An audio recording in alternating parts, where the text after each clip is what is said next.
Good evening, good morning, good afternoon, wherever you are. How's it going? Kieran Sango, wonderful to see you in here tonight. Desh750, how are you doing? How are you? Token Otaku, first one in.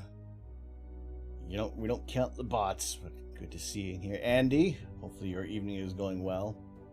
Is it true that infinite square root of any number equals 1? Desh, I am no math magician. Definitely, off the top of my head, yeah, I would Google that. I would wonder about what Google says, or what does Alex A say to us. But good to see you in here tonight. It is Friday. It is our Friday evening stream, and we got some space news to look at tonight, if I remember to get to it. That's always, it's what we aim to talk about, and then sometimes things go wonderfully off the rail. But good evening, everyone. SI 3D Printing, Synapse Industries, how are you? Hidely ho. Good to see you all today. My name is Tom. I am the Astro Canuck. It is my pleasure to share my love of the cosmos with you in many ways. Tonight, we're going to be looking at some of the news around the universe, around our planet, around things that aren't on our planet that we're controlling. And as always, we have a whole bunch of other things that can happen on stream. We have our channel points that everybody's free to play with. Tropical Geek, good evening. Good to see you in here.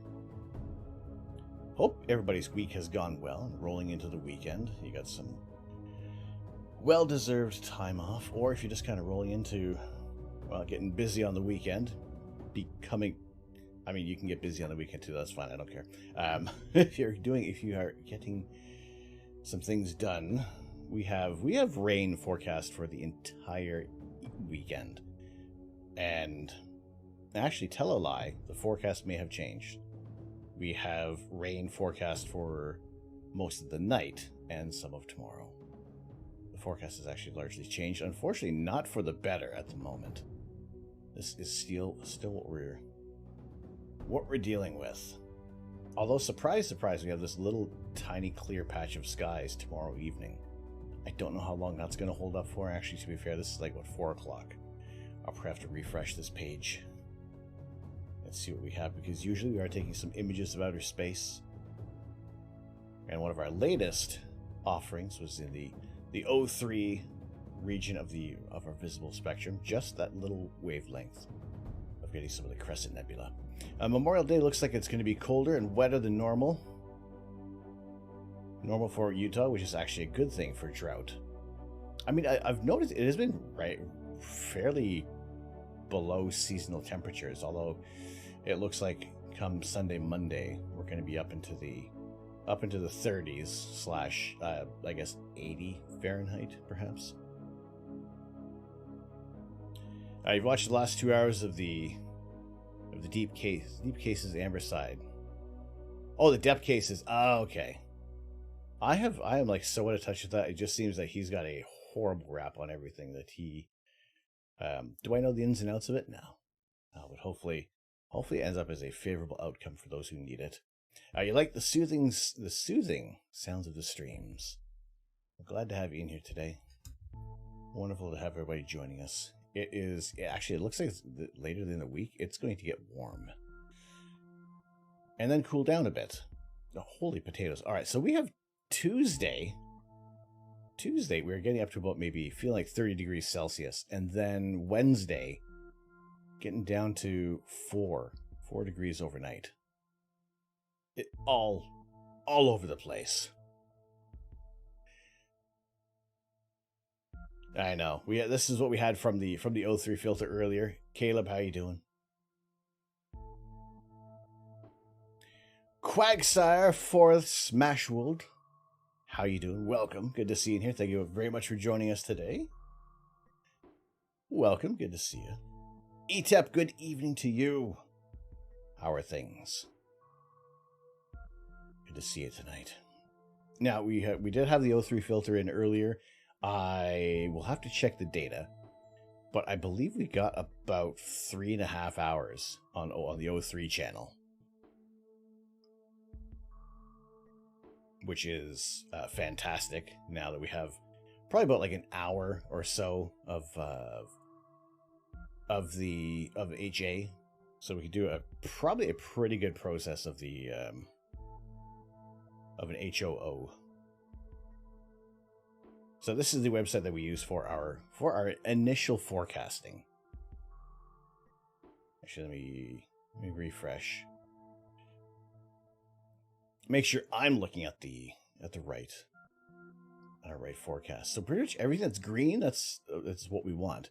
Monday night is a possibility for some okay skies, which would be all right because Monday evening rolling into Tuesday is the height of the Taurid Herculean, or the Tau Herculean meteor shower.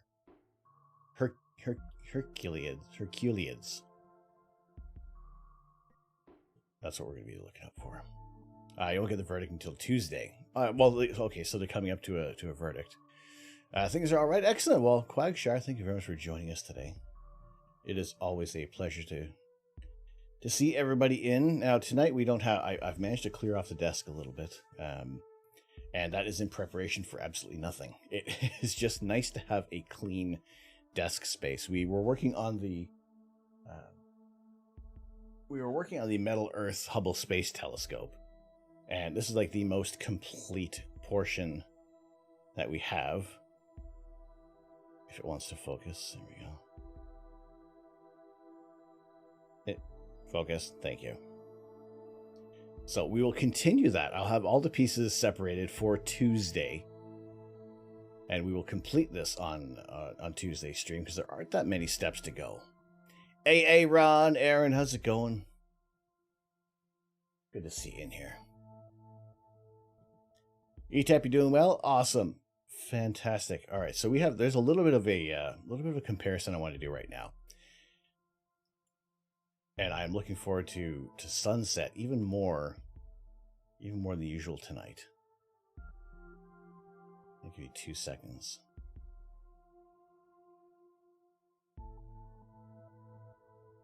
All right.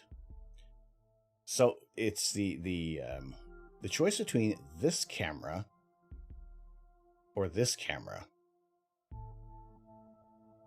Have I got the HA and O3 stacks handy? I do not. Unfortunately, Caleb, they're still on the ASI Air Plus, and I haven't downloaded them at the moment. You also finally have some clear skies, but report says potential rain overnight, so you don't want to risk the last 2 clear nights. But Sunday night is a maybe. Hopefully, Caleb. Hopefully so. You love to have a play with them. Definitely, I will. I'll put those files in a folder and let you know when they'll be available. So yes, there's this camera or this camera. We'll call this one camera B or camera A. If you like camera A, use your favorite Optimus Prime emote. If you like camera B, use your favorite Optimus Prime emote. I'll tell which one is which. When's the tractor stream? Well, funny you should ask. I don't know. We just have we've been going over the field, kind of mapping out where is going to be cut grass and where is going to be some wildflowers. American Chris Hansen. What's going on, Chris? Good to see you in here. You got a new phone? Which phone did you pick up? All right, so far, camera B, which is this one we are looking at right now, versus camera A. Like, everything looks so much better with this. The camera we are looking at right now is the Wise Cam version 3. Finally got around to picking it up, and this was in anticipation for the meteor shower coming up. And I really wanted to see how well this camera works during the night, because it does have color night vision. And we have all seen. We have seen how this camera looks. It looks very purpley, and it doesn't look too great in the infrared either. So we'll give this one a whirl. That is the Wise Cam version 3. But already you can see a huge difference. It just looks so much more detail. I'm looking for a nice wider field of view as well. I'm almost thinking, how can I get away with using this as an all-sky cam? Sub 69, what's going on? How you doing? Good to see you this evening. How are things? Motorola. Which model of Motorola? It is difficult to pick out a new phone right now because I feel we're very spoiled for choice, and it could. Some people may want, like, some people may be switching from iPhones to Android devices or vice versa. Tropical Hiramoto person. I was the I needed a Motorola Razr flip phone back in the day. And it was one of those ones, like, if you didn't have a Motorola Razr, you were not the cool kids in school. You better be growing weed in that greenhouse, else you're gonna be disappointed. We can't say yes or no. We won't be saying yes or no. But I appreciate being here, Sub 69. I have the Moto Stylus now, but Moto sold to Lenovo. I guess always are good things. So sus from now on. Fair enough. It's an Android version of Motorola. Alright, cool.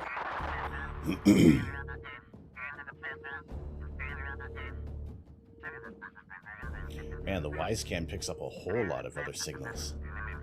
Like, he gets information from galaxies far, far away as well. Alright.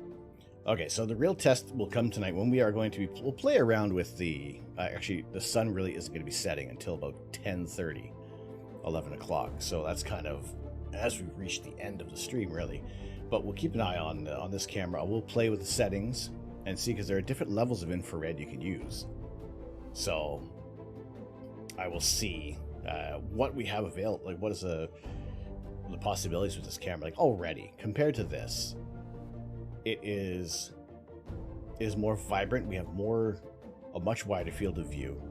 So that's what I'm thinking. We'll try to maybe play with this as a all-sky cam as well, and see if we can kind of find a more cost-effective version, because this does do time-lapse, although I guess it'd be alright with time-lapse, but we want to be trying to catching some of the meteor showers this coming weekend. Astro Lux, what's going on, Lux? How are you? It's Waze is the traffic app. So we'll see how this turns out. It is, I mean, what did I get? I think it was like $40 on Amazon. So here's what they're touting for their night vision versus the color night vision. So we'll see how this one performs. And if this works out well, then maybe we will implement this camera in other aspects of our property. So this is kind of a test run with the Wisecam, whether or not it works. So adorable. Hello, my love. Hello, Pookie. Looks good until you see there's a subscription needed. Now, I can see what can be used for the subscription, but you know what? I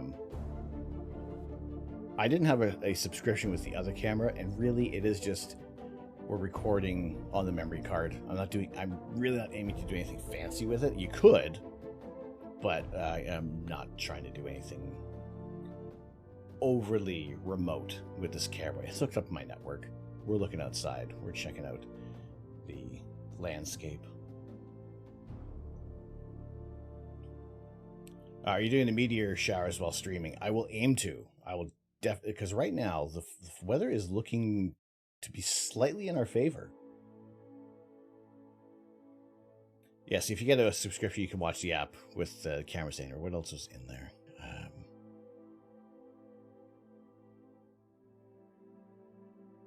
Yeah, there's like the person detection. I don't require that. Full-length motion recording. Don't need that either. It is really just... really just to see how well this performs at night.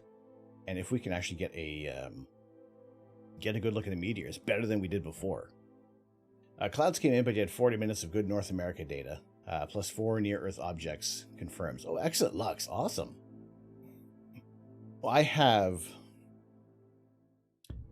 I don't have anything near as loaded up as that. I probably got about maybe 3 hours of O3 on the Crescent Nebula with our color camera. I have not heard today. Today was the expected delivery date of the 533 monochrome camera at Ontario Telescope Accessories, but nothing has changed on their website. I haven't got any excited messages from Steve at all, so I am going to assume there are delays in shipping, and probably next week we'll hear something about our monochrome camera. You love the little John Deere, eh? It is Mrs. Canucks. It is not for me to utilize. Somehow I'd get it doing wheelies and donuts. But that is it serves us well for everything that we want to do. It's not too large. It's not a small little piece of equipment. We like it. The shed. This is our greenhouse. It's about maybe 15 by 20 feet or so. I like to use the old cell phones with the Alfred Cam app. Works really good, and you can watch them from anywhere. There's the other camera that we use, this one, I can access it from anywhere, and there's no subscription, that's pretty good with this. I mean, the only option for subscribing with this camera is that you get online storage. That's about it. Welsh boy, hello. Good evening. Good to see you in here. How are things? Another one of those greenhouses equals a tiny home. Well, I mean, we said always. We're still. It's still gonna be a little ways off, but we're still working toward getting our cabins set up on the place. And right now we've kind of been mowing. Well, I say we. Actually, no. I've been leading the charge, making sure that Mrs. Canuck does not run over any tree stumps. So that while I've been eaten alive by mosquitoes. You can't see it right now. But no, you can't see it right now. But everything else is covered in mosquito bites. So there's a mosquito bite on my foot, and I'm scratching it right now, and it feels so fucking good.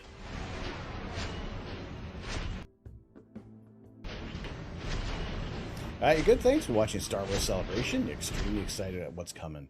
There are some awesome things that are coming up, and I watched the trailer for Andor last night. That was intense. I haven't watched Kenobi yet. I haven't watched any of the 2 episodes of Obi-Wan at the moment. Possibly tomorrow before the stream. Also, last week, you don't know if you showed you posted in Discord. What do you got there, Lux? Is it in the images? 4 hours on the blue horse head. Holy potatoes.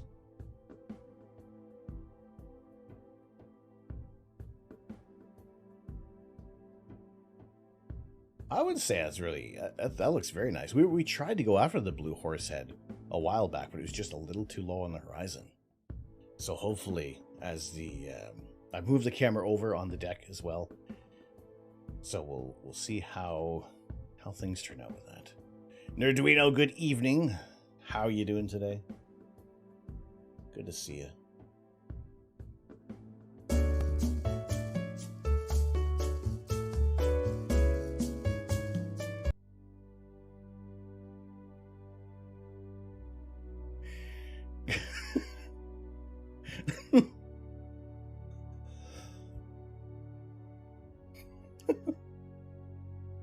Horse!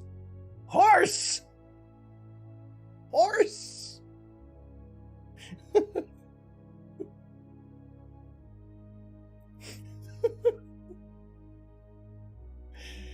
Oh my goodness. A few days ago, Andy sent a tweet there of either a chip sources shortage again, so that's what everything is being pushed back by a week or month. I figure that's probably going to be a little bit of the case. I've seen some people have got their early their 533 monochrome cameras in hand, but I think those might have been a bit of an early shipment. No, Nerdwino, good to see you in here. It's really bad. You probably need about 15 hours for a good image. I mean, Lux, already, you got the shape and structure. I dig it. So, well, that's in there. Chip shortage! Quick, go out and buy all the toilet paper. Get all the toilet paper. If we have a shortage of microchips and semiconductors, get all the toilet paper. Jedi Survivor trailer dropped today as well. There's a lot to catch up on then. Oh my goodness. I think one of the cuter things that was announced, and I appreciate Welshboy bringing this to my attention, the BD-1 we saw briefly in Book of Boba Fett, but also a little more featured from Jedi Fallen Order. But it's about 12 inches tall, so I think it's a fair size for this set. Just over 1,000 pieces and reasonably priced as well. It's pre-ordered for 129 Canadian. I am not putting this one high up on our list, but at the same time, if I did see one available, I probably wouldn't say no. It is a cute little droid. And to be fair, I don't think we actually had... we haven't had any real adorable little droids yet. Actually, it looks pretty cool. I think you order one of those Wise cams. Sub 69, I would say, right, even for the limited amount of time that I've been using this camera, I mean, also for the price, it was 40 bucks Canadian. And we got some pretty good views. It was a dawdle to set up. And the only thing that is a little annoying if you want to try to use it, right now what we're using for this camera is an RTSP server. And that is the real-time streaming protocol, which is how I can connect to our water camera that we can water move. water water water water water water water this the water water water water water.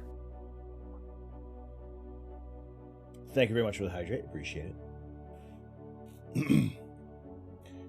Now, this camera that we have outside, we can move it around. It can move through 360 degrees. Yeah,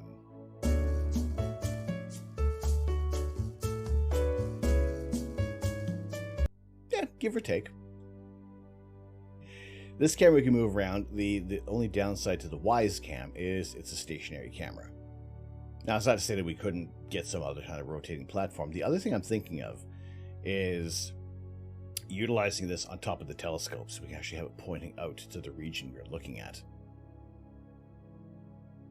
I thought they meant potato chips. No, the potato chips are fine. We're good. We're good with the potato chips. But it's, yeah, the Wise Cam, it's looking pretty good. I'm already happy with this camera compared to the real test is going to arrive in about 3 hours time once the sun starts going down, and we'll see just how well this color night vision works. Holy potatoes! Maker Deck, Chris Barillo, what's going on? How are you doing? Good to see you in here. I love your Gilbert Gottfried. Way better. Like, if I could just ask you to record everything that I've had Gilbert Gottfried's voice using on here, that'd be great. But good to see you. How are things doing? You're going RTSP for your Beehive cam as well.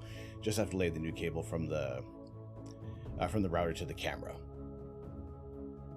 So yes, it is the one thing that I realized that they got rid of, like 3 weeks ago, they got rid of the RTSP files and service for this camera. You can't download them anymore. So right now I'm using this through BlueStacks. So that's my way around it, is just using the Wise Cam through BlueStacks, which works out all right, but I just have to flip back and forth. Where Ducky, Galar's the Cat, good evening to you both. How's it going? How y'all doing tonight? Welshboy, how's Mom doing? Is she feeling? Yes, Mama Canuck is doing much better now, and yeah, pretty much. Well, not fully recovered, but on a positive trajectory towards full recovery. You're just using a Reolink camera. Do you have a do you have a link to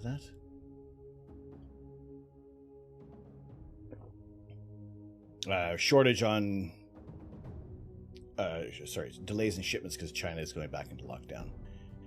So I would imagine that probably in the next week or two we will have the 533 monochrome camera. So we won't be having these kind of blue, these kind of turquoise and red images coming from the camera for a while. Or sorry, not for long. But right now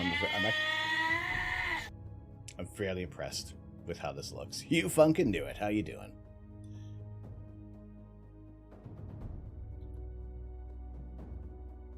I just got home from a farewell concert of a band you known for 27 years. It was great. The after party too. Oh, awesome, Lars. A little bittersweet to see them hang things up, but that's pretty cool. Excellent to hear.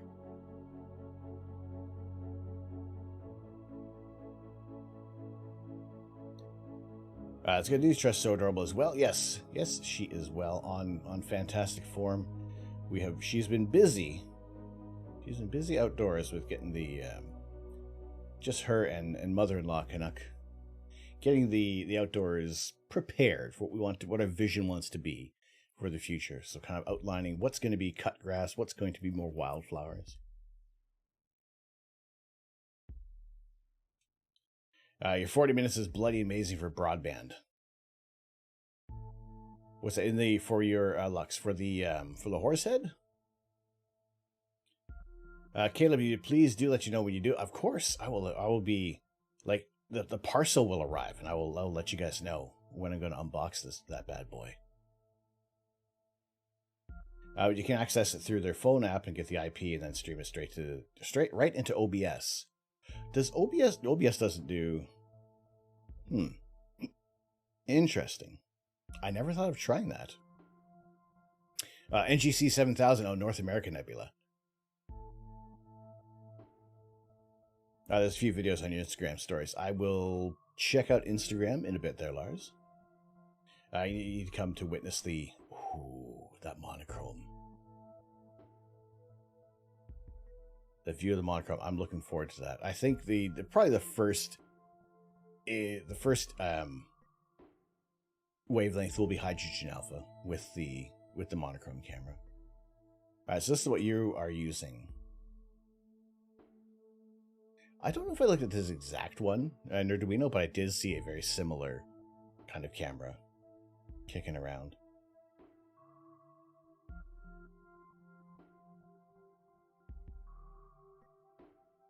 So yeah, plugging that in directly to OBS does seem pretty beneficial.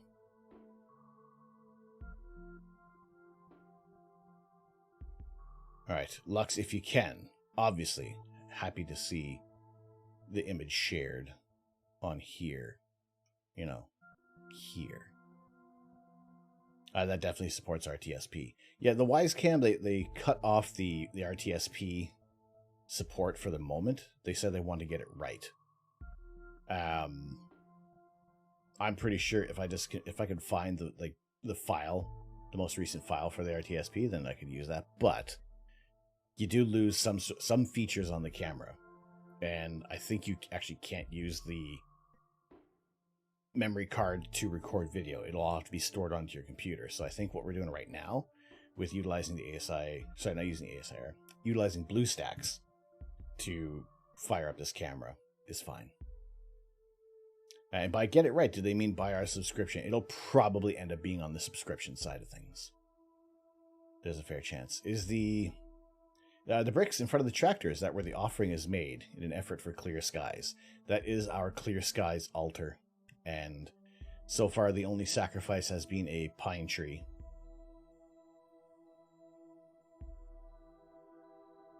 That's where we sacrificed the last person that didn't resubscribe. No, I do not hold it against anybody who subscribes or resubscribes. Actually, we are 39 away from the Space Shuttle Rebuild Marathon. Now, this was a diminishing amount of subs. It did start off, essentially started off as 100. and we're down to the last 39 coming up until the end of the month, and that is, we're still like a week and a half away. And if we reach that, then we'll do a marathon stream, not a subathon stream, just a marathon stream of rebuilding the Lego Space Shuttle Discovery, as it may have been dropped a little while ago, and we haven't reassembled it. But I think it's kind of funny how things have changed going down the route of being subscription based, like everything. And in some ways, I've found it beneficial. Other times, it's like, okay, fine, another subscription. Somebody else wants another $9, $5, some money a month for this feature on a device that you look at like maybe 15 years ago, it would just come standard. For a second, I thought you were about to get an ad because you're not seeing, farmland. Oh, you thought this was... Have you been injured in an auto accident? Have you been mangled by farm equipment? If so, call the law offices of David, and David and Firestein. We will help you get settlement and compensation. Was it completely your fault? You can sue John Deere. You can sue the pants off them. You could sue the ever-loving shit out of John Deere. Back in my day, we only had one streaming service. Now there's probably hundreds.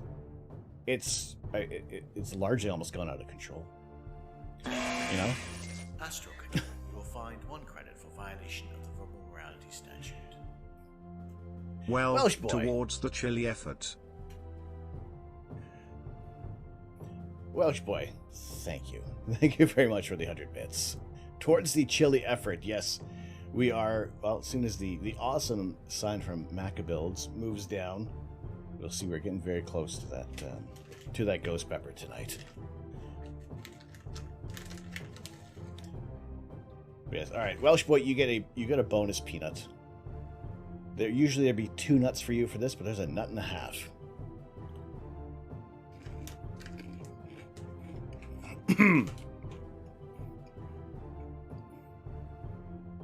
Those first nuts, I swear.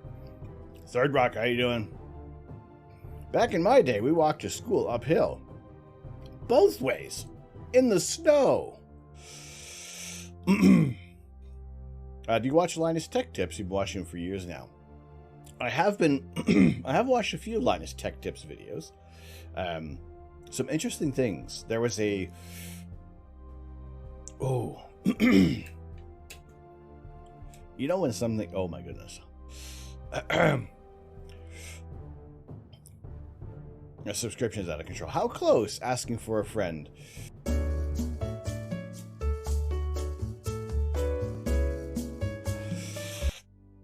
The ghost pepper is either 4,084 bits.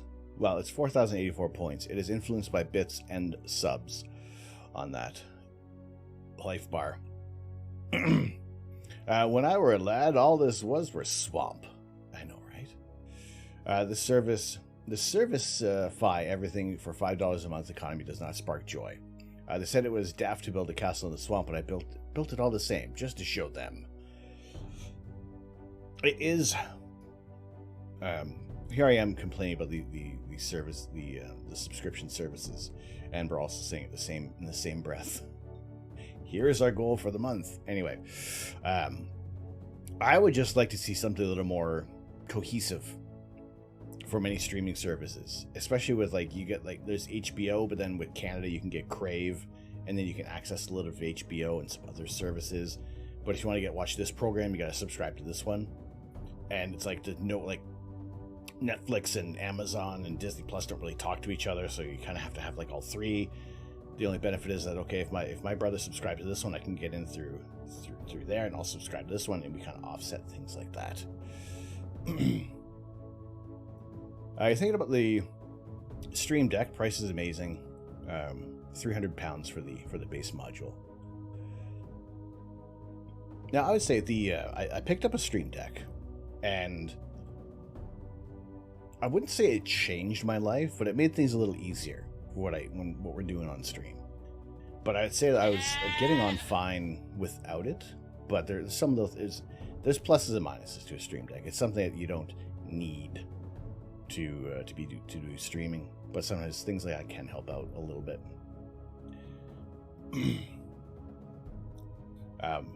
We complain. We complain about everything, and it's just. I mean, I liked I tried my darndest when I first got Adobe, the Adobe programs, to avoid having to pay that initial fee, and I was able to find, I had like some kind of disk that I had an old program on for and I was able to just buy an upgrade version for Adobe, and just because I had an old serial number for this program, I managed to cut like so much off. But again, the subscription services. Now you can use a keyboard as a Stream Deck. Stream Deck just makes it nice and fancy. Yeah, Stream Deck, you're paying a lot for the LEDs in there to so you know that this is the button I hit to save or everything else, or sound effects to have somebody say, "Hooray!" You know.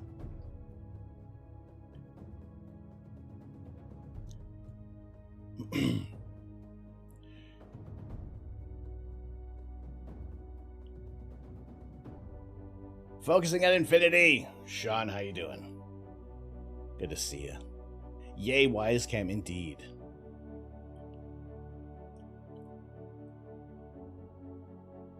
Wait, hang on a second. There are things being said. That fell into a swamp, built another castle. That fell into the swamp, built a third one. That burned down, then fell in the swamp. But the fourth one stayed up.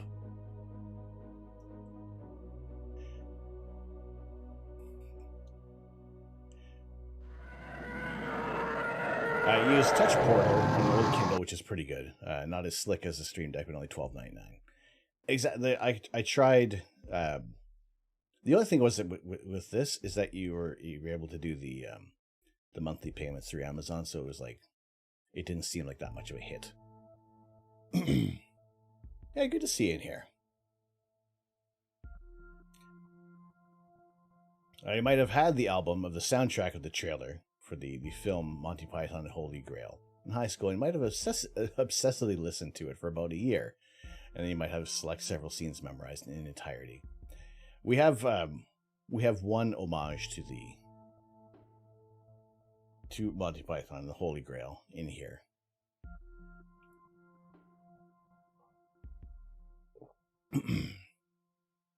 But Stream Deck is all right. I wouldn't say it's not a necessity, but it works out all right. Rain showers moving through. Yeah, we're kind of looking at that as well. This is yeah, I like here. So here's our C20 that we are using. That is the Tapo C20, and this is the Wisecam version 3. A huge freaking difference. I caught on to Monty Python in college. It was one of my best mates. His dad was into Monty Python, and then he introduced us to Monty Python.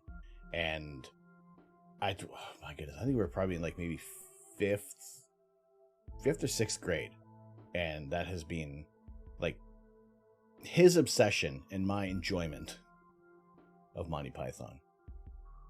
Monday night's looking promising. Potential for Saturday and Sunday. If anything, I want Monday night to be the best night for us, so that we can take a look at the peak of the meteor shower, and especially kind of coming back into as the sun's starting to come up.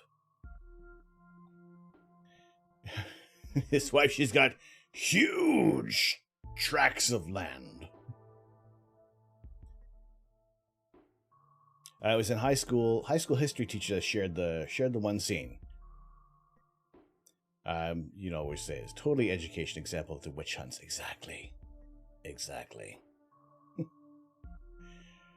Kajad, hello. He's about to say that meteor shower. I know. We're really hoping for those. Even if this amount of cloud coverage, what are we at? Like maybe 30% of high clouds. Like there's gonna be some breaks in the clouds.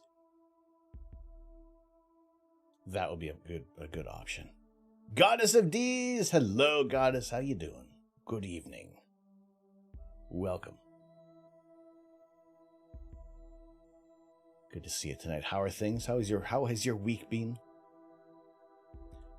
You got to figure out how to automate your crap for it. Just gonna set up your DSLR and take photos all night. Do you have Kajai, do you have like an intervalometer that you can just kind of set up to have let the camera do its thing? What makes you think she's a witch? She turned me into a newt. A newt? I got better. You live in Seattle. All clouds are high. Hey, you know these clouds, man. Oh boy.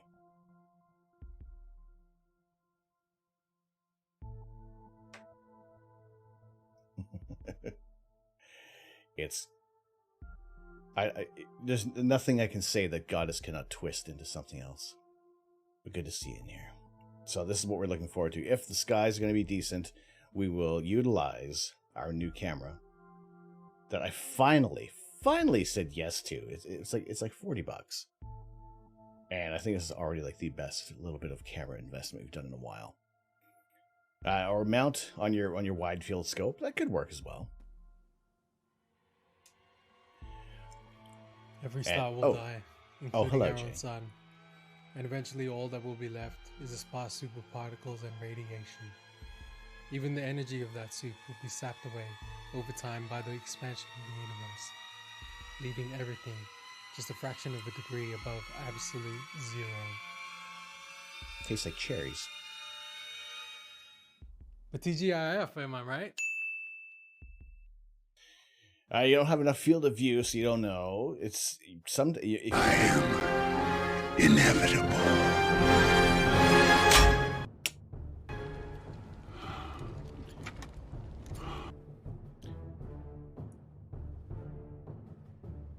Hopefully, I think if you can pick up a quick and dirty intervalometer for your camera, that could work out well. You could do the thing. So you could also run it with Astroberry or Nina. Hello there, kids. It is astronaut Tim Peak. Ask me a question. Oh, pick your pick on page. All right, let's do that. Third Rock, sick of the cold and rain, needs to clear up already. You also need to stop cloud seeding to get the snow back. No, we don't want clouds. Nobody wants clouds right now. I don't even know where my book is. Oh, there we go. Where did our book go? Picking any page. So you're currently actually moving all your equipment over to your Esprit currently, as we're out of Galaxy season. And I was taking a look at some targets that I really want to focus on, coming up above the horizon, and hopefully we get some good views. Joke, how do you hide an elephant up in a cherry tree?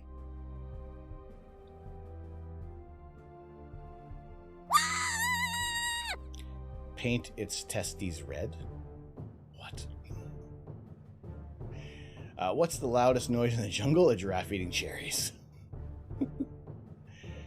Caleb's ears poked up. Talking about an Esprit. Heard Esprit. Who said Esprit? There's an Esprit going on. Let's check out in the middle. What do we have?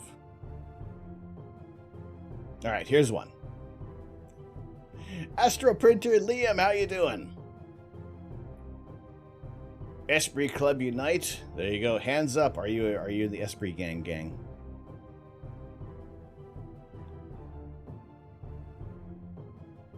Yes, Astro Printer.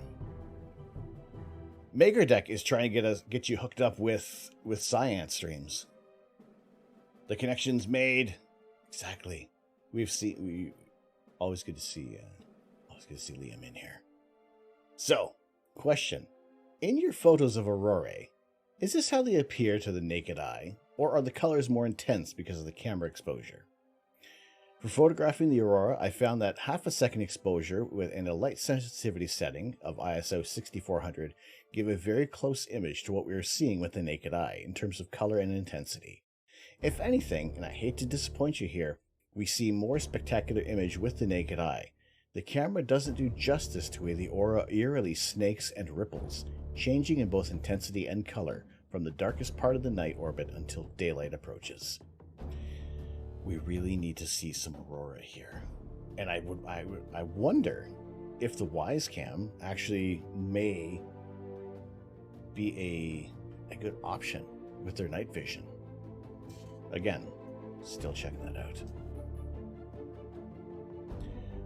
Science are all about bugs, but Balint and Lita, they have some ideas that they want to do for doing some 3D printing and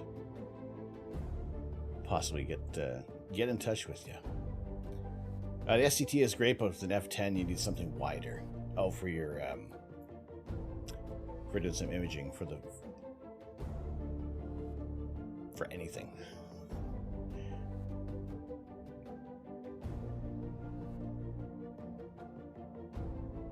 All right, into the book. Focusing on Infinity, page 184.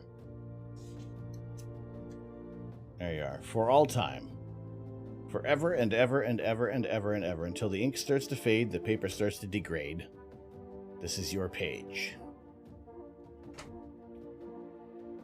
I can't run the SCT and the Esprit together. No, that seems... That's a big ask for almost any mount. Yes, you would need a very spicy mount on that one. Alright, there's also an image... Holy potatoes. Lux.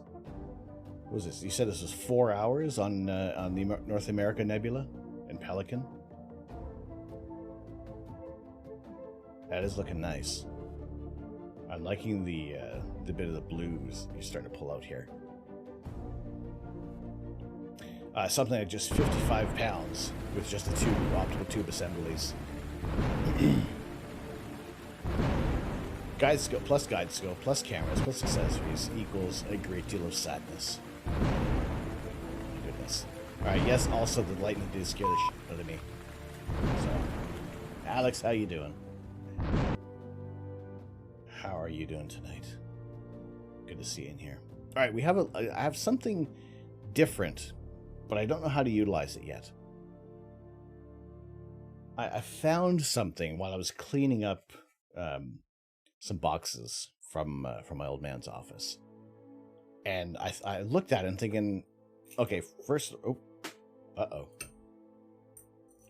all, I've slightly broken it. Give me a second.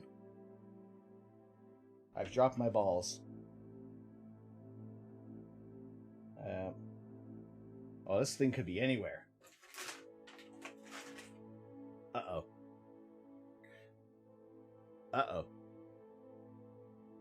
Ruh-roh.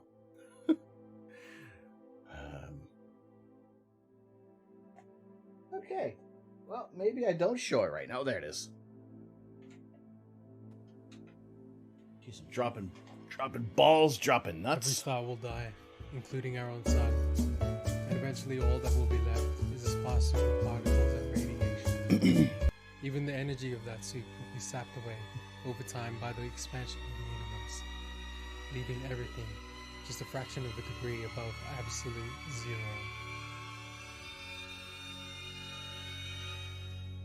The TGIF, am I right? My balls dropped! Oh boy. Third Rocky found your dream scope for sale used, but the cost is still $13K. Oh my goodness. Which scope are you looking at? Will it work on your setup though? Will it work? You're only just realizing they dropped it for many decades later. It's true. Alright.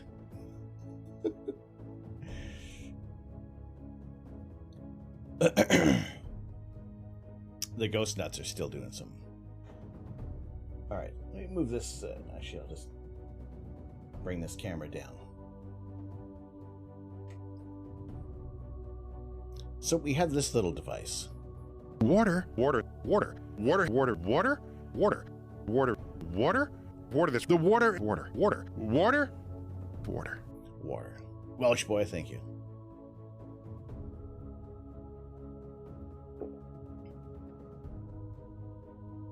AG Optical with 12.5-inch Optec focuser would get rid of the C8 heartbeat for it. Right, so I have this thing. I don't know what we're going to do with it yet, but I feel like we should use it. So there are many options, many results. What we could do for this, what would it be? Because when you spin it, and a ball jumps out, and what would we land on? We landed on no. All right. Holy potatoes! Right. Why are you showing us your plug? Well, you know, it's fancy and it spins around. You have choices with this plug. CJ! Hello, CJ. How are you doing tonight? Bearing roulette. Well, I don't know. What we would use it for? I don't know yet. Something.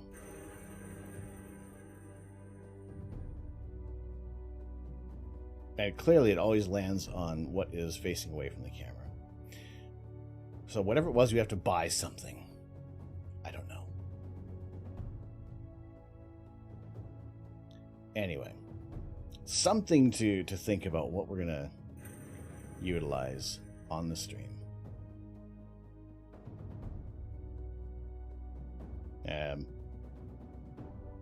Looks like it's leaning more toward no.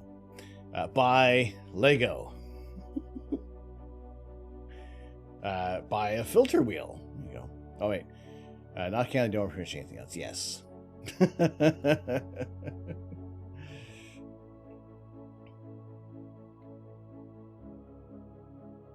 Oh, it worked.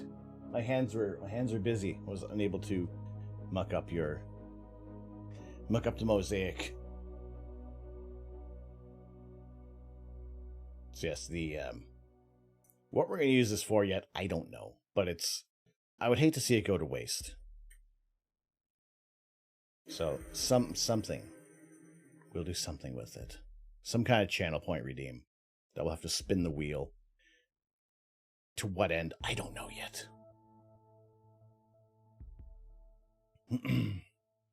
We all want to talk with Ralph and Plain people buying a scope. He can't even afford their brochures, not to mention their scopes. I know, right? But hey, it's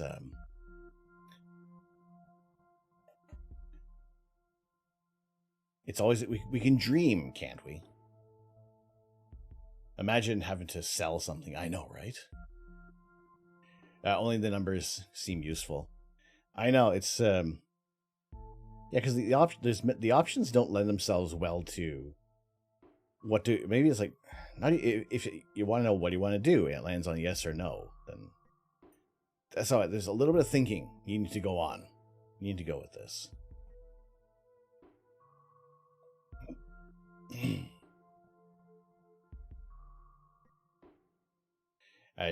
You found a band that your cousins.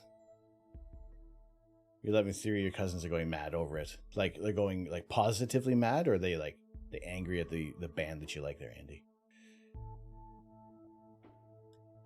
Hugh, I have not, my apologies, I have not yet checked out that link at the moment. But I will, following this weekend, I will have a look at it.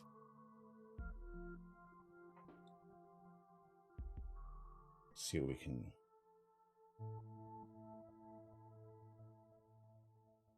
What can be done? Now, do I need Hugh? Do I need to open it up on a mobile phone, or like how do I open it up here? I know Delta has changed their mind about building an observatory, and they have a 0.7 meter in a box not being used. Well, say, hey, listen, if you're not using this, let me have it, use the PC, all right. They got a new dean who wants all the fun spent on sports and not the observatory. So, yeah, just say, listen, Dean, I'll take that, just tell them you'll take that telescope off their hands. Not mobilized for mobile yet. The good, are you going to bed because you're at work tomorrow? No worries, Andy. Thank you very much for joining us tonight. Wonderful to have you with us. So yes, if someone has 700,000 for a 1 meter scope, I mean, if we could probably pool all of our funds together, and we could buy the brochure. Wearing my helmet, the skies tonight aren't looking favorable. The cameras to observe outside are looking much better. This is the one we're looking at right now. This is the WiseCam version 3.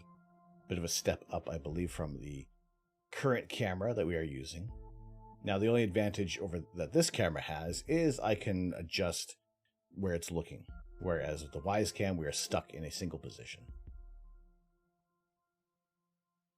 So we'll see how the skies are going to look tonight, and that will bring a little more promise to what Monday night may hold. So that would be Monday night rolling into Tuesday morning for the meteor shower.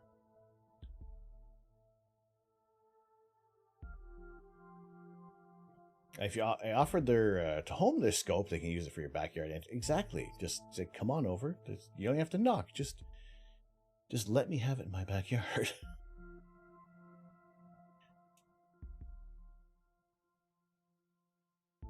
It'd be $1 million after install and equipment needed to run the PlaneWave 1 meter. So the next big lottery win will be put towards a PlaneWave.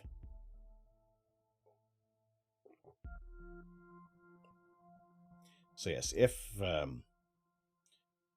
we don't, it doesn't look like there's going to be many breaks in the clouds tonight, which, I mean, I've seen a few other people who have utilized this camera, and it looks pretty good. There are different measures of infrared that you could utilize with the camera, so we'll play around with that as well, seeing how that might help out.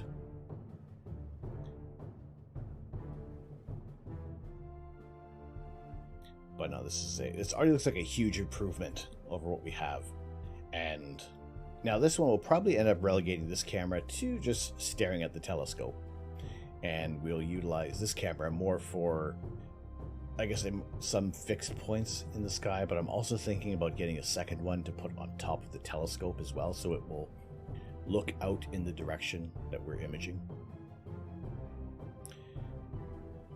We'll see. I'll see how this one performs, and then we'll build on the setup from there. But right now, our forecast for the meteor shower at the moment, at this moment, looks to be passable, with just a little bit of cloud coverage, not even 50%. So there could be enough that we could point the camera at the source of the radiant, and hopefully we capture some decent views. And this video would be easier to edit than the previous one. Saturday night, tomorrow night, looks to be suspiciously clear. I don't know if that's going to hold up. I would like to see if it actually pushes back and be like the whole night available for imaging.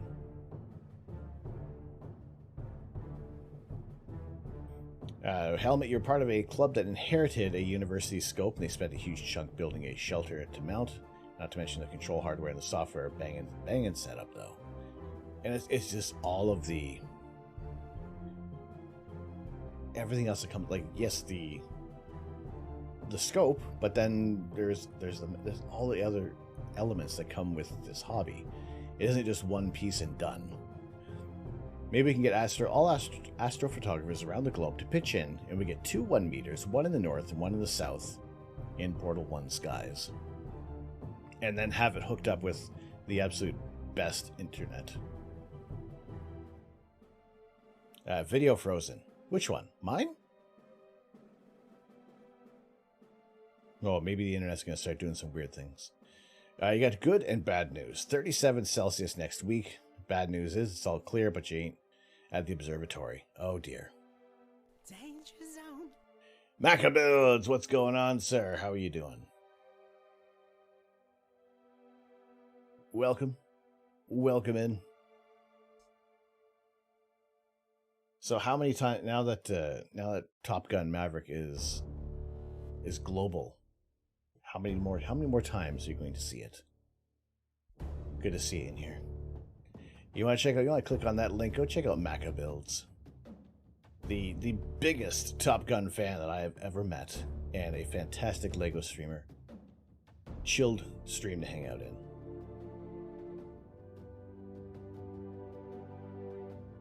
Was that Family Guy? It was Archer.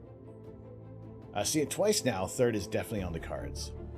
Wonderful. Obi-Wan is... Yes. I did not get around to watching it today.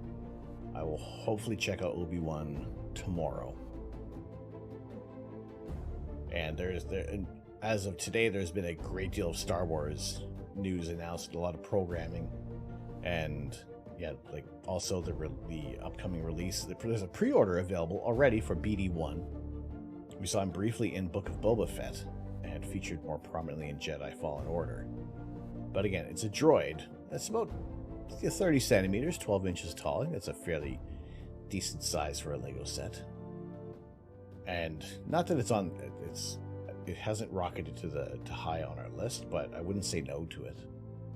I think it'd be a fun, cute little build. It almost has a bit of a Wall-E type feel to him, but with just a little more bless. There are great 3D prints of that droid. There are some fantastic 3D prints that people have made, and there is a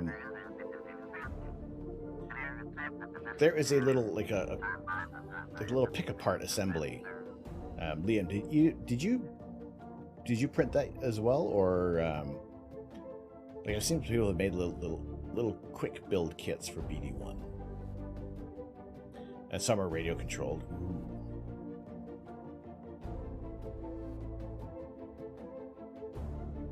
We'll have to check that out. So Astrolux with his very short integration, but some tack sharp stars for the North American Nebula and the Pelican. I would say, now I would probably reduce the stars and really highlight the nebulae in here, but I mean, for the short integration time, it looks fantastic. The droids you built are all RC, so they do function.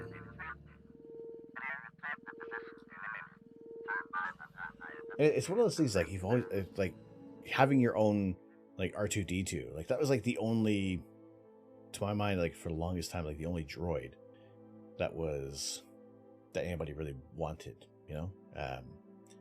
But then as you get the fans they're coming out more online, and the greater amount of droids that kind of just appear for a few frames, and they get all the love and excitement. I plan on doing a full-size R2-D2. And I mean, would I ever say no to having a full-size R2-D2? I would not. Would Mrs. Canuck? Hell yeah, she would. The Gonk droid as well. There was a Lego puzzle that was sent out to a select few of the Gonk droid, and it was really well put together. But I would like to just see the instructions for that, just to order those pieces for the Gonk droid.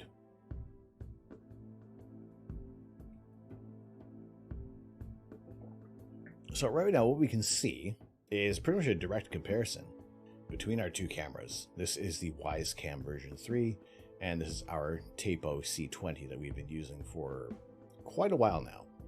Actually, since the beginning of the stream, essentially. And that was because I just wanted to be able to have a camera to watch the telescope as it moved while I was inside with the ASI Air. And it paid off in the very first night that I got it.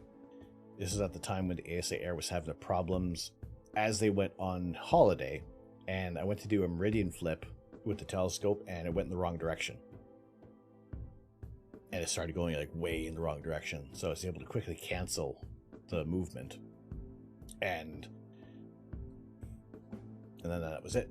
Then the camera was perfectly aligned Not perfectly. No, sorry, not perfectly aligned. It did its job that it was meant to do. VIP access to order Starry Night 2 days ago. Yes, and it is well sold out. Well, at least I would imagine that this run, the pre-order stock is sold out. If that other, like June 1st when it's released, if that stock improves, is kind of released, then there'll be some more. So we are not that far away from that goal as well. So I'll keep an eye on the budget and what we have available. But that is one of our things. When on June 1st, it's also the release of Lego Optimus Prime. And that is based off of the classic Generation 1, the original Optimus Prime. Maybe not so the War for Cybertron.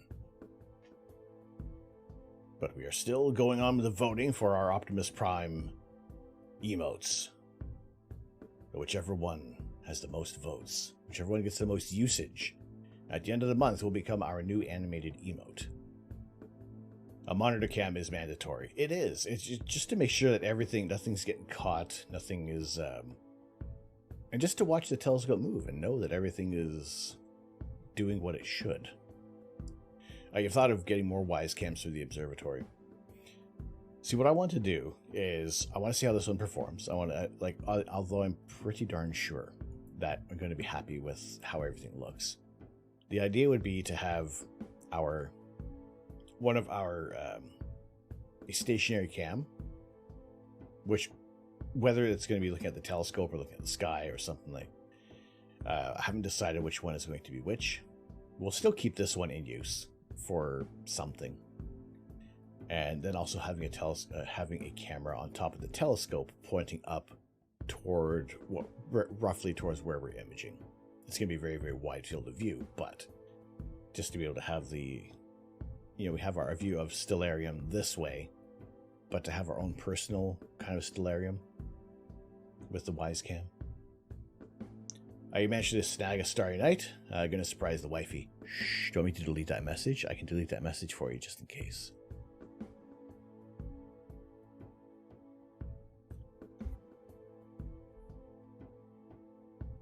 A 32 gig card is nice for the camera. You can see back a few days. Ended up getting a 64 gigabyte memory card because it ended up being like $1 more, and it arrived the same time as the camera. So I'm thinking, yeah, that's fine.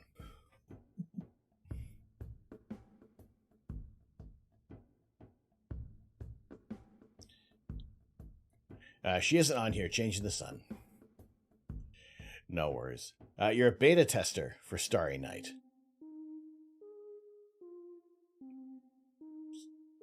Explain yourself. Prophet DNA. What's going on, Prophet? How you doing, sir? How are things?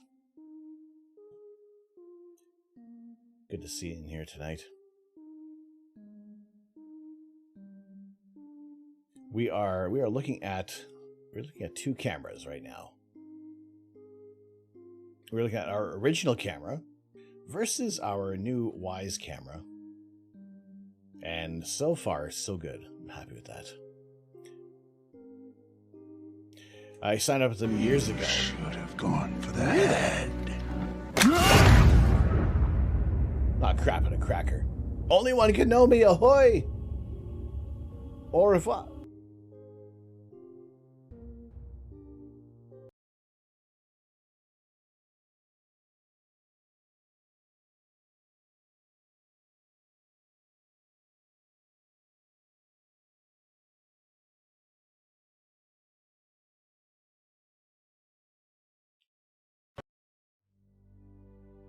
The wise camera has plenty of wisdom.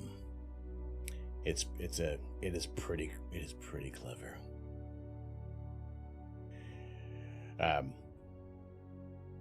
Oh, never mind. That's a real user. Oh, right. Oh, Bravo, you're thinking that Astro Printer was this printer? Science Streams, hello. How you doing? Holy potatoes! Good to see you in here. How are things? There you go, science streams. Astro Printer is in here. Astro Printer, here's science streams. Yes, only one can know me. Good to see you. I thought that was the bot account. No, it's the Astro Canuck bot, just up above your message. But yes, we have 2 cameras. We are hoping that. Jeez. That we can see some more of the outdoors, really. And I think we already the sun isn't really setting at the moment, but it is pretty gloomy out, and this camera is already like outperforming. I would say there's maybe a little bit of an issue with contrast up in the sky. It does look a little too blown out, but I think there's settings I can fix up on here. Yeah, you're good. Excellent. I'm doing well. It is a Friday evening. We are going to be testing, well, I guess kind of live-ish, testing out a new camera. And once the sun goes down, if the sun is down before we finish things up tonight, we will, I mean, even after the stream, I'll still play around with the camera. Starting to schedule talks on JWST. Now we just need dates from NASA. I think that was part of one of the things I wanted to talk about. Yeah, there's the possibility. I did see that Webb is going to get ready to study rocky worlds. So being able to check out some other terrestrial planets will be one of the missions coming up from James Webb. And with it's like in the next few weeks, we're going to start getting some more information on JWST's scientific missions. The early open science will be exoplanets. Yeah, they're talking about looking at LHS 3844b.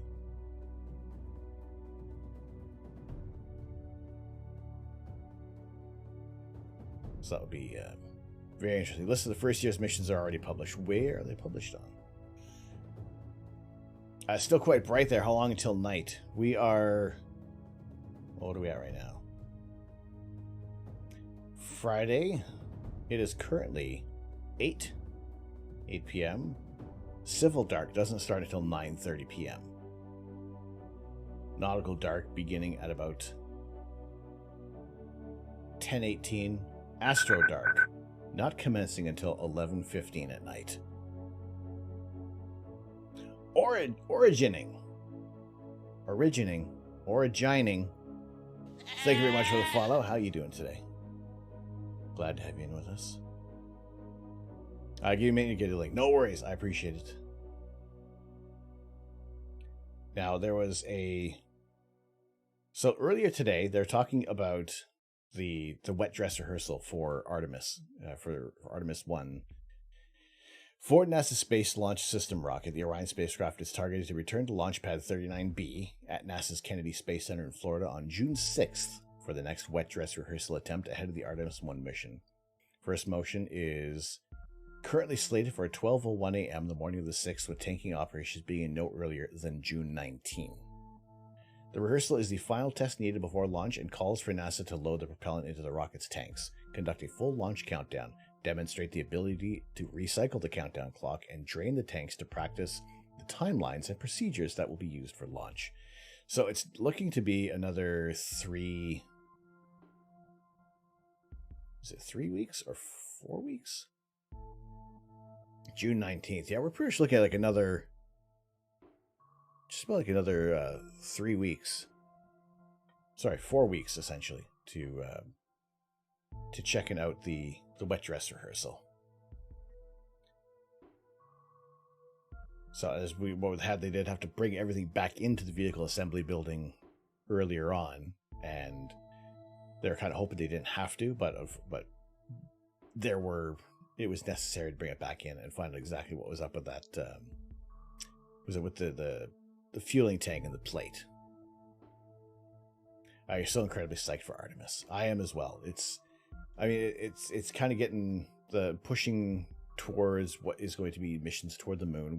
We've been building the lunar research base. We built the lunar rover. That's all part of the sets that are inspired from the Artemis missions. And there's still a few other sets in that Lego City that we would like to get. We would like to add into our collection.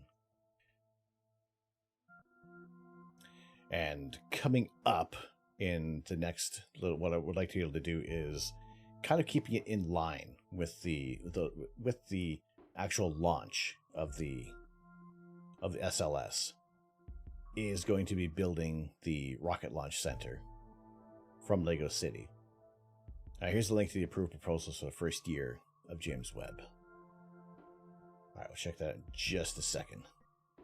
So June 19th is for the wet dress rehearsal. And once that is all completed and everything is analyzed, then we'll have a launch date, a launch window for when they're going to send up the Orion capsule around the moon, coming back to Earth. And we'll try to keep that in line with building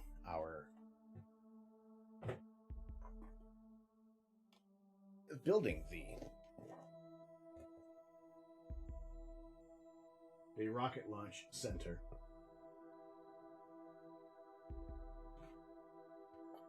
So at some point, leading up to that mission, we'll build this in tandem with the Artemis mission. I think that'll be a fun one. There's some features in here that kind of, I wouldn't say were spoiled, but I didn't know was in this set. So I saw from a just kind of skimming through a review, which I probably shouldn't have done. But we'll build this. We are currently building the lunar research base, which you can kind of see just behind me on the shelf, and we'll finish that up on Sunday. But yes, we'll keep you posted when we're going to be building this. I imagine if you got that as a kid, your head would fall off. I'm getting it as an adult, and my head is exploding. The only thing, my only complaint about this whole set is this here. I don't know if we can see it. I rest it on the... Try not to get my hand in things. My big complaint, we've talked about this before. The big peeve about this whole box is we have the 3 stars. We have Alnitak, Alnilam, Mintaka. We got Betelgeuse, Bellatrix. We got the Orion Nebula. And then we have the Orion Nebula again. Alnitak, Alnilam, Mintaka, Rigel, Soph. That they have flipped the image of Orion across this plane.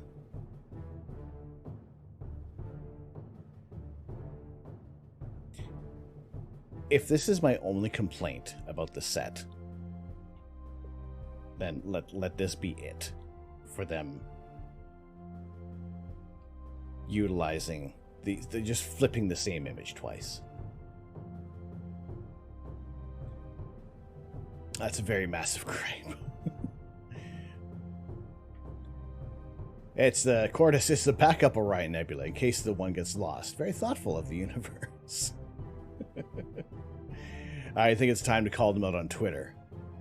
So should we take a screenshot and be one of these? Like,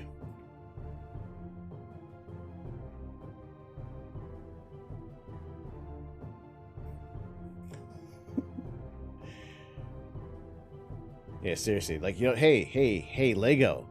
Any one of us in here could have got you a full wide field view. We could have helped you out with that Lego. No, instead, you gotta do this. You gotta pull a double Orion on us. How dare you? They probably laugh at a well-written tongue-in-cheek email. Oh, totally. Oh no, I think it's a hilarious thing to complain about, but again, it's also, I like accuracy in these types of things.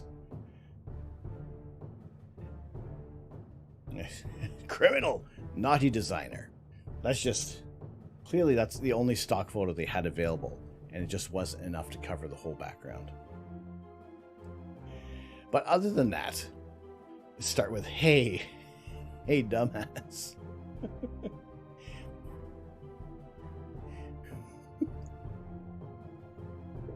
Dear dumbass. That'll get him reading the rest of the letter for sure. They throw around the term that Lego is for learning. Some PR guys will have a bad day after the post. Do it. Do it. Dear Lego, what galaxy are you living in? As mine is there only one Orion constellation, but on your SLS you show two. How dare you? Not only is that the fact these companies never bother to reach out to one of us astrophotographers and say, hey, got some images I can use for my product? Cuts check. Exactly. I mean, they're like, how? Like, I would imagine that there's a fair chance that every one of us has a wide field view of Orion that they've taken at some point or another. You know? Maybe they did. Maybe so. I don't know. Maybe they got like supremely lazy. It just seems there could have been so much. It's the box art. I'm pretty sure they're thinking like, oh, maybe only a handful of people notice. We are many. We are astrophotographers. We know the night sky. We recognize when there's a double constellation on your box art. The box says 7+. Clearly, they didn't think there'd be an astrophotography imager. No. Also, actually, no. There might be another thing. Every star will die. Yeah. There's one more complaint. There's one more complaint. All that will be left is a sparse soup of particles and radiation. Hugin, hello. Even the energy of that soup will be sapped away over time by the expansion of the universe, leaving everything. There we go. Just a fraction of a degree above it's down out here for the moment. Zero.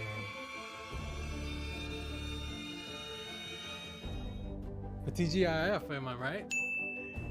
One or 50 of those images. Yeah, just like, like a handful of them.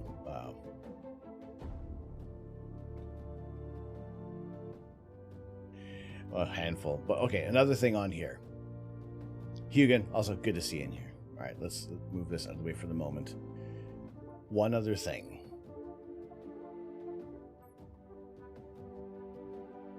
The moon. Not only do we have a star field, which actually this is repeated. Okay, we are tearing this to shreds tonight. This is what we're doing. We are tearing to shreds the astronomical inaccuracies of this box art. First of all, we have a brilliant star field with a full moon, which has also the sun is still setting. So really this should only be maybe a crescent moon, perhaps. Lego's going to learn something today. This is the exact same. This looks like it probably is Castor and Pollux, perhaps, of Gemini. So we have the twins, and this might also even be them here as well. Now it looks a little dimmer, but like this, like, what are you doing, Lego? Also, the moon is in front of the clouds, so this moon is in our own atmosphere. In Lego City, the moon orbits within our atmosphere. Like, this isn't even a full-size moon. This is like a tiny little thing. Seriously. Lego, what are you doing to us?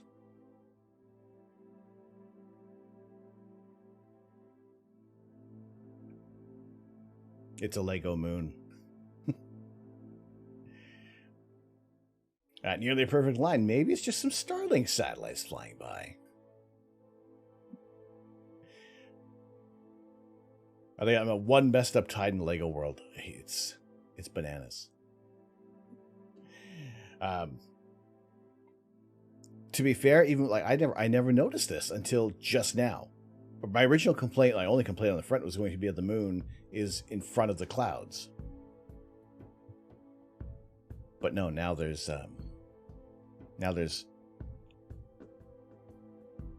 two Gemini. Why are you doing it? Why you do this to us, Lego? why you do it. BTW to be all watch Obi-Wan Kenobi. I have not yet watched it. I had grandiose plans of watching Obi-Wan. Actually, it released like a couple hours early last night, or maybe an hour ahead of schedule. It's amazing. I have no doubt. I do want to watch it. I also don't feel like right now that there's almost like nothing that can happen, at least in my mind, that would be like a spoiler. It's just the story that's told. I would be interested to see what they're doing. The NASA worm on the SRBs is black, but on the rocket it's red and much larger. It's true. Well, there's the proportions are, yeah. I think it's there on the left side, but the bottom star was erased.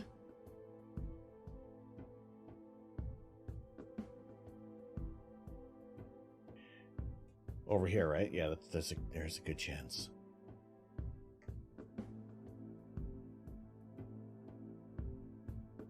Also, do they have the meatball and the worm on the actual SLS?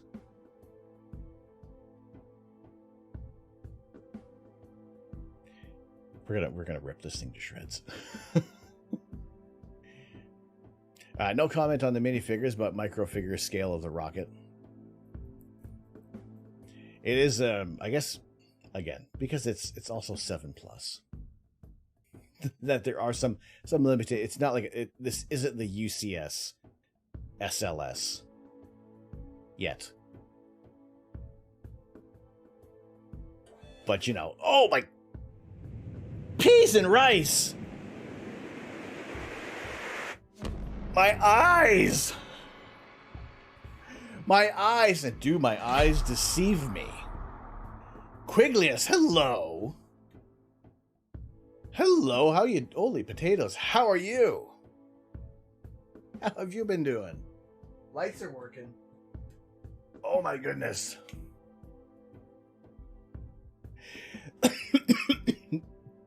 Excuse me. The lights work. Quickness, welcome back. Holy welcome. Potatoes! Thank you so much for the tier 3 resub. How have you been? I am keeping well. We are keeping busy over here.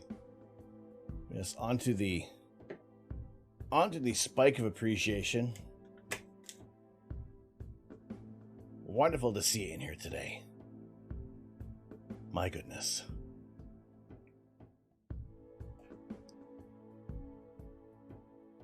Thank you so much for the tier 3 resub. It is going well today. We are right now at the moment. We're picking apart the box art on the NASA Rocket Launch Center for Lego. This is a set that we had our bits goal for this one was that chat met me halfway on the price, and they did, and we have purchased it. It is in our possession, and once they are going to be actually launching this rocket, we'll aim to build this in conjunction with By the power of Grayskull, I have the mustache. Oh, this one. This is the RGB. For some reason, I cannot get the RGB to work. I don't know why. I reached out to Lumiere Stream to see why this is not working. Unfortunately, I have not gotten a reply. So, for now, unfortunately, the RGB does not work. However, everything else with the lights does work. Cortis! Mon Dieu! Subscribe for tier 1, resubscribe for 3e months.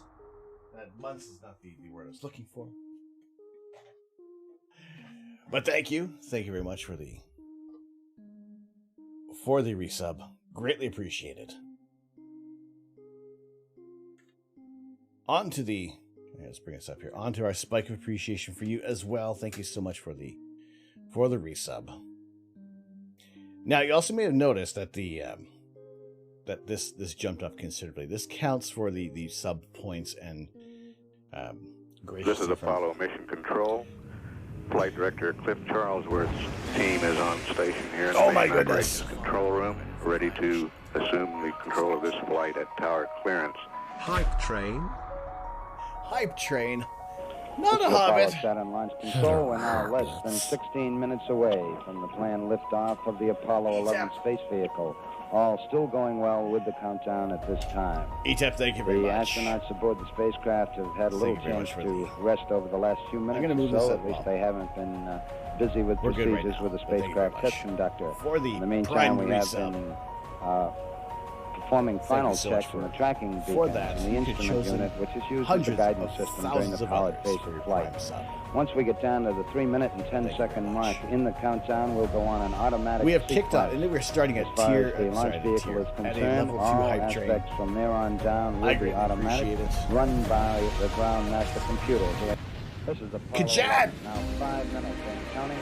We're on time. Our planned liftoff spacecraft test conductor Skip Chauvin now has completed the status check of his personnel in the control room. All report they are go for the mission. Holy And potatoes! this has been reported to the test supervisor, Bill Schiff. Oh, jeez! Test supervisor now going through some status checks. Crap on a cracker, Kajad. Oh, the magnet's on fire! Launch director Oh, up at the phone. Now gives a go as our countdown continues. Thank you so much for the The 10. astronauts will have a few more Gifted reports subs. coming up in the countdown. Level 2, yeah, level 2 Last completed. report Right will up, be from like, Neil forget level Armstrong 3. Holy potato. Nobody knows about level 3. When he gives the status on None the of final that. alignment of the stabilization and control system. Still go at this time. What's level 3? The test supervisor now has informed launch Gorgeous. vehicle conductor Norm Thank you so much for the Carlson 100 will bits. go for launch. On this To the moon, countdown, deep. Carlson handles the countdown as the launch vehicle. To that moon, to the is moon filled up. that Now is hitting out of 4 our minutes, atmosphere. 4 minutes, 4 minutes and counting. We are go for Apollo 11. We're not on a Lego moon. We're starting at 3 minutes. None of that. 7 seconds. Our moon is out of this world. 3 minutes, 45 seconds and counting. Wearing my helmet, thank you so much for the 100 bits. Artemis hype. Hype ship roll. Hype. I like that ship. That's a cool ship. That's awesome. Thank you so much. We'll have some hot nuts to eat following the hype train. I appreciate it very much. All still go at this time. Thank you so much for smashing through level 3 onto level 4. Thank you very much. We know it will be a good flight. Firing command And as always, coming with in level now. 5, We are on the we'll launch automatic that sequence. Saturn V We're rocket. approaching the 3-minute If mark we in reach the count. 100% on level 5, T-minus I'm 3 doing a minutes giveaway counting. for some T-minus Astro 3, Canuck merch. we are go If we don't with reach it, all that's fine. elements of I the mission appreciate at the this support time. immensely. We're on an automatic And, sequence as the master you know, computer it's supervises fantastic to have hundreds y'all of in events here. occurring over these last few minutes. And I think we were getting... T-minus 2 minutes, 45 I was going to say, seconds and some of counting. our little The counters names do of go the launch away, team so here in I the don't know control how center close we are monitoring to that a ghost number pepper. of what we call but, you know, redline values. I Tolerances appreciate we it all don't the want same. to go Thank you so above much and for below joining in temperatures and on our pressure. hype train, and They're we're going standing to by to call out any deviations pick from our apart a plan. little bit more 2 minutes, 30 seconds of the and counting. box art We're for the still Rocket go Launch on Center. Apollo 11 at this time. But we'll also keep an eye Vehicle on pressurized as far as upcoming missions, when that is going to be launching. all June is still 19th going. is when we're expected to see the test, the wet dress rehearsal for the Artemis mission. 2 minutes, 10 seconds. Get more, get hyped, get excited for this next step into space exploration. And we're right alongside with everything. It is amazing to see what's been on the SpaceX, what NASA has lined up. It is, Past the 2-minute mark in the countdown. yeah, it's just fantastic. T-minus 1 minute, I appreciate 4 it. seconds and counting. Our status board indicates that the oxidizer tanks in the second and third stages now have So there are some pressurized. other news stories I will touch on at some point. We'll get there. Here at the last minute, But we're also taking a look at the WiseCam V3, and hopefully when the sun sets, we'll be able to take a look at that color night vision. flight to land, first one on the moon. But until All then, indications I think already that camera is performing this time indicate we are go. 1 minute, 25 seconds. than I expected. Counting. Our status board indicates the third stage. So I think pressurized. 80 second mark is now the time. We'll go on to the internal power at the 50-second mark. T-minus 15 seconds. Guidance is internal. 12, 11. Oh my God! 10, 9. Ignition sequence start. 6, 5, 4, 3, 2, 1, 0. All engine running. Liftoff. We have a liftoff. Oh my goodness.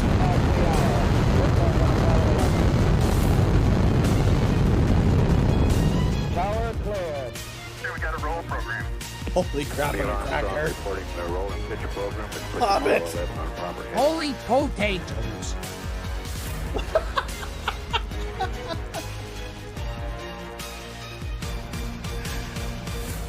Just less 30 seconds. Cordis, thank you so much for the gifted subs as well. Roll complete and the pitch is Holy programmed. crap, and a cracker.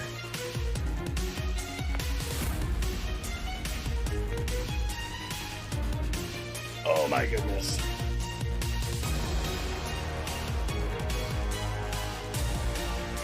Oh. I feel there's something very spicy coming out. I think we may have finished. I don't know. I think we're if not, we're. 11 Houston, you're good at 1 minute. Now we probably. Oh god, it's probably gonna be a ghost pepper in my future. Downrange 1 mile. It's gonna get altitude spicy, 3, especially 4 with the miles 1500 now. hits as well. Oh my goodness.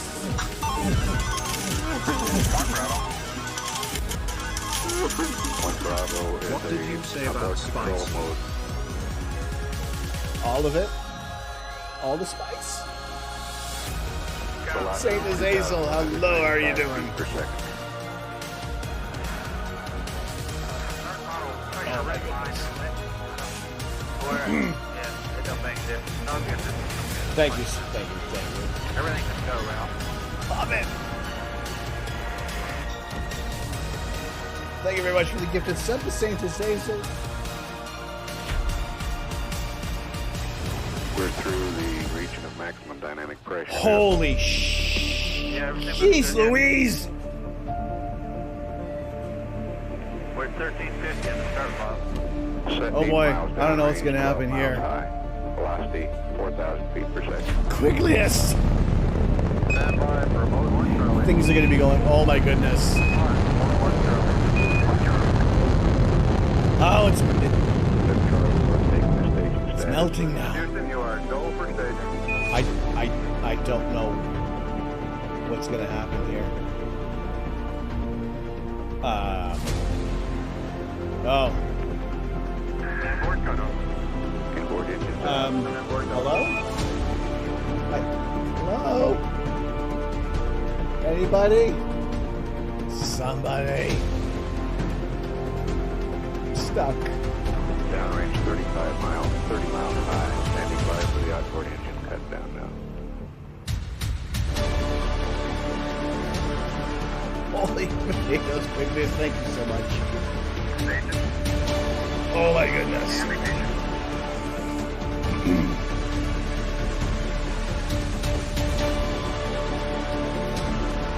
The lights are gonna be going crazy for for so long now. I still don't know how to fix it, but I appreciate y'all breaking the lights.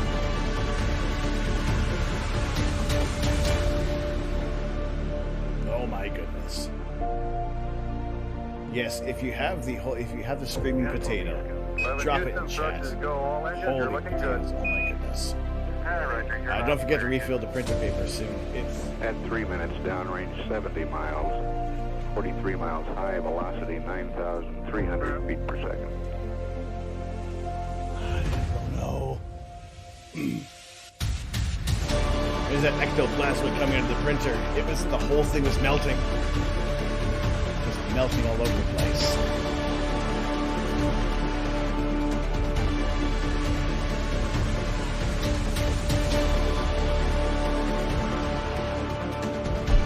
Holy potatoes.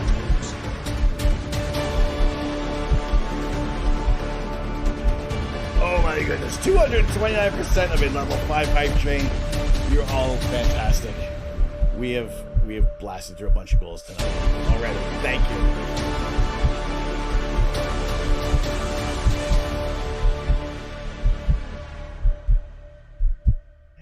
F's on the printer, my goodness. Right. Oh my goodness.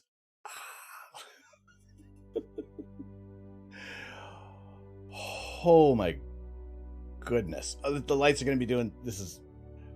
Thank you very much for breaking the lights. I appreciate it. Thank you all so much for the... Yeah, see, it's gonna be doing this for a bit. Thank you. Oh my goodness. Holy potatoes. Quiglius, my sincere gratitude for the 20 gifted subs. Not a Hobbit, thank you so much for the gifted sub. To Saint Azazel, as well as Cordis for the 5 tier 1 gifted subs. It's what we do. You break stuff. Kajad for the... Okay, we're over at this point now. All right, we have supremely broken the the commands for the hype train. I have to find out where it breaks with all this. Oh my goodness. As well as ETEP and Cordis for the resubscription. Y'all are...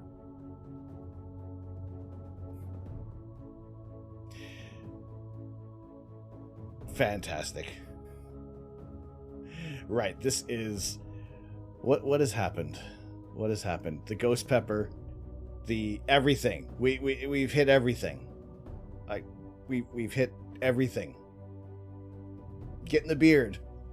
Oh, okay. Just break it all. Thank you. Oh my goodness. Nope, it's gonna go through this one more time. All right, while it's doing this, oh my goodness, there's a lot of spice happening. There's a lot of spicy things that are going to occur. You really got to come here more often. You're a fun bunch. Cordis, is great to have you in here. We have, I would like to, I need to thank Chris Perillo for kind of almost boiling down the essence of what happens here as controlled chaos, for the most part. It is, I love talking about space and astrophotography and all things to do with astronomy. Gone for the head. And now, well, that's all, folks.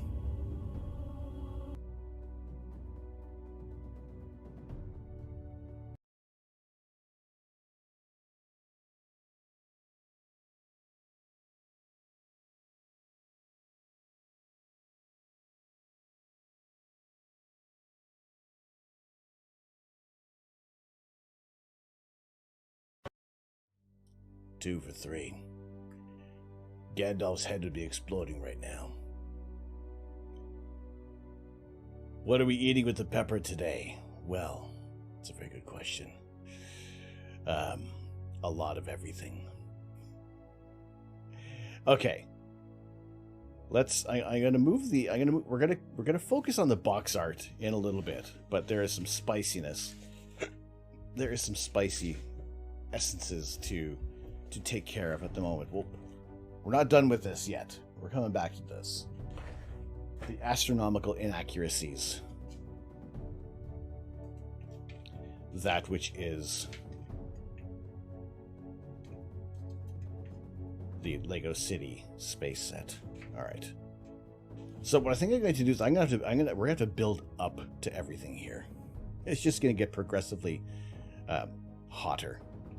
So with our current offering of the Ghost Pepper atop our delicious rocket-shaped piece of bread, there is some smoked honey ham and some herb and spiced Havarti cheese because it's nice and easy to cut, and some chipotle, chipotle sauce from A&W that Mrs. Canuck and mother-in-law Canuck picked up earlier today.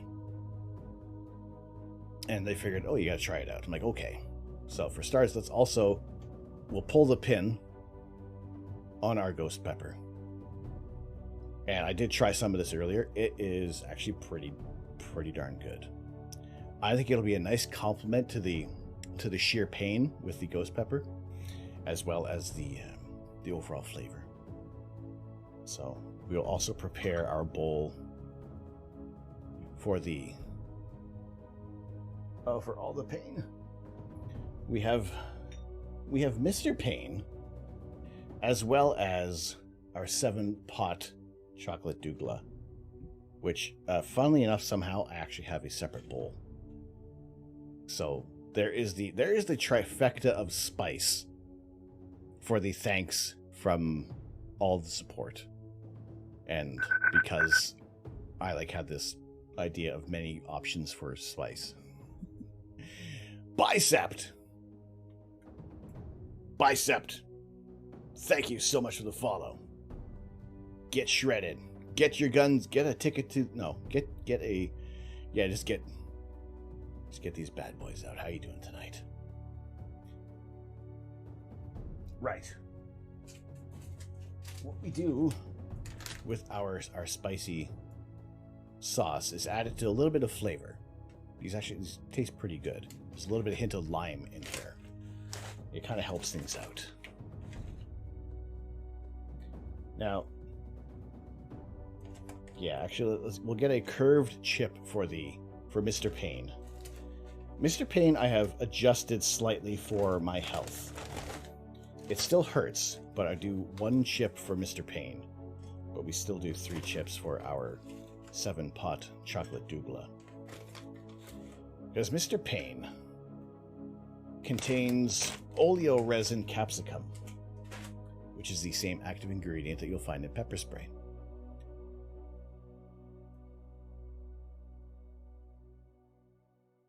The 7-pot chocolate douglas is our kind of our middle of the road hot sauce. Well, as Mr. Pain is one of the most extreme options that we have. And it is basically vinegar, water, and pain in a bottle. It's a little runny. Focusing at infinity. Sean, you know the flavor of this one now, don't you? You know what this one's like.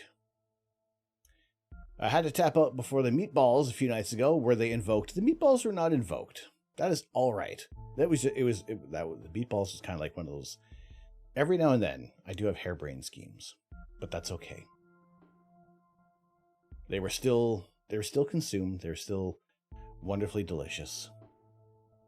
But we will, for the 777 bits.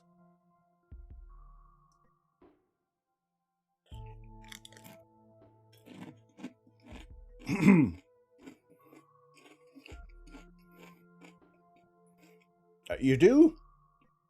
A kick in the mouth. It's a kick everywhere. Like, it gets you.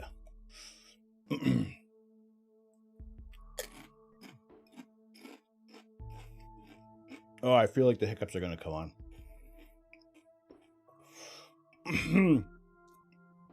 Sata Zazel, thank you very much for the 777 bits. Enacting this level of spice. As it is 777, so we do have 3 chips.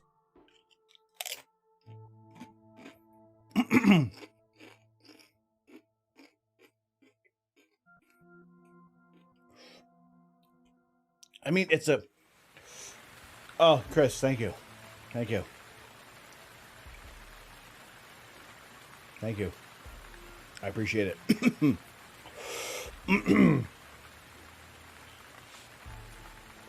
It is actually a tasty sauce. You can taste the garlic. You can taste the black pepper.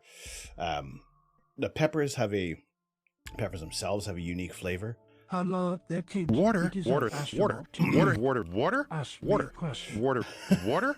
Water. The water. Water. Water. Water. Water. Sean, thank you very much for the hydrate. You'd like a chain of sticky notes. Preventing access. Oh my goodness. Oh, I should have brought the fan in here. I'm getting freaking warm. All right, let's get Saint Azazel. Thank you so much. On to the spike of appreciation, our pillar of happiness. Oh my god, this is just this is a hot rod right now. Oh my gosh. I don't know whether potatoes. I don't know whether I'm pacing myself with the hot sauce or just get it over with and then deal with it while we're talking. I figure we'll deal with it.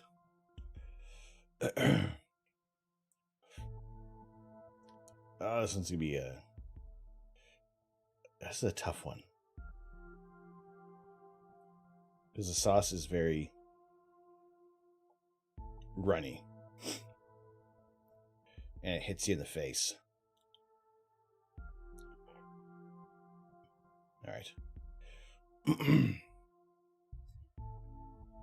So, not a hobbit for the 1,500 bits and one of our hottest hot sauces coming in about 1.8 to 2 million Scoville units.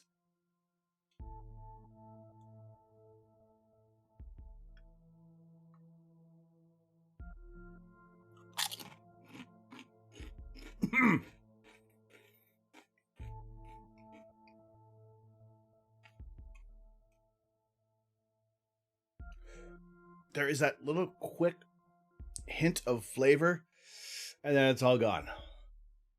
And then that's it. It's like a wonderfully painful Tabasco sauce. Saving the ghost pepper for a nice... Yeah, I figure we'll go a little cooler with the ghost pepper.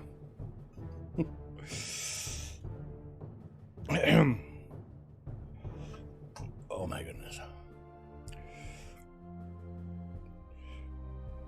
But not a hobbit.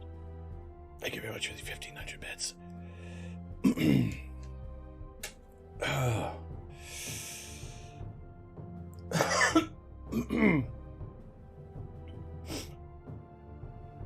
I can't use this hand to pee now. I got hot stuff all over it.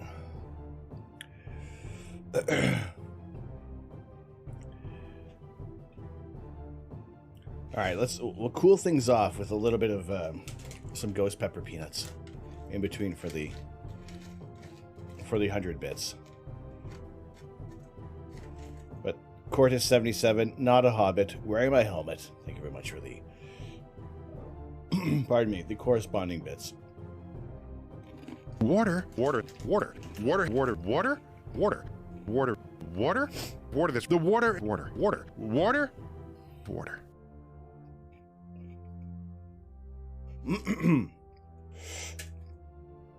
Thank you, Hobbit. Cortis. On to Spike Appreciation as well as wearing my helmet. Alright, CJ, I have not forgotten about your book request. Just a chain locking out the book entirely.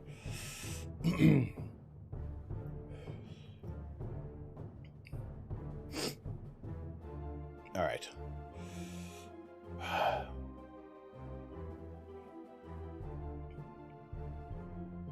And then we'll get onto the book.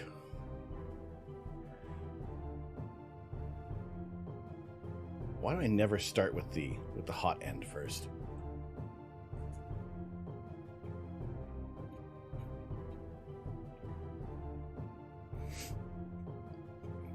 That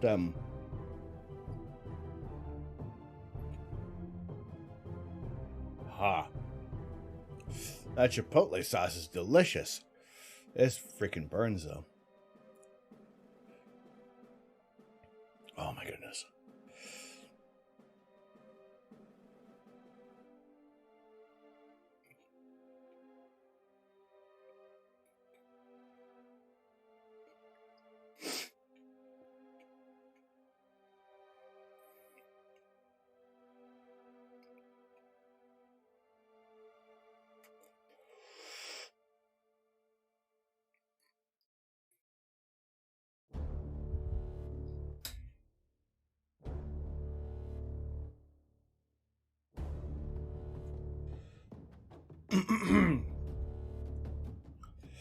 Well,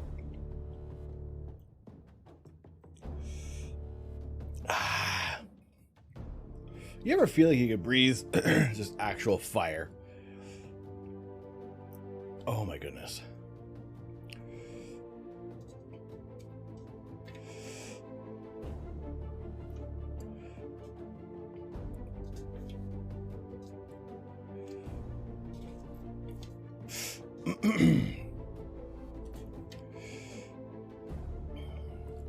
It's not so much that it hurts, it's that it hurts.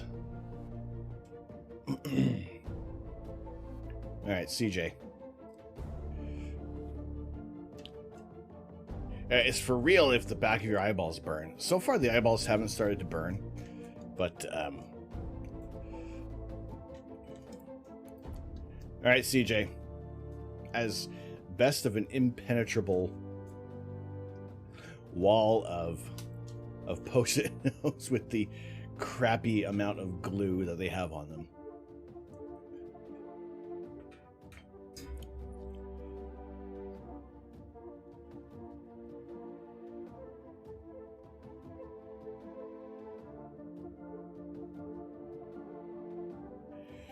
Locked by CJ Laufeyson.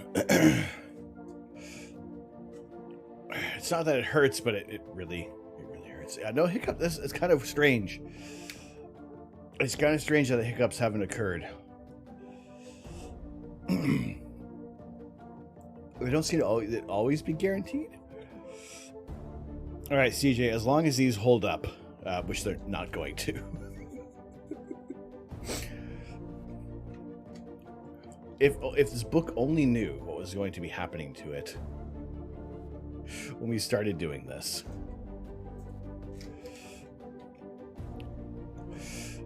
Game over, man. It's game over.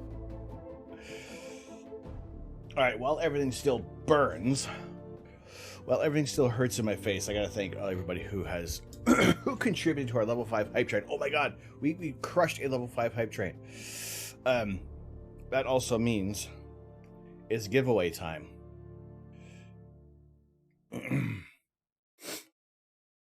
Oh, the hiccups tried to get through to the brain. It was overloaded with just feeling pain. All right. It is a bit of a giveaway. Let's do exclamation shuttle.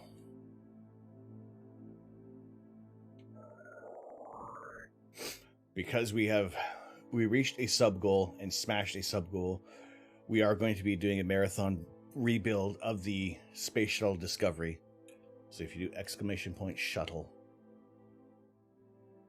why is it not populating?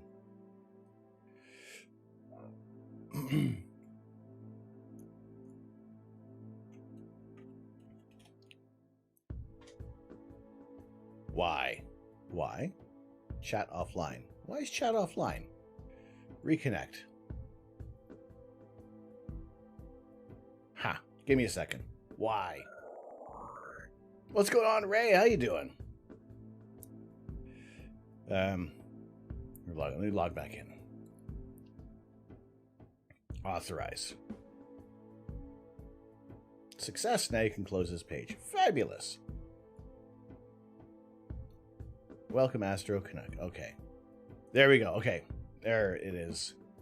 That's working now. Okay, so we got Ray, Headbanging Raider, Galar's the Cat with exclamation point shuttle. So if you are none of those three, you got to do it again.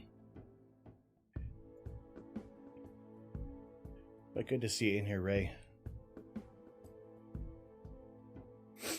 All right.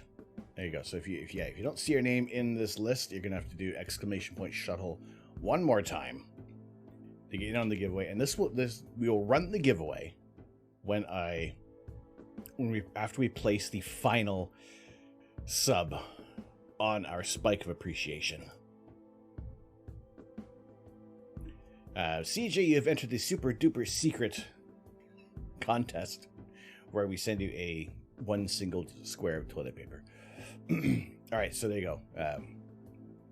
Exclamation point shuttle. So a huge thanks, not a hobbit, for the gifted sub to Saint Azazel. And amid the wonderful support for reaching this hype train, Disc 105, actually we can do this, because we've moved it to a special place. Cordis 77 to Disc 105, Stylish Sunny, Sith Lord Brit, Carp, ODB, and Brit Click ASMR. Yes, good luck everybody on the contest. And as CJ said, up your rear. Zanzaramine, Maple Glades, Quiglius, thank you so much for the 20 gifted subs. To Karen EXE, DMAT 1773, Ice King of Space, Ms. Meacher, Van Becan, Just a Single Square, no more, no less. AA Ron, Aaron Brinkerhoff, exclamation point shuttle if you want to get in on the giveaway. Ida Kim as well, get in on there, as well as Gypsy Girl 80, Cliff 41, Princess Persnickety,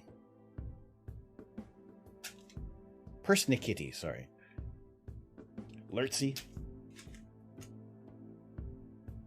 Sir King Crayons, Peppermint Ice, as well as Torvik, Dark Soul 11506, Infinite Raiders, Gutros, and Seraph of the Wind Quilius. Thank you so much for the gifted subs. Wonderful to see you again. Good to see you back.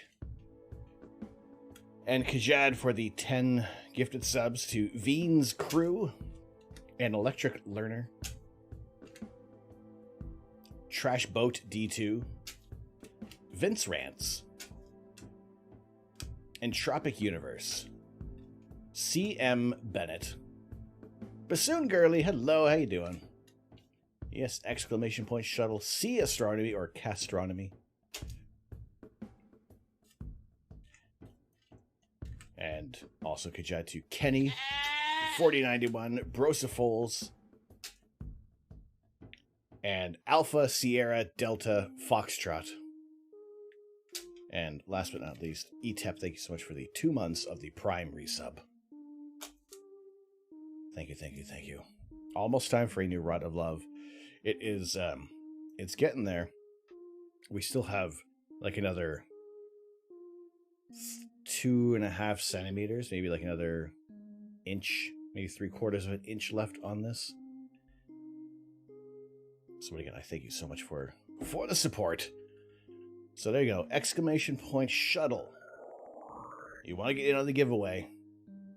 I said after, once we finish putting everybody on here, you got 30 seconds.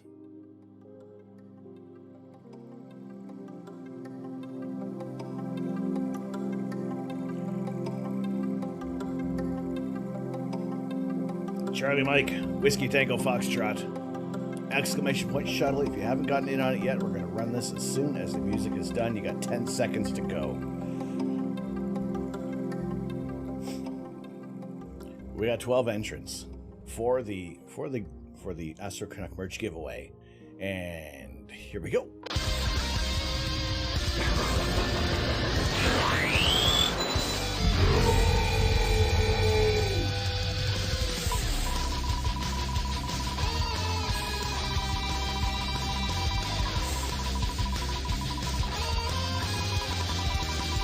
All right, here it is. Here you will have to chat in chat if you're the winner. Who is it going to be for some Astro Canuck merch?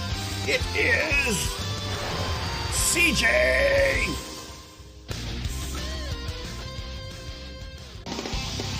CJ loudly saying you have 60 seconds. Make yourself known in chat for some Astro Canuck merch. CJ, you got 45 seconds to go.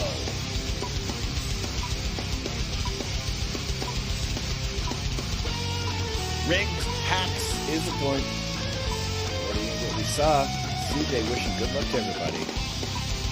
Whoa. Hot dog, we have a wiener. CJ, you got 28 seconds. 25 seconds to go.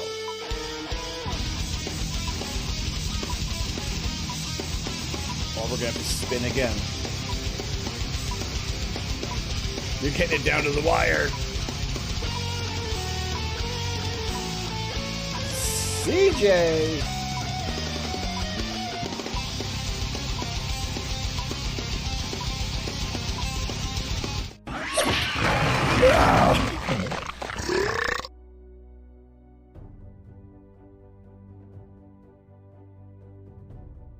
Like, at the...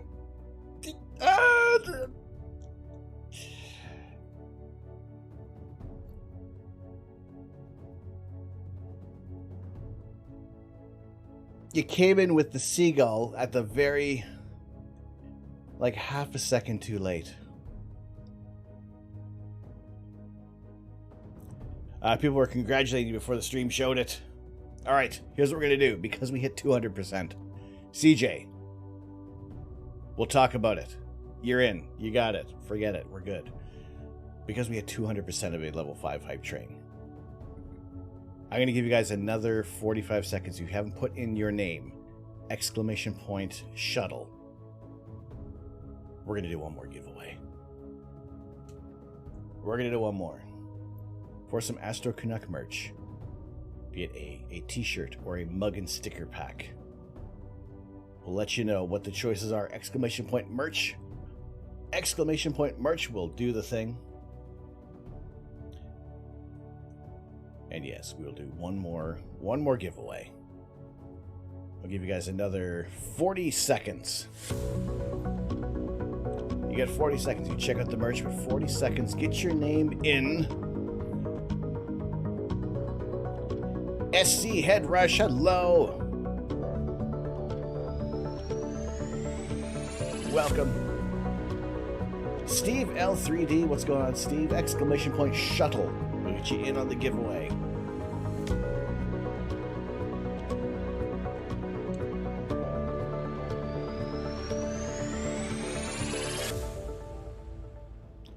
All right, here we go. Steve! ! Shuttle. ! Shuttle. ! Shuttle.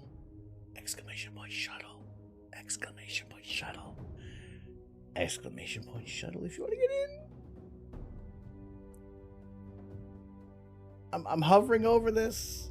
Steve L3D. Do you want to get in? ! Shuttle. Andy, hello. There we go.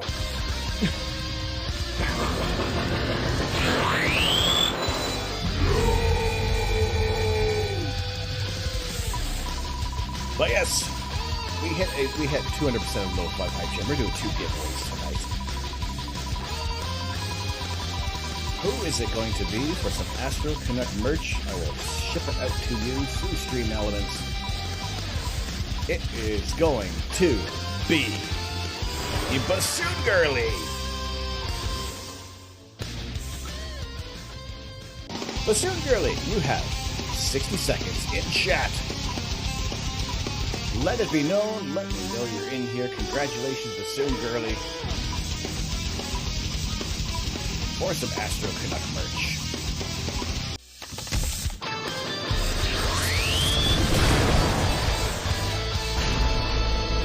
Congratulations. Congratulations. Congratulations. Winner, winner, chicken dinner. Yes, congratulations, Bassoon Girly and CJ Laufeyson for our giveaways. Congratulations, and thank you all so much for reaching the level 5 and destroying a level 5 hype train.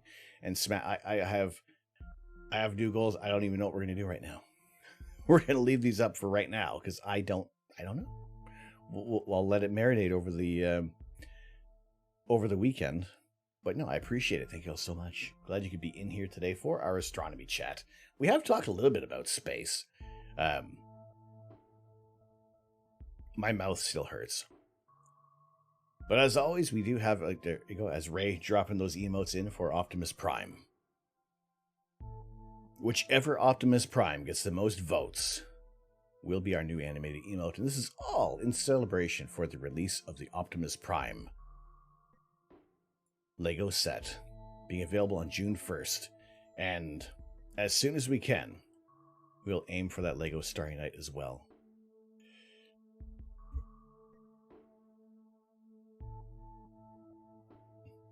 CJ, it's the you want to play by the rules. CJ, you're going to hold me to the rules, sir. Captain Canada, what's going on? How you doing? CJ, do you want me to spin again? You can jump back in. Do exclamation point shuttle. We'll do one. We'll do it again if you want. I mean, I'm happy to. If you want me to adhere to the rules, I will adhere to the rules. Optimus Prime Lego is gonna be hype. It's totally going to be. Captain Canada, are you going to be on the Lego store? Are you gonna be on that Lego site first thing?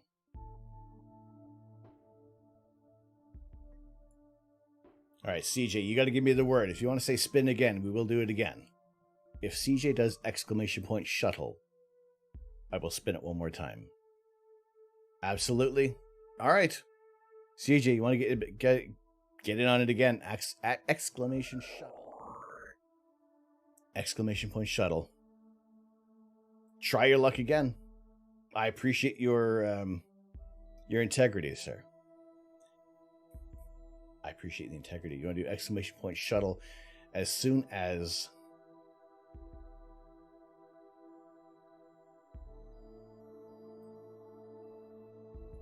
every single one of them you missed.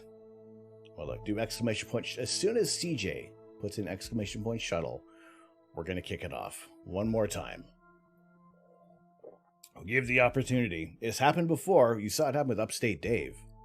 Dave missed out and ended up getting it. So, hit it. Just want to hit it? There we go.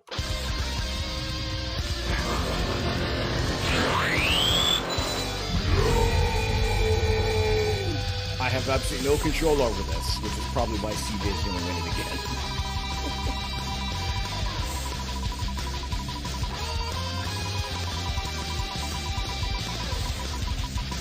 All right, who is it going to be in our giveaway for some Astro Canuck merch? Oh my God. Thought lightning was going to strike twice. Cordis! Congratulations, Cordis. It is you.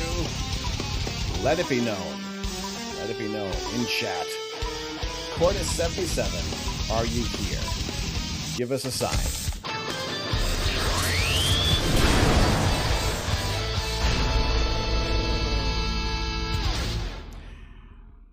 All right, Cordis77, congratulations. My goodness, the integrity. CJ, thank you. Thank you. Again, if I could give you like a double VIP badge, I would do it. That was that was intense. We couldn't think something like that would happen. Oh my goodness. All right, well, those who have won, send me a message either on Discord or on Twitch on the DMs. I will just need your shipping details, and we'll get those sent out. I'll let you know when those are sent out through Stream Elements, exclamation point merch. If you like to see what the options are, there is a t-shirt, a t-shirt and mug option, as well as a as mugs and stickers, or a t-shirt and stickers pack. Let me know what you would like to do, and then we'll get those organized, sent out to you. I appreciate it. I appreciate you guys joining in. Thank you so much. It is Friday. It is roasting in here. I may have to get the fan. I may have to get another coffee. Get the fan, and then we'll get into a little bit more of the space news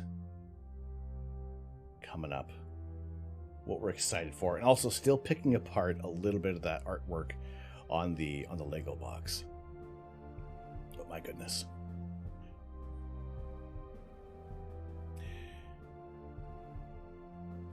So yes, what we'll do is let me see if I have is my BRB screen set up for BlueStacks? It is. It is indeed. All right, I think I'd like to plunk the new camera in here for now.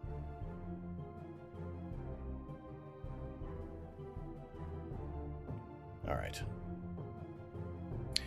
So Top Gun is epic. Top Gun is epic. Maca Builds being the winner of the competition, the contest that allowed them space on our sign. So yes, if you too do believe Top Gun is epic, I probably would not debate that at all. It looks awesome. You want to try and see it this weekend. I mean, I think Maca would definitely attest that you have to go see it. Go check it out. In the IMAX on the biggest screen format possible. It was a childhood favorite. See, I enjoyed. I'd have to watch it again. It has been so long since I've watched I probably watched Hot Shots more recently than Top Gun. I mean, it's mandatory. It's one of those movies. It's like almost like a rite of passage into. I want to say being a cinephile. All right, here's what we're gonna do. I'm going to refill. I'm gonna refill the coffee cup. I'm also going to get the fan in here so I can be a little less sweating. I think it's more of a combination of the hot peppers and my lips are. They don't look as red, but they feel pretty darn burny. And then we'll get into a few other interesting articles I found regarding space, especially one of the most amazing endeavors as a human civilization, getting another aircraft airborne on another planet. And we'll check out some of the amazing video that was just recently released of the Mars helicopter, of the Mars Ingenuity helicopter. What are the giveaway options again? I usually do something like a mug and stickers, or a t-shirt and a mug, and then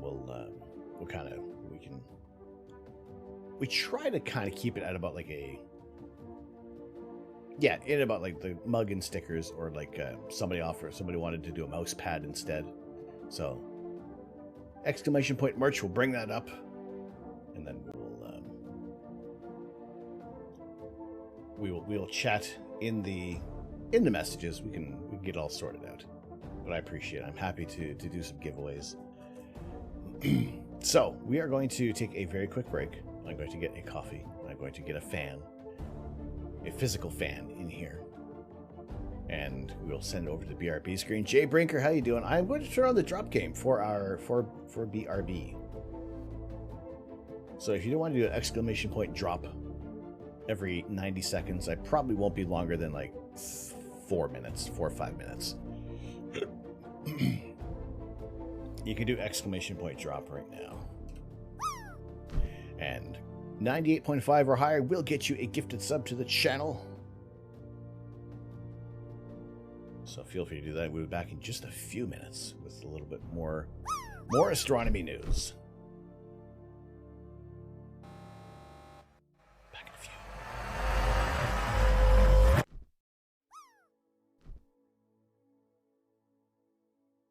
Water. This the water.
Every star will die, including our own sun, and eventually all that will be left is a sparse soup of particles and radiation. Even the energy of that soup will be sapped away over time by the expansion of the universe, leaving everything just a fraction of a degree above absolute zero. Water, water, TGIF, water, water, water, water, water, water, water, this, the water, water, water, water, water.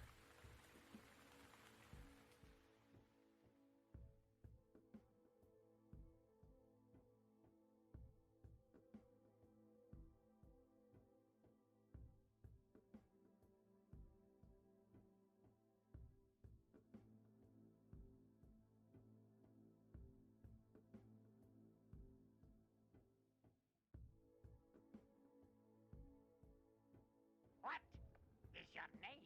Caru W. What is your quest? To seek the Holy Grail. What is the capital of Assyria? I don't know that.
Hello. Hello, hello, hello. Against all odds, he landed. Welcome back. Hello, everybody. Thank you so much for for waiting, for hanging around, for sticking out with us. Playing the drop game, we'll leave that on for a bit. Until it just naturally dies off. But thank you so much for joining. Welcome, welcome, welcome. My name is Tom. I am the Astro Connect. You should have gone for the head. And I don't feel so good.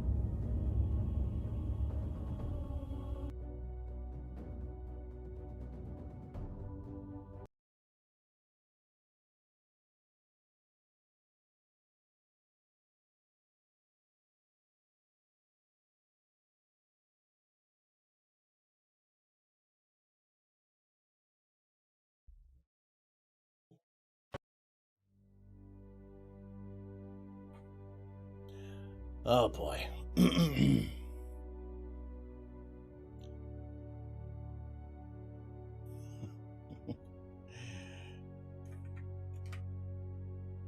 All right. Was there anything? Chris, what was your score? What did you get? I did see that there was a Kajad got to live out the dream of getting rid of a bot. All right, so far the past 24 hours we have Galars the Cat at 76.74, American Chris Hansen 65.93, Jaybreaker 54.97, me 34.12, Bassoon Girly 17.86, and Focusing at Infinity at 5.38.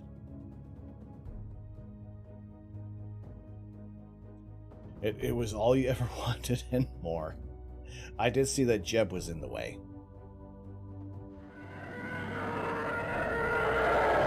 And they were hiding out. I appreciate you guys joining in on the drop game. I figure it's a fun thing to leave on. Have I ever messed around with the maps on Google? Whoop! Oh, jeez. Hang on. I've hit buttons. I should. I have two. Ooh. Well, hang on a second. I haven't looked at this. At this one. I've kind of toured around. Like, you know when you go to like Google Earth and you kind of zoom out, but never have a look at the elevations.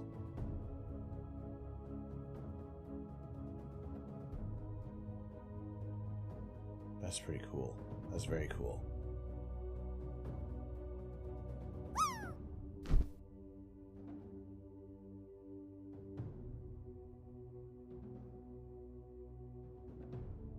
Infrared.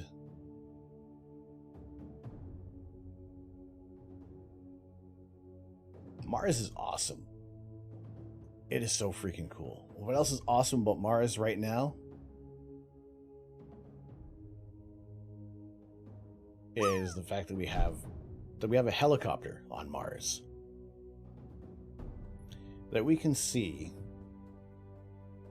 We can watch the Ingenuity helicopter travel across the red planet, and this trip was, I think this one was like 120 meters. So this is the latest flight from April 29th, and you see as it goes, we'll see the tracks from Perseverance, and you can see the shadow of the helicopter as well. Which I think they pretty much have to make sure that that's always in shadow because that looks so cool. And then we're going to be passing across the tracks from Perseverance.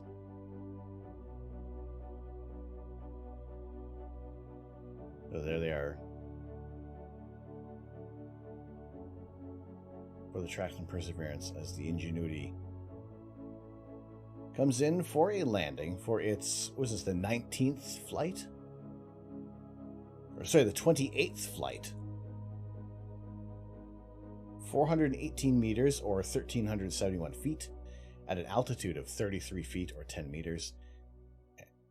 Traveling at 3.6 meters per second or 8.1 miles per hour on this latest trip. So that is pretty darn awesome. I like the weird shadow. Kind of looks like a flying insect. And because then what also we had learned earlier, as this is going to be approaching, these blades had to spin faster than regular blades on Earth for a helicopter because there's so much less atmosphere on Mars that these blades need to work that much harder to be able to create lift.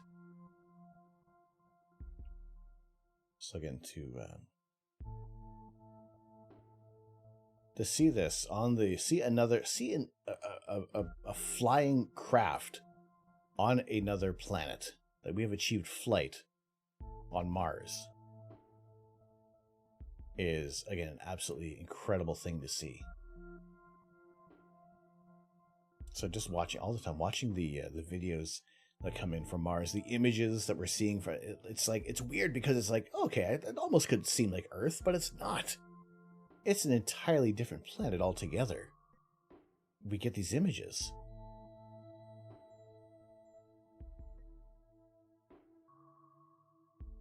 So again, that's count ourselves incredibly fortunate to be in this time that we're in and seeing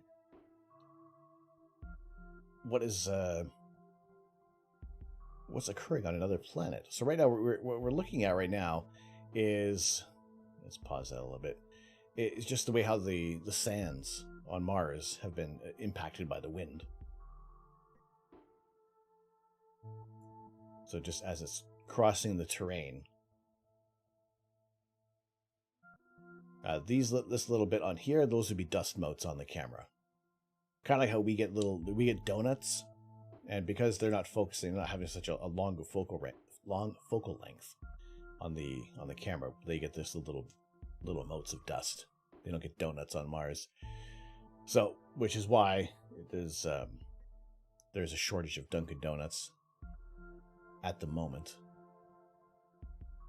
But I imagine as soon as they can, they'll throw a Starbucks or a Tim Hortons on Mars. Yeah, so this is looking from about 10 meters, about 33 feet, and there's the shadow of the helicopter, which they pretty much keep in every image, just so you get a sense of how high it is when it comes in for the landing, and also just to see that we have a helicopter on Mars. That this isn't some reconnaissance orbiter that's flying around. That we are looking at. We're looking at a drone, and again passing over the tracks from Perseverance.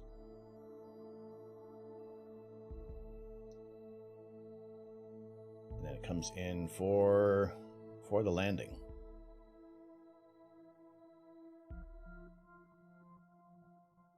And just out of, so that's where it had crossed for its mission.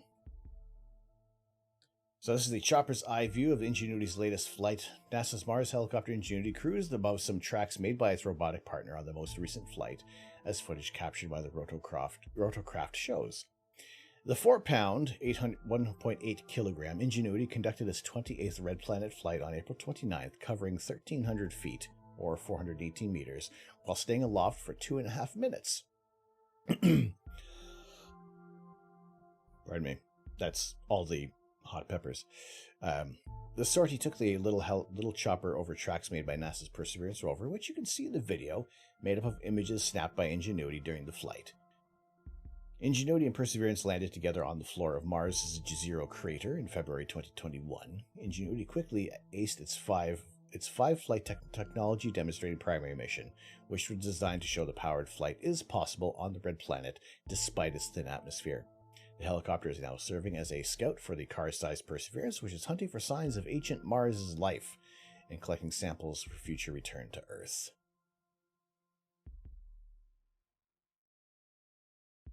Oh, there's more to it. I thought that was about it. The solar-powered Ingenuity has performed incredibly well on the Red Planet, as its longevity and jam-packed flight log attest. But the little craft has also run into some difficulties lately. On May 3rd, Ingenuity failed to check in with Perseverance as planned. Its first such missed tag-up on the Red Planet. This was no small matter because all communication between Ingenuity and its handlers on Earth must go through Perseverance. Mission team members were able to get the two robots back in touch 2 days later. I think I have a mosquito in here. We're able to get the two robots back in touch 2 days later, and they believe they know they do know what caused the dropout.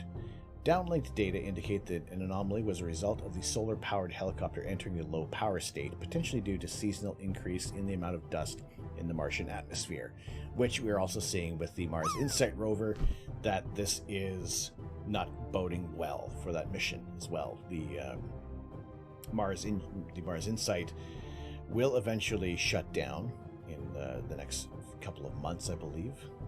They're saying so. It's basically finished up its mission, and there is pretty much no way of recovering it short of taking up a little air hose. Shidahari, how you doing? How's Jeb? Good question. He is still awaiting recovery. Still sitting, hanging around up there. But we have taken the next steps to rescuing Jeb, as we do have a 2-crewed capsule available. He'll be stuck there for another 5 years.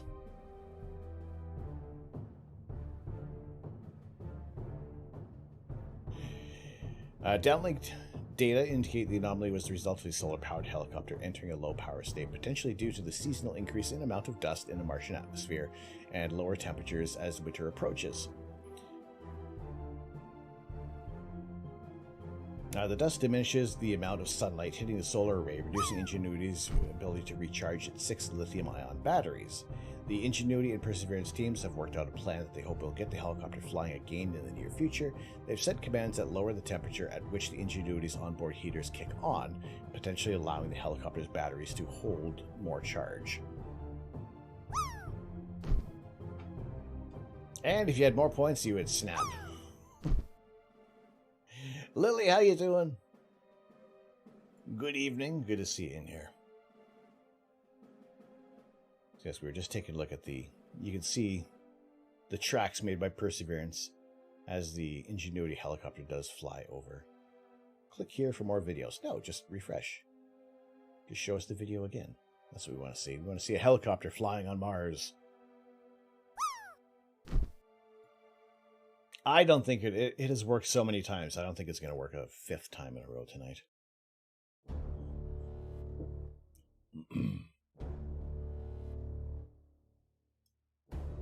But this is, again, watching flight occur on another planet. We almost like seemingly take it for granted.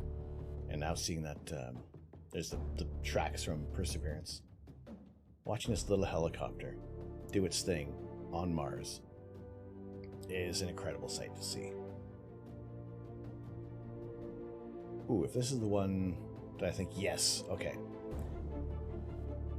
So, briefly going back a little bit to when we witnessed the image from from a black hole, the shadow of the black hole in another galaxy in M87, and then most recently the black hole in the center of our galaxy. And a lot of people wondering how come it took so long to get something so close. And why did we go for something much farther away?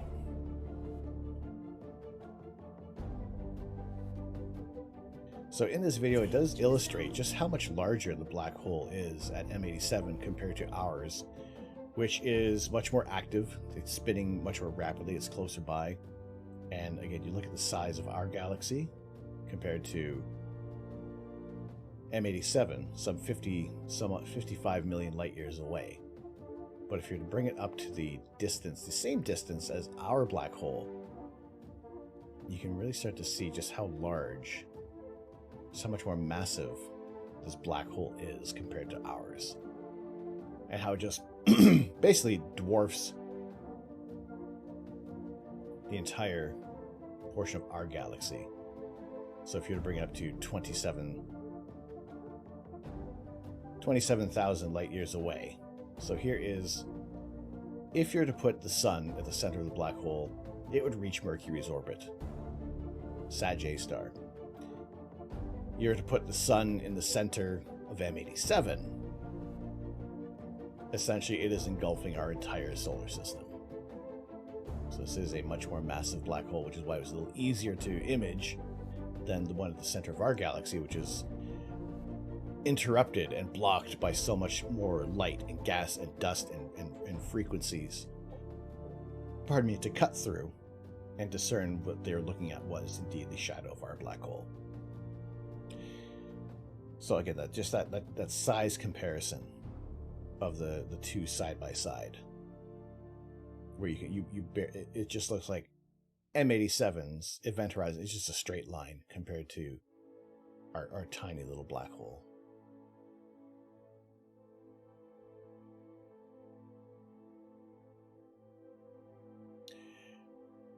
No, I didn't. I was rambling on about black holes. But he came back the very next day. Tom came back. We thought he was a goner, but Tom came back. Just couldn't be snapped away. And what was about the speed of sound on Mars? I saw them. I do appreciate being reminded of messages, because if they went too high.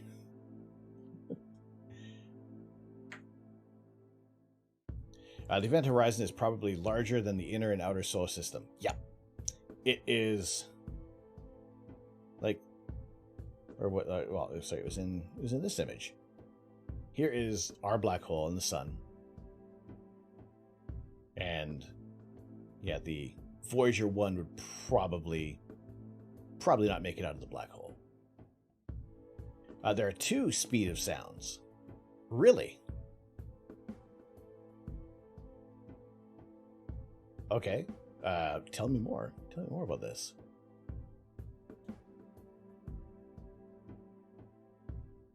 Something you have to think about is 2,800 RPM on those rotors. And for the for terrestrial helicopters, it's something like what, like, is it like 800 or something? 800 RPM or 600 RPM?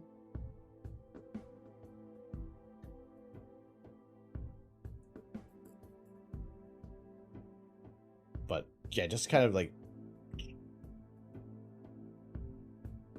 how do we wrap our heads around sizes of structures like this? You know, you're looking at the orbit of Pluto is still light years within.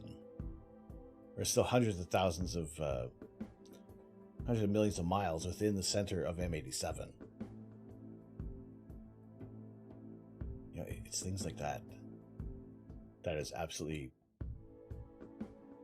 These are the things that blow my mind in space.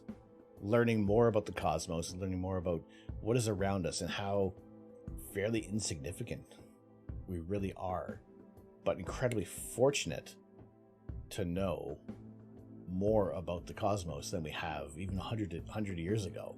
Even like 20 years ago. How much more we know about our cosmos than we did. And there's still so much more with the advent of JWST being online for some scientific research in the next few months. Sorry, pardon me, the next few months, a couple of weeks essentially. And we're going to be starting those missions. And AstroPrinter had sent me a link.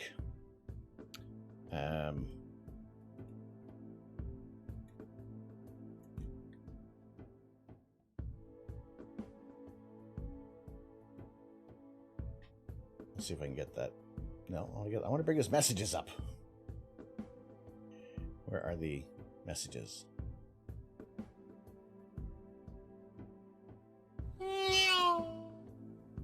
There we go. But also, if you haven't been following AstroPrinter, get a shout out for Liam. Alright, speed of sound on Mars is different from Earth, Perseverance rover finds. Okay. And then as well as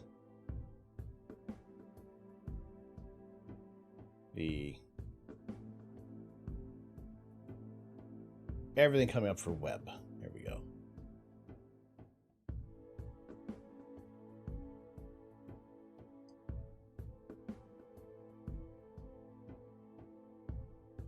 All right, so the speed of sound on Mars is different from Earth, Perseverance rover finds. Mars Perseverance rover has found that sound travels much more slowly on the red planet than it does on Earth and behaves in some unexpected ways. That could have some strange consequences for communication on the planet. Sound waves move more slowly through Mars' atmosphere than they do on Earth. This makes sense as the speed of sound depends on the range of factors, including density of the material that the sound waves are traveling through and additionally on some other variables including temperature. In Earth's atmosphere at 68 degrees Fahrenheit, 20 degrees Celsius, sound travels at 1,125 feet, or 343 meters per second. But in the much denser medium of water, it moves at 4,856 feet per second.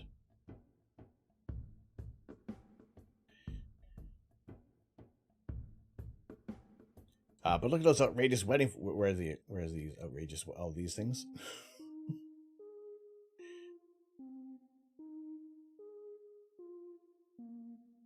See, do they have sound on this?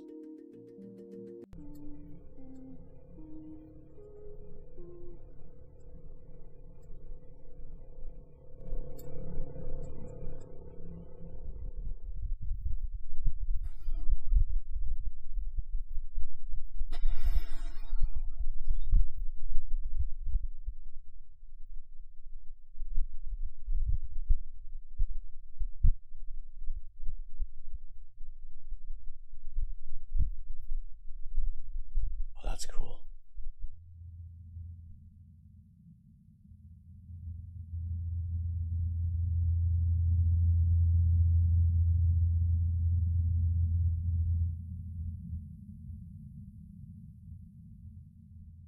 It's so quiet on Mars.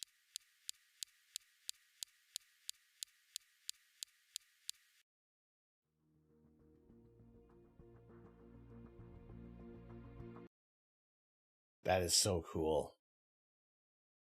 What blows your mind is that we have yet to find any other planets like ours. All the others are round, not flat like Earth.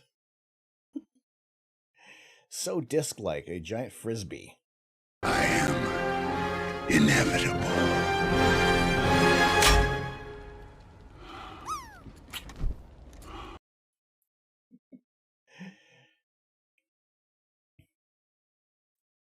Oh my goodness. It's not like I have some kind of hacking system on here. Every star will die, including our own sun. And eventually all that will be left is a sparse soup of particles and radiation. Even the energy of that soup will be sapped away over time by the expansion of the universe, leaving everything just a fraction of a degree above absolute zero. But TGIF, am I right? You blame Gandalf. By the power of Grayskull, I have the mustache. Oh, all right, there we go. It's this mustache. All right. Okay, well here actually, you know what? Here's a good example right now of the two cameras we are using at the moment. A massive difference.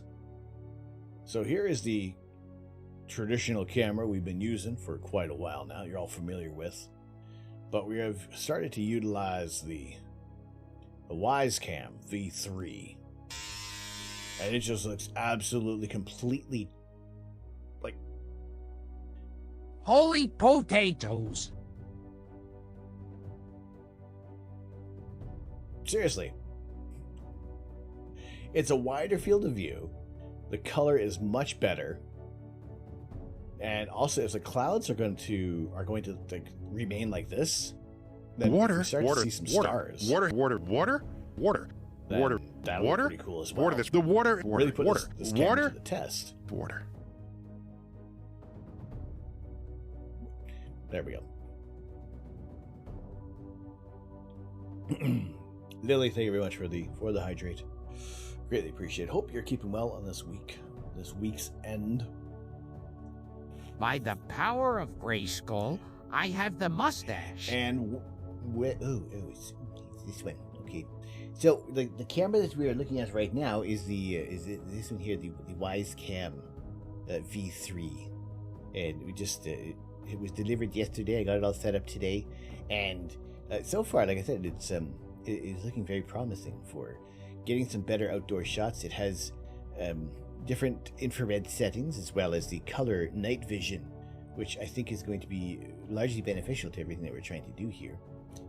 And also, we'll see how well the stars will show up if the sky is going to be a little bit clearer. Well, not so much clear, but a tiny bit of break in the clouds, versus this camera that we've been using since the UK. Also, you can just see how dark everything is out here.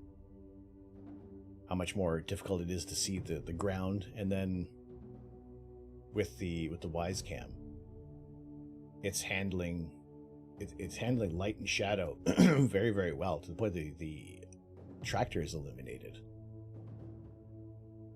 So I think that is pretty darn cool with what this camera can do.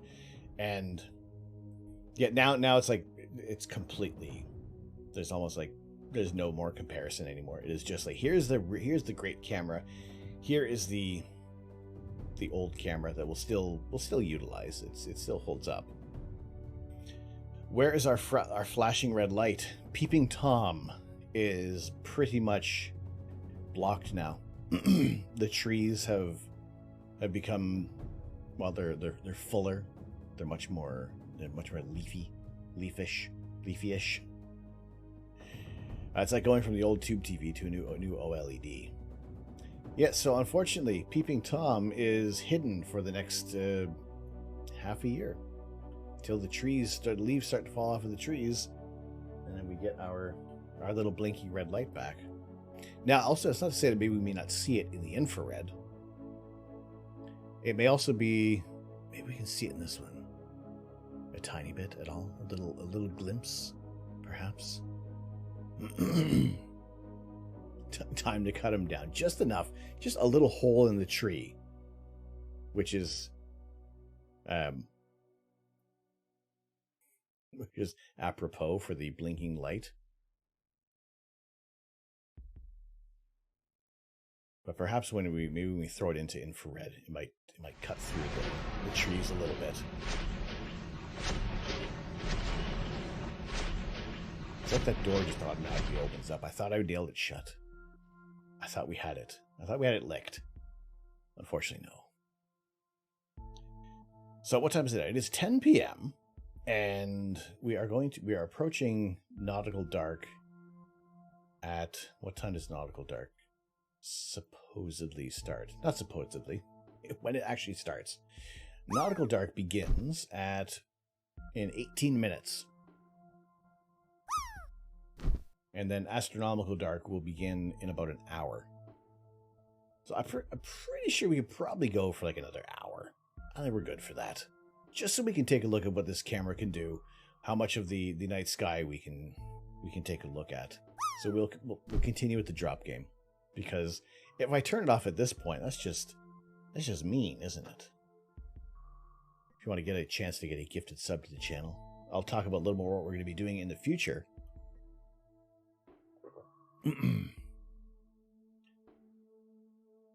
What we're going to be doing is on a very near future stream is rebuilding the Space Shuttle Discovery. We have blown past the remainder of this goal, and we will spend the whole time on the stream. It'll be a Sunday stream, so we'll start early in the morning, and then we'll continue with the build until it is finished. So yes, it's degrees the sun is below the horizon. So that just kind of measuring how much when I was in the UK, we never, at this point, we pretty much never left nautical dark. It was all the sun was still impacting the night sky just a little bit, to the point where you could be imaging, and with each successive image you see it kind of getting darker, darker, darker. You would pass the end of nautical dark essentially and just going back into reaching into civil twilight, and that would start getting lighter and lighter and lighter. I was digging around and can't really find a terrestrial rotorcraft to compare Ingenuity to. Most drones are using much smaller rotors and enormous RPMs, and a helicopter you're right on about, but still not comparable in size. There was Where Ducky, there was there were some articles when Perseverance had landed, and then when they're getting Ingenuity ready to go, and they're comparing it to some other terrestrial helicopters, but where that article is, probably somewhere in NASA's archives, we could find out about that specific information.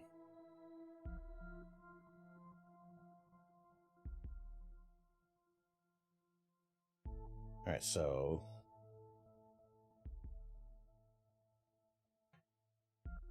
here are some of the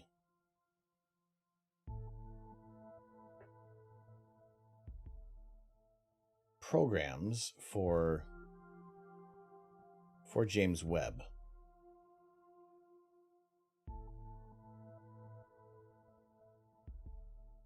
What is AR? Archival research. Programs with this icon have components that have no exclusive access period and can be used as a basis for Go Cycle 1 archival research. You do recall the RPMs are quite high for the size. I think also Ingenuity's rotors rotate in opposite directions. Yes, they do rotate in opposite directions. And that is just to enable just to get enough lift on like the lack of atmosphere on Mars.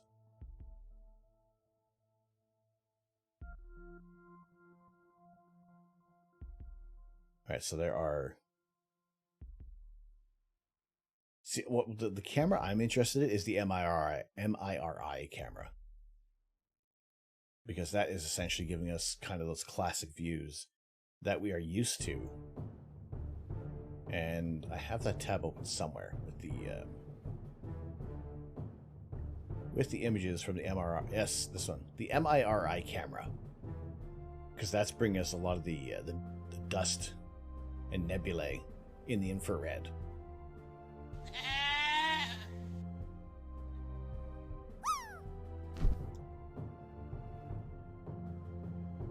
Don't you just hate it when someone sends you a Lego cat and you don't get it? For Pete's sake. When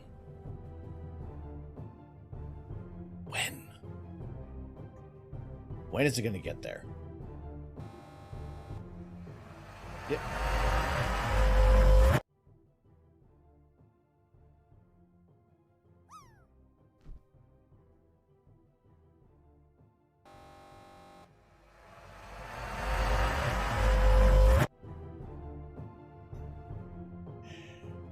Okay. Nori, let me see when I sent you the message. Because right now, for the life of me, I can't find the paperwork. Where is Nori Kitty? There's Nori Kitty.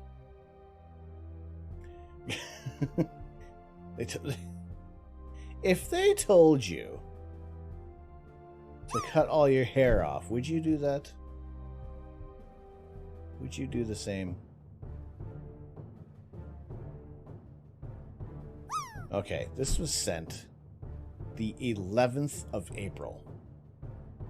Holy crap in a cracker. Alright, the only thing I can think of is if it went by the slowest mail possible. It's the only thing I can think of, which would be 4 to 6 weeks. Which essentially would we bring up to that 6-week point, Nick, now.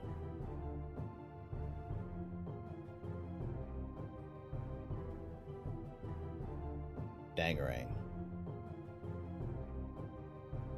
Other than missing your cat, Nori, how are things?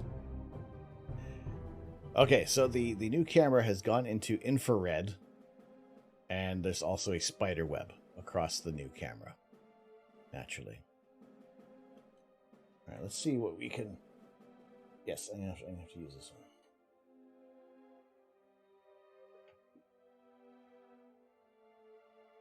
Let's see what we can do with the Wise camera. I think the spider web is already across the the glass. Let's see what we can do for auto night vision off. Yes. All right, there's the camera without the night vision on. And we can start to see we start to see a star. Exhausted 5 hours of Beat Saber. Holy potatoes, really? Was it fun, though? Did you win? Did you win, Beat Saber? Canadian spiders are jerks. Like right across the bow of the scope. Or the camera. See, I've never played Beat Saber, but I've seen some of the crazy songs that you've been playing in Ori. And it's like, nah, I'd be gassed. Let's see what other options are on here. Because there's supposed to be different levels of infrared, right?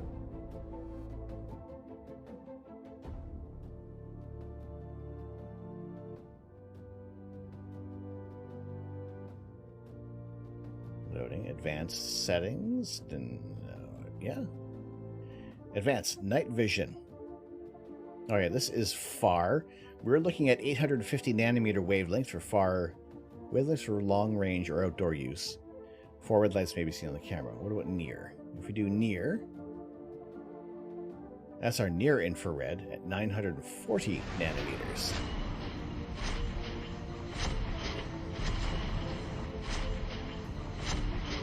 Alright, if it wasn't for this darn spider web. Yura Morrow, hello, how you doing? Good evening, good to see you here tonight. We're toying around with a new camera, and yes, we can see it. I saw it. Look, right there, right here. Flashing red light. It's peeping Tom. Wait, that seems too low. It seems like it's too low, but are we seeing something else?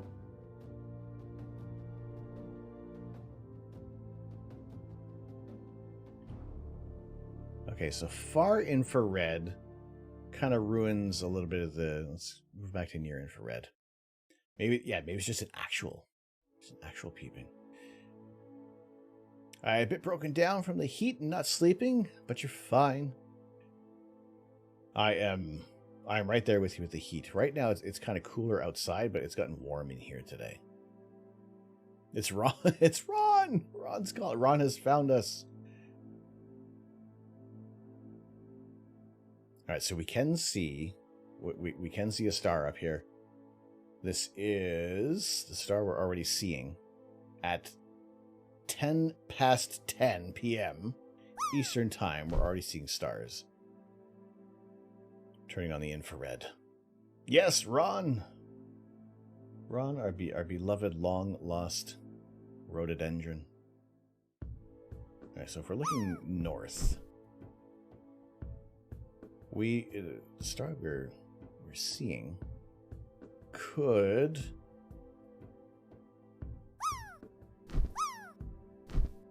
It looks like it might be Alderamin. Or possibly Vega. Or Deneb. No, it's more northeast.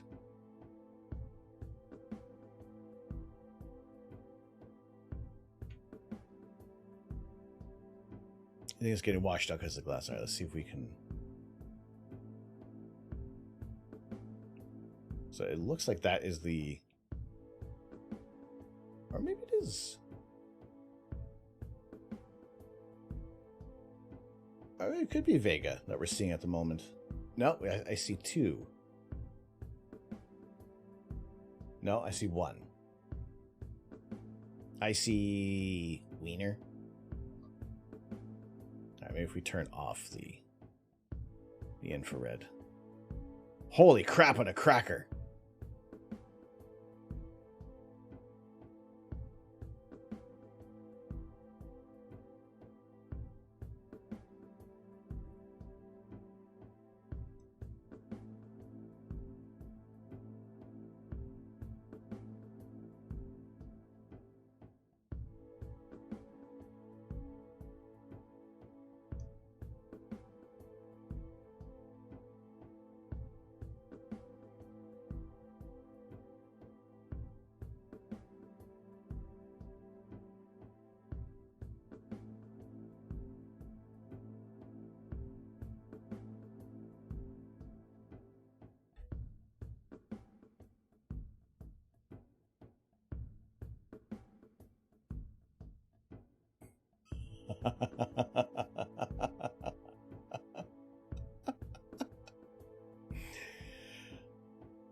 Oh my goodness.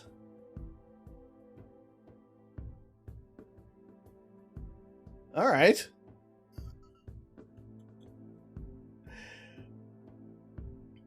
Yeah, hello stars. Hello potential all sky cam. Maybe get like three or four of these and like make an array. Just make our own 360-degree array of cameras. Oh my goodness.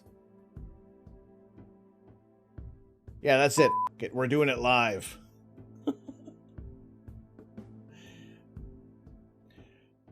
Oh, you like my t-shirt? You like the t-shirt? Yes. Available now in many colors and sizes. Go sub to NK. You know the drill. Holy potatoes. That's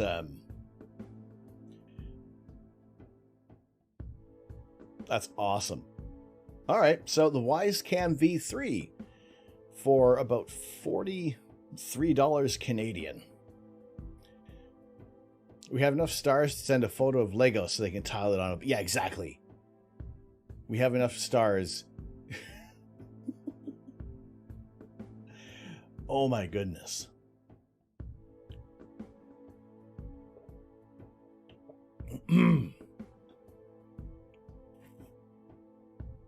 And you can still see Peeping Tom, just a tiny little bit.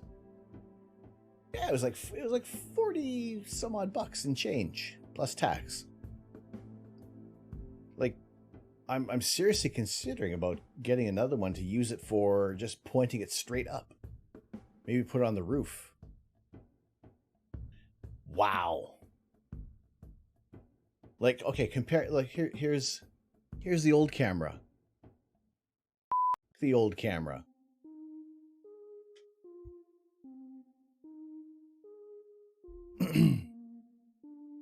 Seriously. There's no more comparison. Nothing. Ever. At all.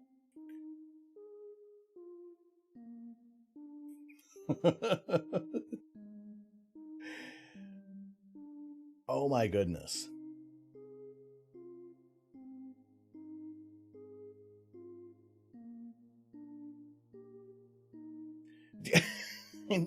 The old camera still serves a purpose. The benefit of the old camera, it can rotate. It can move to different positions. But no, definitely okay. All right. Monday night, the 30th of May, rolling into the 31st of May, the height of the torrid Herculean meteor shower, or the Tau Herculean meteor shower. We're just gonna, like, essentially, where is this all emanating from? The radiant is around this area. So we pretty much just have to point the camera out to the northeast, traveling. We're gonna start. Because we're so close to the peak, there is still a chance we could actually see some meteors coming through. We're not going to be at the height, but there's still the chance of seeing some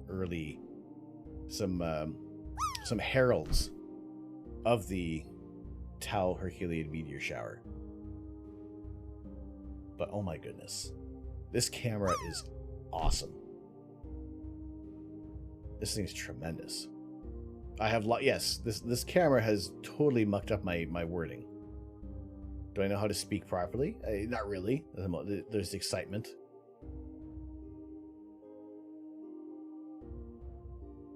Damn, that's awesome.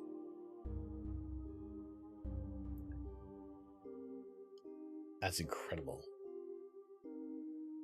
Here I'm thinking, oh yeah, it's kind of cool. We have the infrared on. We can see a little bit. But no. Oh my goodness. That's... Oh, I'm sorry. There's too much drool in the beard. Let's quell the drool with a little bit of coffee, shall we? All right, this changes so many options now.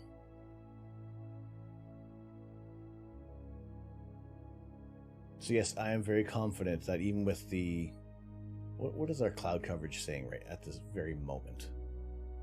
What is it? Where is my Clear Outside app?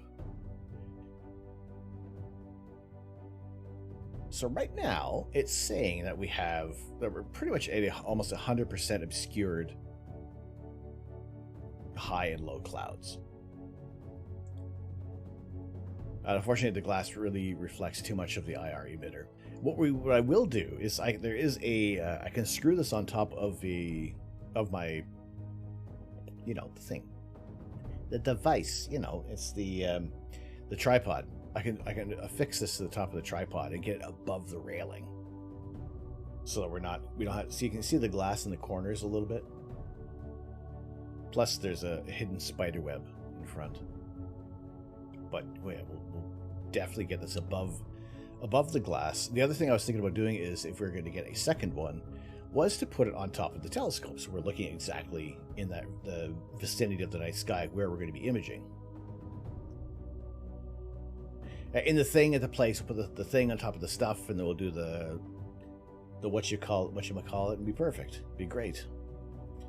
It does say rain is coming. The very good thing about this camera, it is waterproof. It is an outdoor waterproof camera. This camera is not waterproof. However, it has been outside in the rain. It has served me well.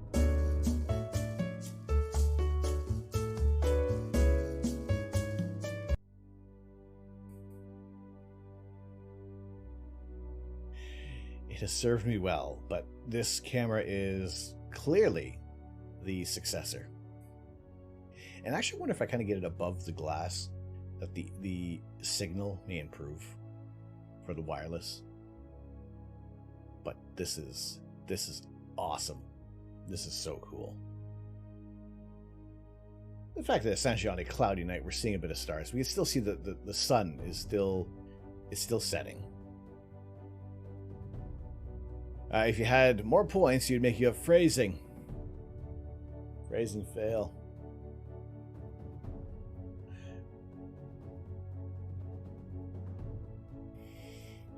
Oh boy. I mean, we could remedy that. We could remedy things here. We could do something like that. But it's like in a way, we're kind of coming back to live astronomy, even if it is with an outdoor infrared camera. Not completely meant, but this will also do time lapse. Although it will still just record video straight away. I would imagine possibly a time lapse image might be a little better than video. There may not be as many artifacts, but I feel like with a time lapsed video, imaging, that we may miss out on like some fat. This meteor shower is a little slower. They aren't ripping through the atmosphere as quick as like the Lyrids. There we go. These meteors do come in a little slower. There is the possibility that it could be a massive outburst this year, but they say that every year for the meteor showers. So it's until it happens, we may not always see a large outburst of meteors. It may only be maybe a few dozen per hour. I'm not evil enough to use the rest of those on the snap. That's okay. I mean, that's what they're there for, and I'm happy to be refunding the channel points. Sean, however, should have gone for the head. Doesn't give a shit.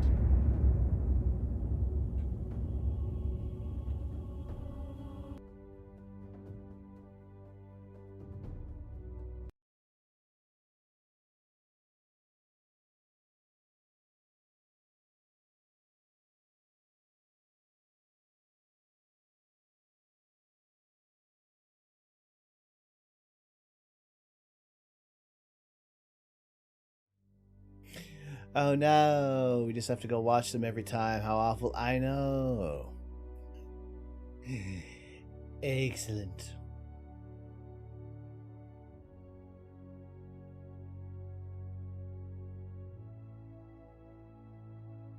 But yeah, this is by no means is this any type of sponsored stream. I'm not. I've said before for the longest time that I wanted to get the Wise Cam. I regret not getting it sooner because they ended their support for RTSP at the moment. But until then, until they get it all sorted out, hopefully they do not put it on their subscription service. But also, I do know there's probably a couple of people I could try to find who may have the file that will be allowing me to do the RTSP, the real-time streaming protocol. And that way I don't have to use... I do not have to use BlueStacks for this. I can keep BlueStacks for just imaging with the... with the ASIR. And I think that the accent has gone a little too far. Wisecam are amazing. Security used to swear by them. I'll check with security. Will this work?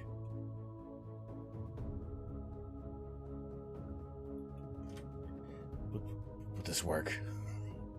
Just ping them. But it's like I regret not getting this camera sooner. The accent can never go too far. And also, it is also meant to be satirical. By no means am I impersonating any one specific. Taking the ridiculousness over emphasized accents from movies and cartoons. But this camera, this freaking camera. So what are we looking at right now? What is the vicinity of the night sky you can see? What can we witness at the moment? Sloan. Hello, Sloan. How are you doing? Welcome. Good to see you in here today.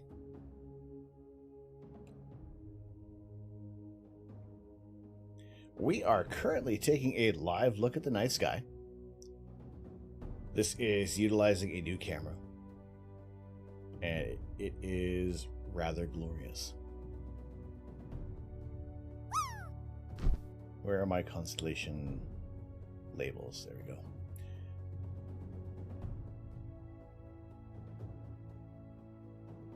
So what we're looking at right now, we're seeing in the constellation Cepheus.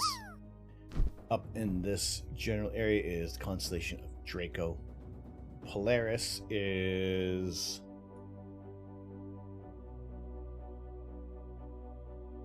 Polaris should be around this area here.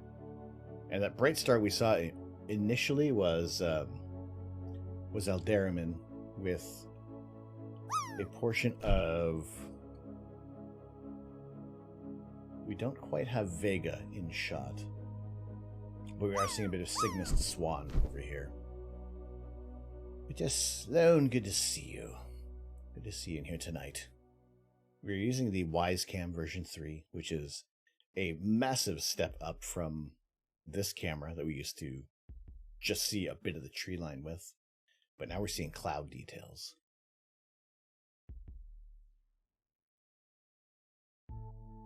Now, could we probably get a better signal? I think so. Right now, this is coming in at about a little under 100 kilobytes per second. But you know what? It is... If we move it down to standard definition, would that make it easier?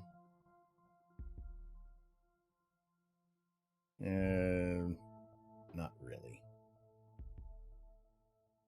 360p? Does that greatly... Nope.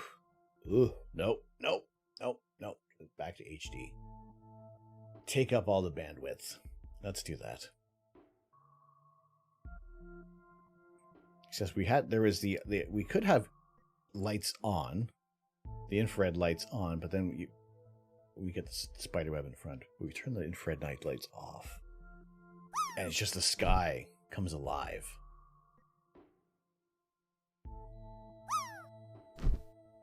I think at best I would need to get a clearer signal from the Wi-Fi out to the camera. Although even right now what we're looking at, I am thoroughly impressed. the fact that, you know, it's relatively cloudy out, but we're still seeing stars. We're still recognizing some of the constellations. We can get a little bit of Cygnus the Swan. And yeah, I think treating this camera is... what I would like to see afterward is, because this is recording, I believe. I should be recording it, yes. It's doing continuous recording. I don't know if I can check the files on here, or if I would have to like take out the memory card or download it and just see how much clearer it looks when it's not being streamed. We're not looking at the live view. So, which in that case, then it can help out if we are looking up at the Herculean meteor shower that is peaking in the early morning hours of May 31st. So that would be a stream starting Monday evening and rolling into Tuesday morning. But even if the skies are like this right now, they're supposed to actually be a little better, the forecast at the moment. And we have a nice wide field of view. That's going to look pretty cool. And I think if we can get just above the glass, that's going to look awesome. That's going to look so freaking cool. Just the fact that now we usually, when we look at the older camera with the infrared, we would see like a few, you can see like some of the brightest stars, and that was about it. Here, like I wouldn't be all too shocked if we could somehow take a look at if we were able to see a little bit of the shadow of the Milky Way. Maybe it might be stretching it for the darkness.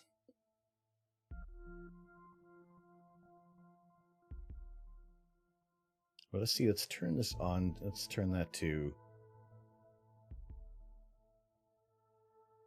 Here is the color nighttime.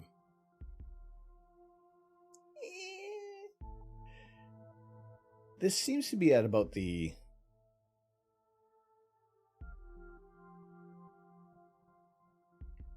about the same quality as the infrared camera. Yeah, this one may need a little bit of help. Although, again, maybe the video does look a little different.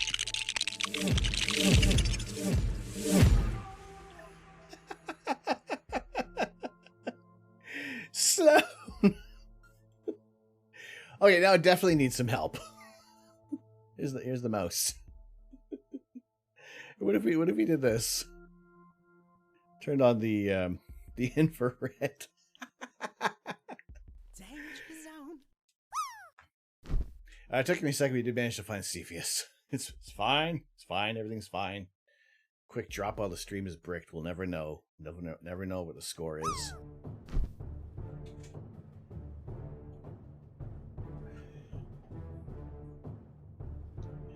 Oh my god. What cameras are working right now? For some reason, the infrared camera turned on.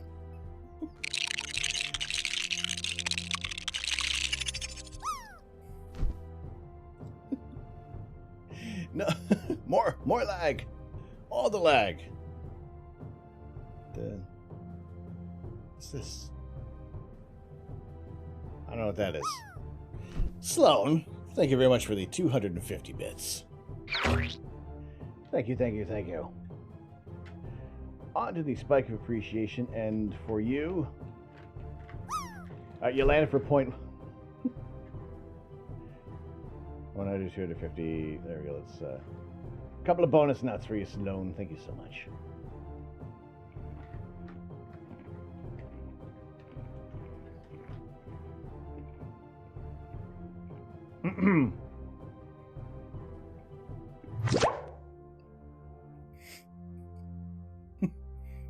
Yeah, good landing, Nori. Perfect. That was an awesome drop, man. If only we caught it.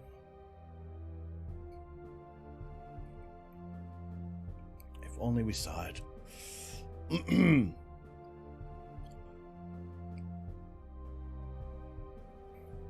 Where is Let me see if this works. Where is my camera?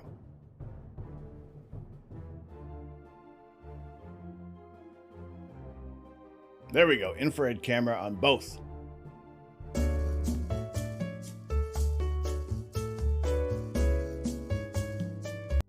Couple of bonus nuts.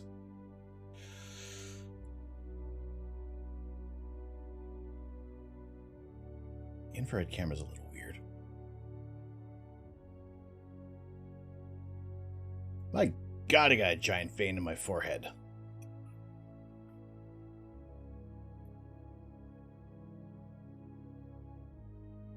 Look at this thing. I blame the hot peppers. Holy crap on a cracker. Like, the lights are on in here, but even if they were off, like, you can see this is a genuine infrared camera from the Xbox Kinect. Stand up and give flex. No! No. No. No. No. No. No. No. This is off. This is done. We're all Sith in infrared. I know, right?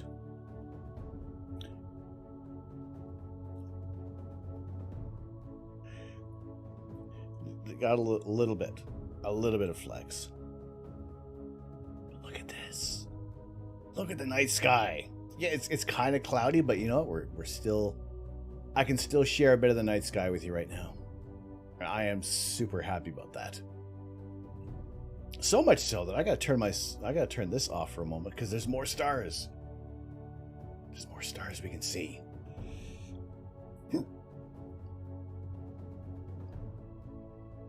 That's awesome.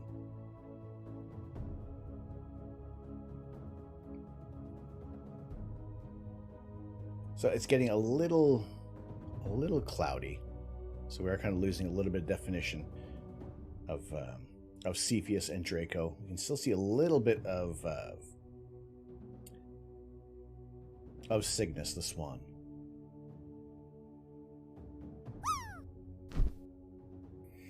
You jealous right now? You got the damn sun in your eyes. Uh-oh. Well, hopefully we can...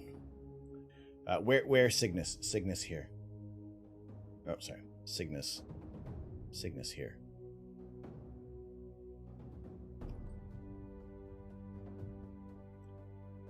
And then just out of screen would be...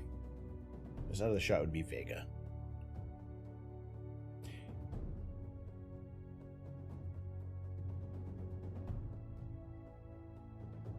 Let's bring me back for a second there. Hello.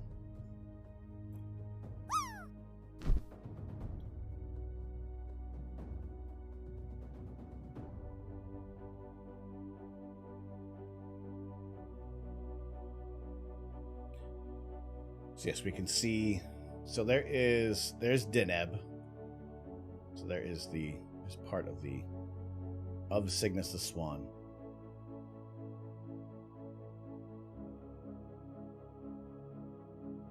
And the Herculid meteor shower will be visible. We'll point the camera up this way, up above Bicep, and then we'll see. Even right now, there's still the possibility.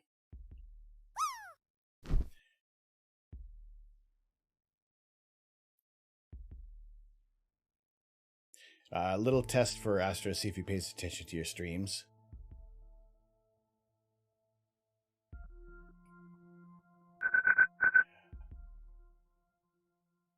Oh, yasuminasai. Ohayo gozaimasu. Looks like the Wise Outdoor Cam V2 uses the same camera as the Wise Cam V3, but has rechargeable batteries, and you can use a solar panel with it. Mazzarona, thank you very much for the follow. Welcome in.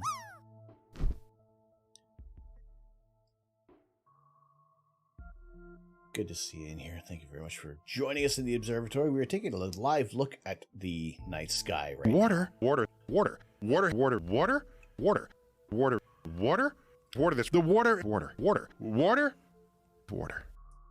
Water. Lily, thank you for the hydrate. Good night, Nori.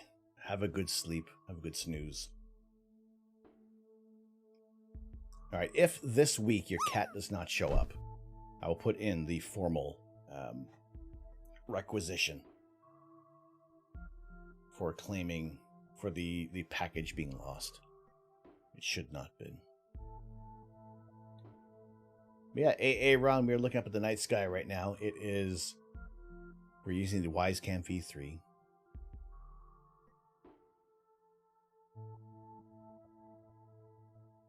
You and Rekko are going to Earth on Tuesday if you want to go. I am inevitable.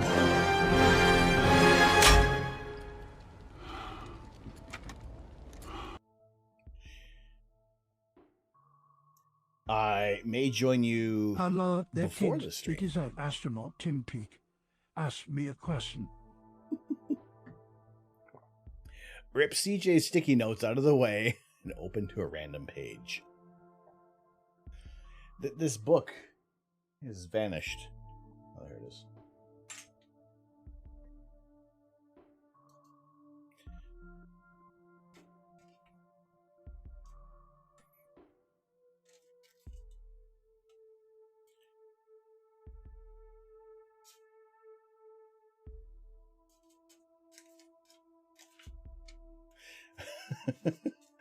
Oh, it's war.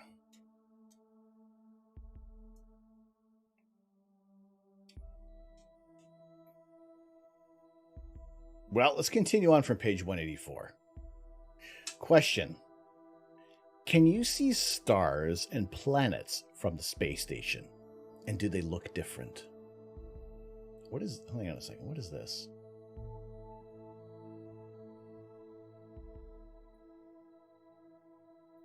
What am I looking at? No.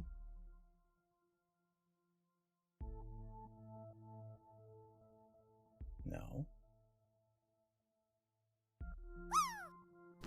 No. No. PDF? No. Photoshop? Oh, I'm thinking...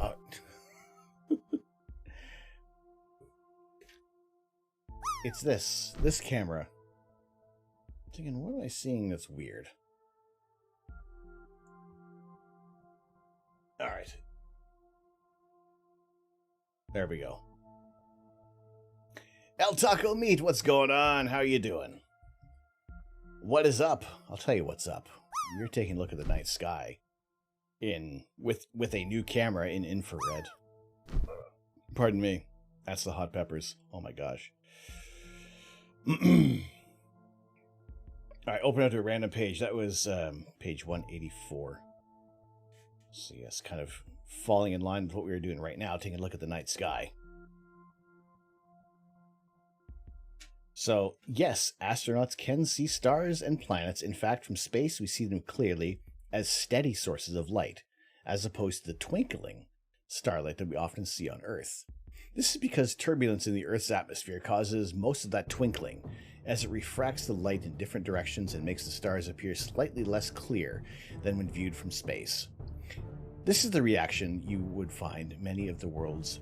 This is the reason you would find many of the world's observatories on mountaintops in an attempt to reduce the amount of atmosphere through which the light has to travel. Another benefit of mountains is that there tends to be less light pollution. Of course, we have no atmosphere outside our windows in space, and it seemed to me that the planets appeared to be slightly brighter than when viewed from Earth. Certainly, Jupiter, Mars, and Venus did, as I was able to photograph Venus rising over Earth and also Jupiter, Mars, and Saturn. Most of our windows look down on Earth, so although we see the planets rising and setting, it's much harder to see them when they're above the space station. You can see my photo of Venus rising just ahead of the sun in the photo section. What's also interesting is trying to judge the distance of objects in space. I have the mustache. Because there's no atmospheric interference, objects look sharper and clearer even at a distance.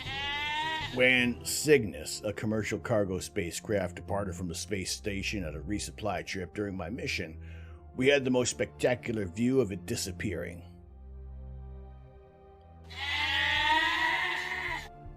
Disappearing ahead of the space station.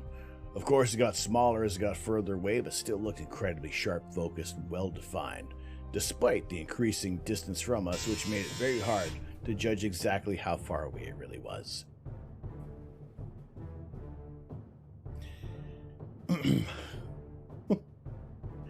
Right. I started playing Elite, but when we left him to visit Catspod Nebula, almost 7 hours, there was no toe beans. So he spent 7 hours coming back last week. By the power of Grayskull, I have the mustache. Well, we're back to this one. And it's par for the course strength. Yes, yeah, do that. Wait, what is your computer part of your desk? What do you mean there? What do you mean there? What you mean? You have a favorite pepper? Well, taco meat, I'll probably say it right now. My favorite and least favorite pepper right now is a ghost pepper.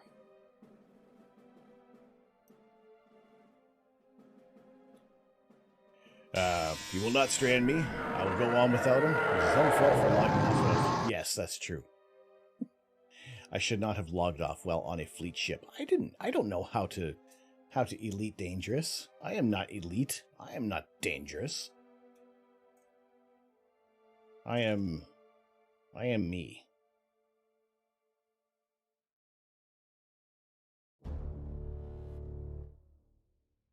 Page 184 again.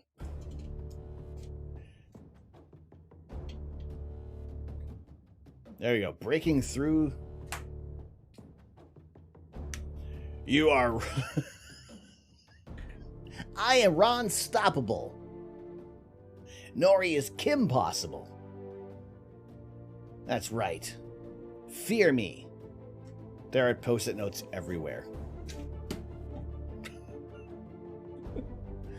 When you're getting your camera back in place, it looks like the desktop was to the right of your mat. There's this monitor, and there's this monitor here. And there's the Stream Deck over here.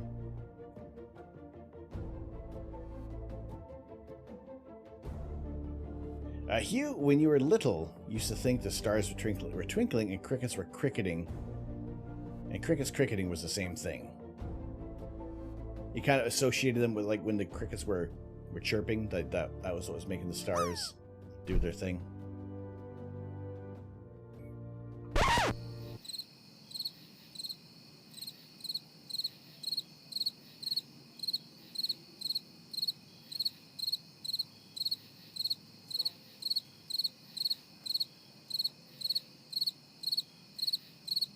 A little bit of quiet time.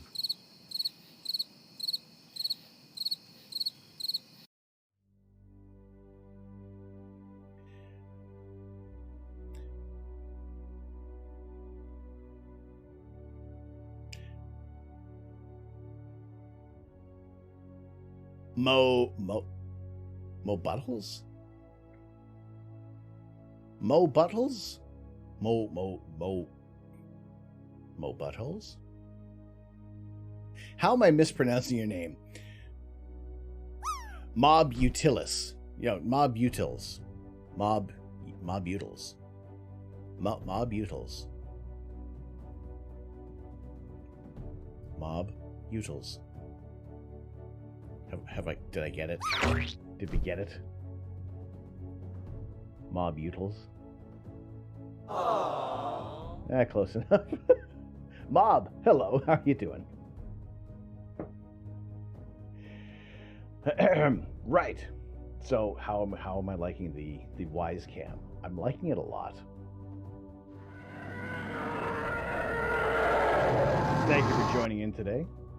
Utilities, but shortened, you assume. Mob Utilities.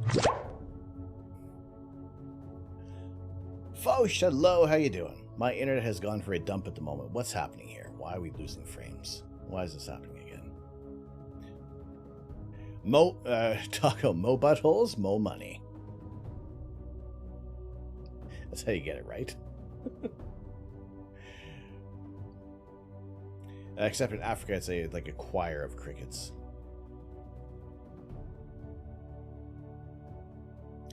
Blue lights and possibly fans. I guess, yeah, that probably was the PC you're seeing.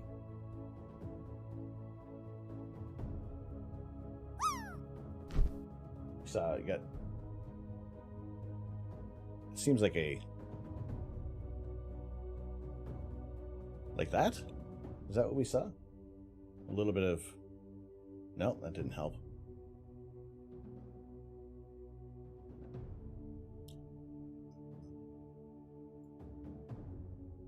Right, but this is awesome. I'm so freaking happy with this camera. And the fact that I didn't get it sooner.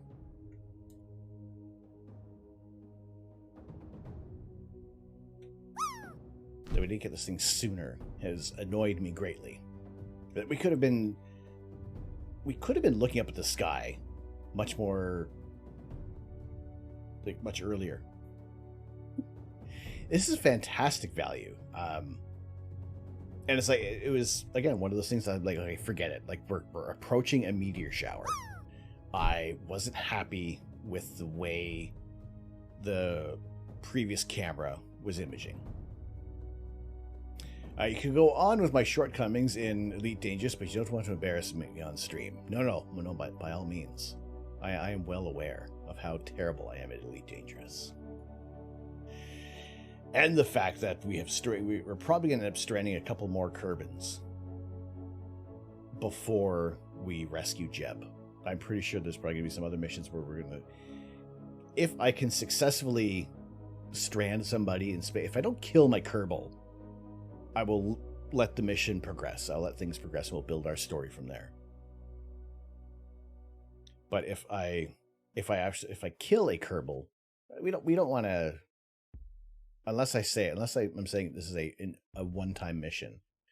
I don't want to have to kill any of our Kerbals.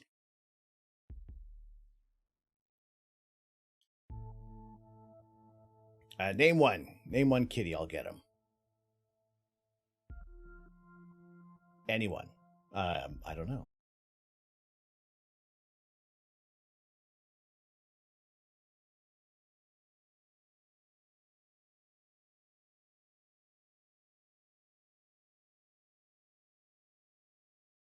Do a huge drop, and because right now, like, it is, the internet is going, like, OBS is going bananas at the moment. It may have settled down. The stream, no, it was me. If anything, just do a refresh. I think we're back to normal.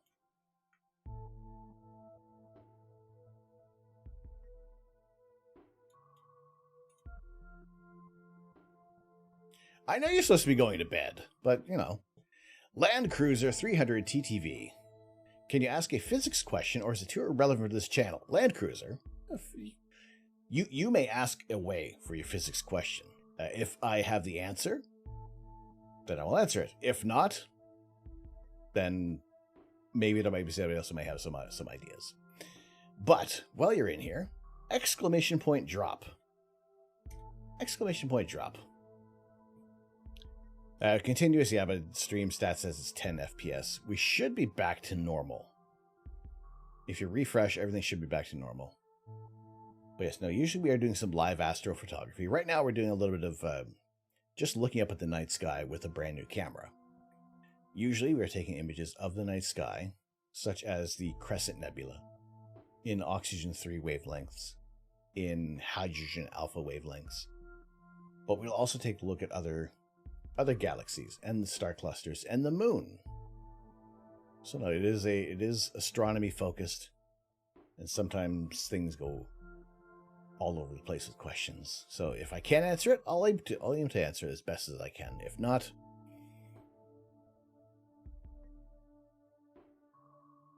what determines the strength of vibration? Is it hertz or decibels, or is it both? Hertz is what is measured in waves per second, and the decibels is different than hertz. Somebody might be able to better articulate this at the moment. So waves, hertz is measured in waves per second, either in waves of light or sound. But decibels is going to be the intensity at which it's measured. Your landlord scheduled demolition on your bathroom for tomorrow, and you're not looking forward to it. Amplitude is decibels. Well, there we go. There's our difference. So yes, depending on how these hot peppers go, I might be demolishing the bathroom tomorrow as well. Decibels measure sound intensity, and amplitude frequency reported in hertz, and measures the number of sounds vibrations in 1 second. Land Cruiser. Hopefully that helps. There's more than just me on this channel, and I appreciate it very much. Can you, and bear in mind, blood flow in space works differently. Can astronauts get boners in space?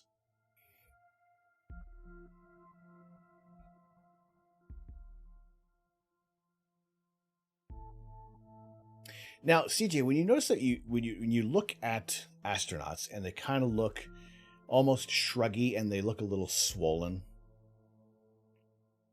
and that is because there's essentially the fluid doesn't rest in any one place on the body. Blood flow to create an erection is based on the way how your heart is pumping, and it is going into the... Yes, you can. Because it's still part of the blood flow, your circulatory system. And it's never been bound by gravity. There's a leak in your bathroom. They're going to have to tear up the floor to find the correct pipe, so surprise bathroom remodel. Ooh.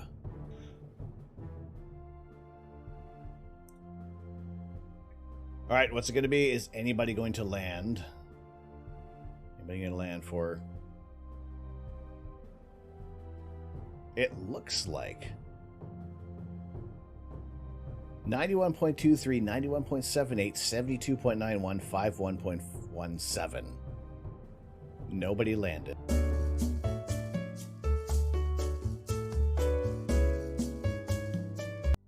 There's a lot of pushing and shoving. Wearing my helmet with the highest score of that drop. Just barely edging me out. Gandalf.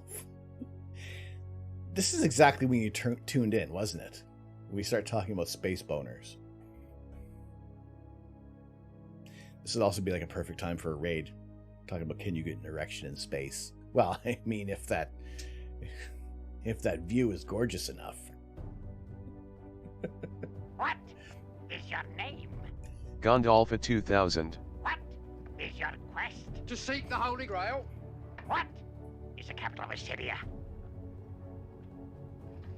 I don't know that.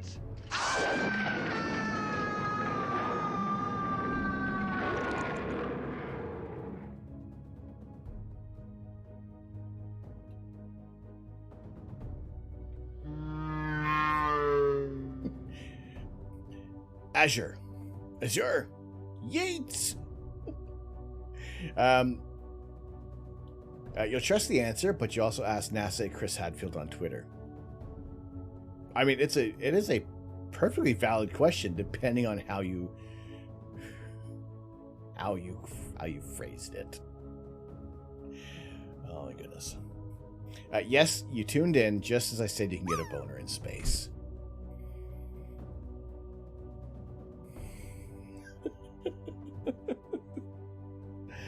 Well, yeah, that'll about do it.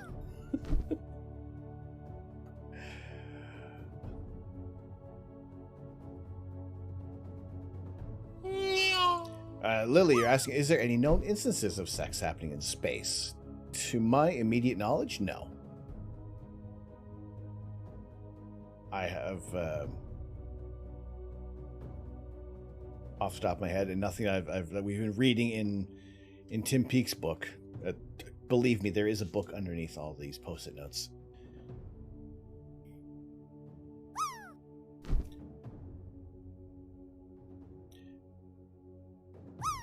Anyone watching Strange New Worlds? That's the I had links here. Oh no, it's a different thing. I'm thinking Night Sky. The Cosmos, right? Hello there, kids. It is an astronaut.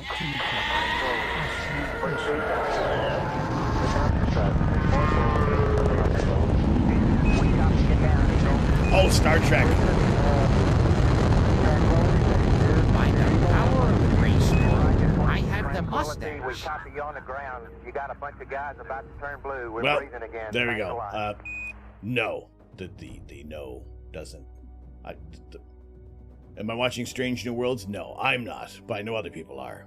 Lazy astrophotographer, hello, how you doing? I don't expect a lot from you, Tom. You're never disappointed. I think. Does being abducted by sexy aliens count? No, Headbanger Raider, it does not count. Captain Pike? No, not Captain Pike. No, none of that. It's not a good. It's not a good stream without getting banned before you first comment. It's like there needs to be just this note of, see, but then to like call out other lurkers. But just as soon as it registers you, bing, ban Gandalf. In 1991, sneaky astronauts Jan Davis and Mark Lee met during training of the flight, got married in secret, and only told NASA after it was too late to train a replacement for either of them. NASA let them fly. After that, there was a rule about married couples going to space together. Also, they don't deny having sex in space. They just won't talk about it. They totally did in space.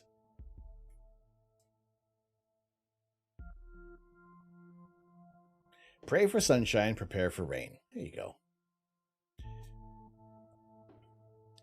Mob, what's there with the receipt spike pile? These receipts, these are the physical manifestations of support. This printer behind me will print bits from 50 bits and up, and any subs, gifted or resubbed. The only thing it won't print out is if you resubscribe from a gifted sub. It doesn't recognize that. That's the only thing. What if you're probed by said sexy aliens? And then you got an interesting story to tell. All right, so page. There was a page on here. Nora, you said you're going to bed. I don't believe you. I don't completely believe you. But good night. Have a good sleep. Page 147.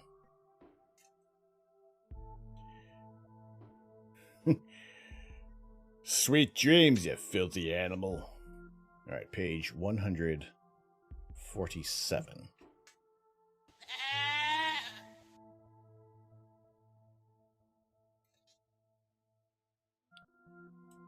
All right. Have a good night, Nori.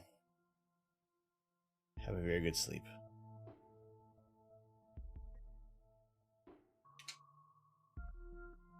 All right, so did you feel scared at any point in space? Any activity where you're pushing technology and human performance to the limit of what is possible is incredibly exciting. And yes, it comes in fair share of apprehension. Any nerves that I had before my spacewalk. By the power of Grayskull, I have the mustache. 77 just checking to see if you are awake. Yes. Yes, I am. Thank you very much for the 7 bits, Gandalf. The 7 pants bits. But there's still nothing any nerves I had before my spacewalk were dealt with by ensuring that I was completely prepared for what I was about to embark upon. But there's still nothing worse than waiting, whether it's for an exam, a job interview, or when was this one on?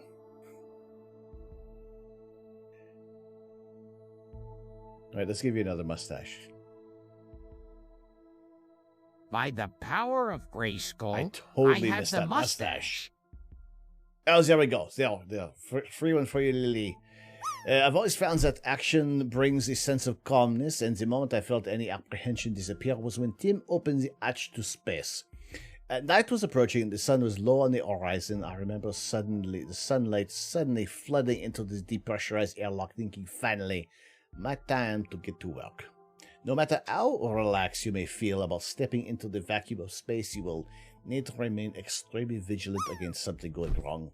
One thing I've noticed, Kijada, I apologize, and he will be out of the way for the moment. The one thing that I have noticed when sharing experiences of spacewalking with other astronauts is a common understanding of just how extreme that environment is. One astronaut described the feeling of danger as palpable. This is not to say that astronauts are thrill seekers or adrenaline junkies, but rarely in my life have I ever felt such a precarious situation as during those few hours spent outside the space station. There's no denying the exhilaration of a spacewalk.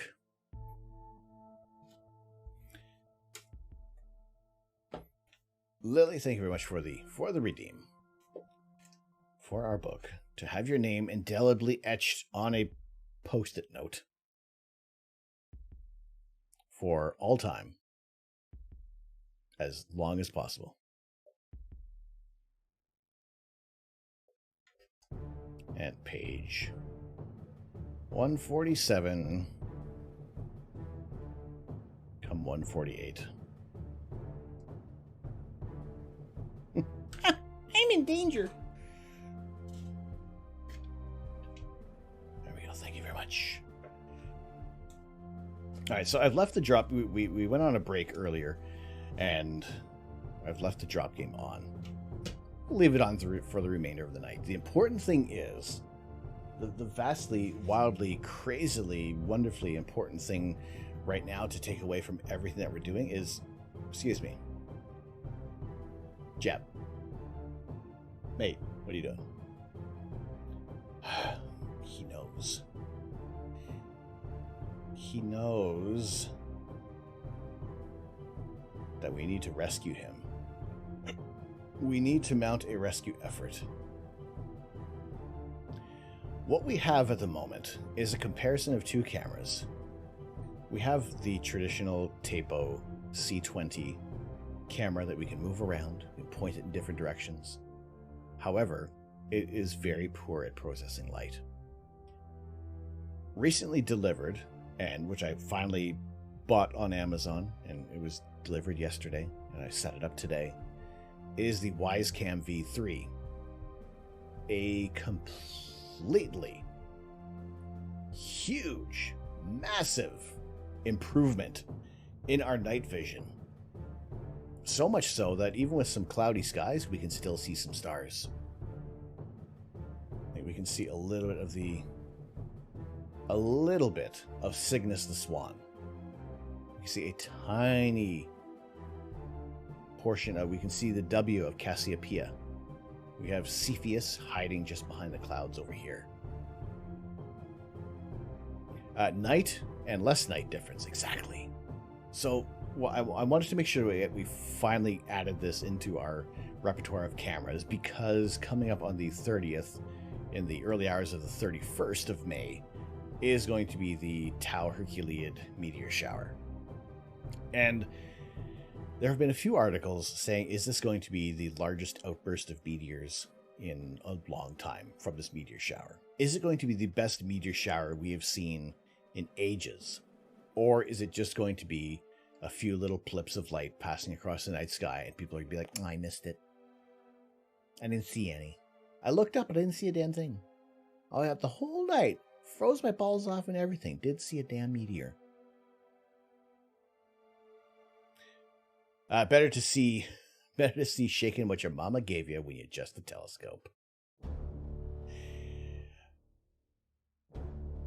There'll be more on that in a bit. Gandalf, I'll leave it at that for now. But there may be more on shaking what my mama gave me. And that's all I will leave it at for now. So what direction are the meteors coming from? They're coming from the Hercules constellation. So the radiant will be from the point of Hercules. So if you're looking up in the night sky, in at least the northern hemisphere, it's essentially going to be coming from the zenith. But that also doesn't mean you need to stare directly at the center, because some of the meteors are probably, you're going to see them everywhere. That's just the radiant, but you're going to see them streaking across the entire night sky, essentially. Now, I will be pointing the camera at this point. Now, because our camera doesn't move, I'll have to kind of pick like what is going to be like halfway through what it's going to be like, where it's going to be positioned in the center of the camera. But that is largely where the Herculean meteors are going to be emanated from.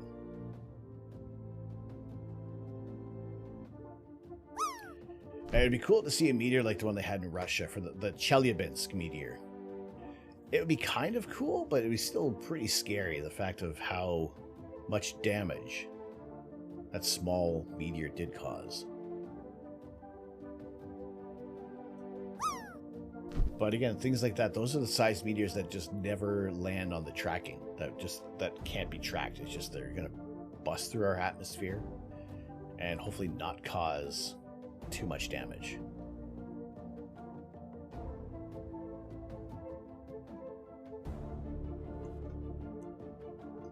But usually a lot of the meteors that we do see during a meteor shower, they're very tiny. They are like essentially grains of sand. And their time is fleeting. The Herculean meteor shower, apparently they move a little slower coming through the atmosphere, so they're not ripping through and being like a split second of time. You might see them for maybe like a second crossing the night sky. It's going to depend on, are we passing through a much larger, a denser cloud of debris from the comet, or is it just going to be one of those nights where it just doesn't always kind of live up to the hype? Part of the reason they're wondering about the Tau Herculeans is we can't track the pieces of the original comet. Now there's some. Did I have an article available talking about the?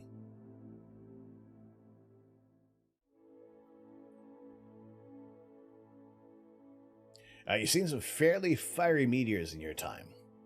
I've said since moving out to the country, there is a airplane. Since moving out to the country, it has been being in darker skies. I've seen a little more, some fainter objects streaking across the night sky, which could be like obscured if you are in a higher light polluted area. You never seen a meteor or a shooting star ever. Well, hopefully, Gandalf, on Monday night, Tuesday morning, we'll be able to show you and share with this camera. Because look, if we're seeing some of the stars already, and like the airplanes passing through, like any bit of light this camera is going to pick up. Ava Jello, or is it Avagelo? Is it Jello? Welcome. Thank you very much for the follow. Glad to have you in here with us. You grew up in rural Arkansas, so is it? That is a good place. I mean, the farther away you can get from the city lights, the better chance you're going to see some of the fainter meteors passing through our atmosphere. Yes, hello, how you doing? Is it Ava Jello? Can I call you Ava? Or am I totally butchering your name? But thank you very much for joining us. We're taking a live look at the night sky here in my backyard, here in central Ontario. This is the WiseCam V3, and why we have waited so long to pick this camera up. This was our old camera. Not even worth it at this point. Ava or Jello works. All right, excellent. Ava, thank you so much for joining us. We are usually trying to take live images of outer space. Unfortunately, right now the telescope is covered up. Largely, the forecast is calling for rain, in the not too distant future. and also some high clouds, which is impeding our views of the night sky. However, with this camera, I'm very surprised at how many stars we're actually seeing. We're basically making out the W of Cassiopeia. The Cygnus, the Swan, is starting to trail off toward the east. This is a stationary camera, so we are stuck with one view of the night sky at the moment. But we turned on our drop game for our break earlier in the night, and it just hasn't turned off. So, exclamation point drop will give you guys a chance to win a gifted sub to the channel. 98.5 or higher is the score that you are looking to achieve. Now, you're living in Seattle now, so you don't get to see anything cool. Oh no. I think we have a few people in the Pacific Northwest who are lamented by the amount of clouds. Although, when you get the aurora, when the aurora starts getting intense, you do get some good views out that way. You live smack dab in the city, so maybe you can make out the Big Dipper sometimes in the clearest of nights. So for you, Ava, almost specifically, like you, Ava, I do this for you. If your meat cameras are unable to discern portions of the night sky, I will bring the universe closer to you. I will bring you the moon in as great a detail as I possibly can. I will show you galaxies millions of light years away and share it with you all. This is what I love to do on this channel. So, which is why when we have these cloudy nights, I think the only saving grace right now is the view that we're getting from the Wise Cam. But to be able to share galaxies millions of light years away, show you guys something different. Different wavelengths of light. The Crescent Nebula in hydrogen alpha, emitting in the red end of the visible spectrum. Or looking at that same target in the higher energy wavelengths of O3 is what I like to show you. So whenever possible, whenever we have clear skies, I'll be aiming to bring you these targets, bring you these images. Thank you. You love space so much. Didn't know there were astronomy related channels here. You're super pumped we'll find your channel. Well, thank you. I'm super pumped to have you in here. Glad to have you joining us. This is what we aim to do. Fridays, we usually are kind of talking about some latest news about space, what's going on, what is something cool that maybe hasn't fallen on your radar. As well as Sunday mornings, we do some space-based Lego. Or as much as we can. Luxie, hello, how you doing? That's some awesome looking crescent data. I am super impressed with the data that has come from with our color camera. Actually, this one's a little better. Using a narrowband filter.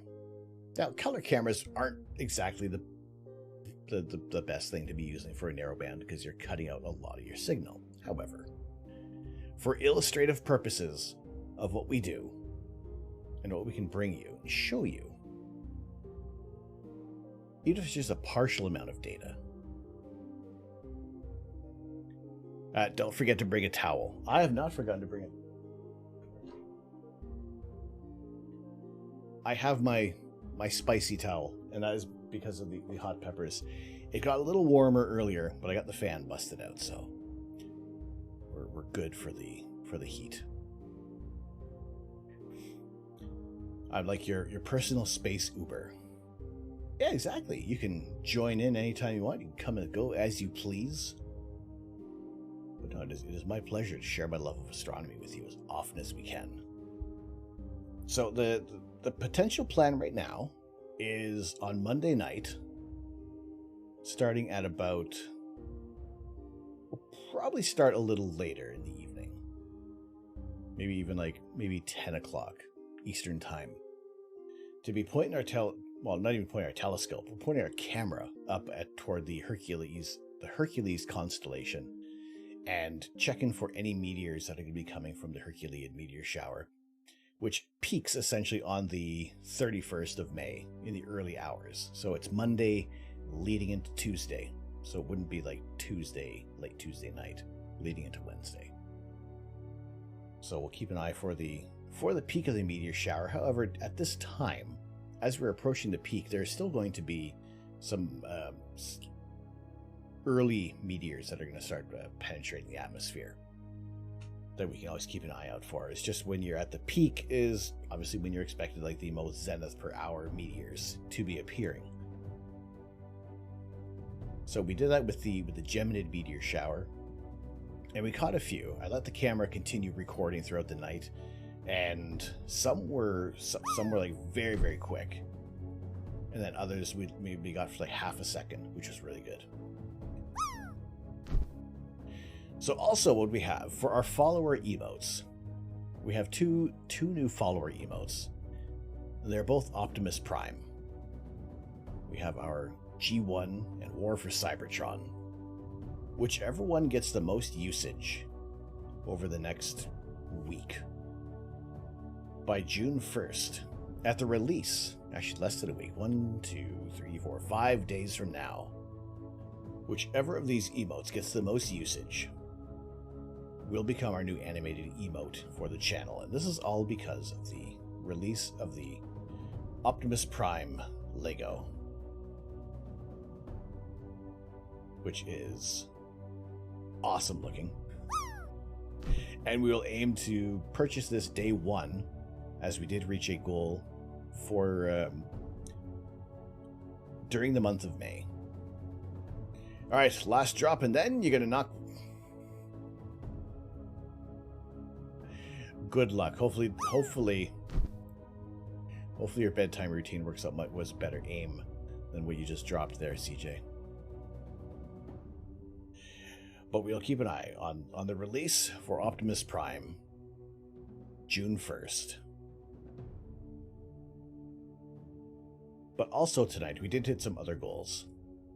We did smash some other goals. Speaking of smash, the Lego Space Shuttle Discovery set that we did smash a couple of months ago will be rebuilt. I will let you guys know when we're going to have the stream marathon. It's not a subathon. I will go as long as it takes to rebuild the Space Shuttle Discovery. That will be on a Sunday. Which Sunday I will have to specify. It'll probably be very soon, because we did hit this goal and I want to. It might even be not this Sunday coming, because this Sunday we're going to be finishing the Mars research base. So it looks like possibly June 12th we'll have our rebuilding marathon for the space shuttle, and that will start at 10 a.m. Eastern time on a Sunday morning, as we usually do for our Lazy Sunday Lego stream. But CJ, have a good evening, a very good night. Thank you so much for joining us. I appreciate you being in here. I'm humbled by your integrity tonight. So thank you so much for joining us. We hope to see you again real soon.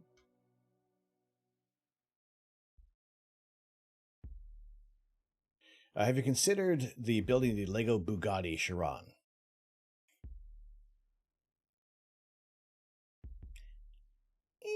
Not really. Not really. It's I've never the only vehicle that I'm excited about and interested in is the little Lamborghini Countach. That was like my childhood car.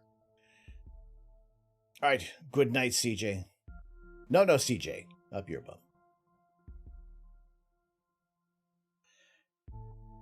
Have a very good evening. Wonderful to have you in here. So yes, we'll be. Looks like most likely, if anything, it'll be June. I'll double check all my schedule and what I want to do, but it looks like probably June the 12th will be our rebuild for the Lego Space Shuttle, because right now this is all we have left. It was a beautiful set. Look what they did to my boy. Look what they did. It was done. It was beautiful. It was wonderful. But this is all that survived from the smashing.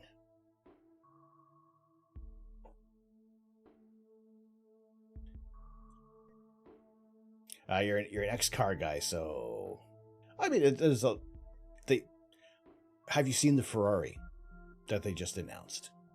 Like, I'm not saying I'm not going to not get excited over these sets because some of them look amazing, and I think the Bugatti kind of led the way for the new style and the wave of Technic cars as well.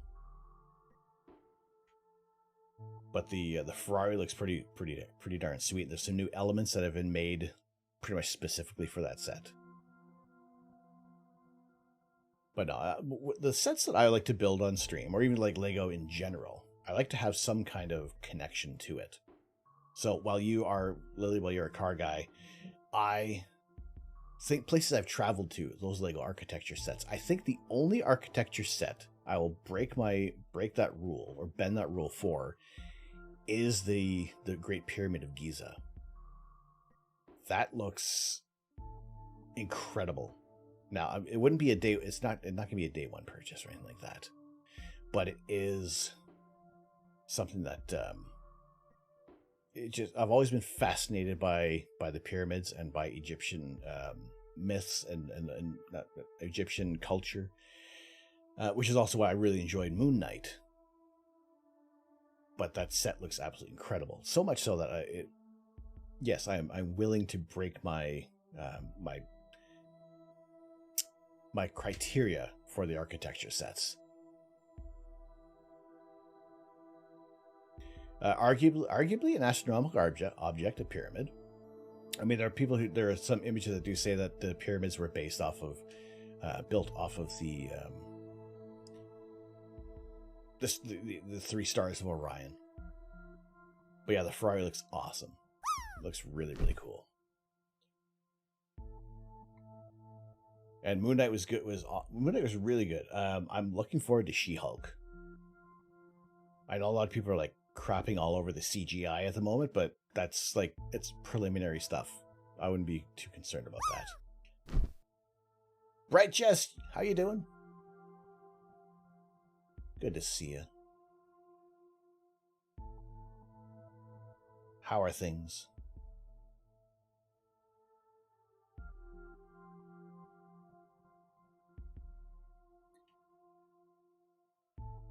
Okay, it looks like you're late to the show tonight, are you? No worries. I appreciate you joining in, Jess. So we are talking about we are going to be rebuilding the space shuttle, which is most likely going to be the 12th of June. So in a couple of weeks from now, we'll finish off our research base, which is this little one on the shelf here. Finish that off on Sunday. And my goodness, it is warm in here. My beard is going all... I actually need to tidy up the beard.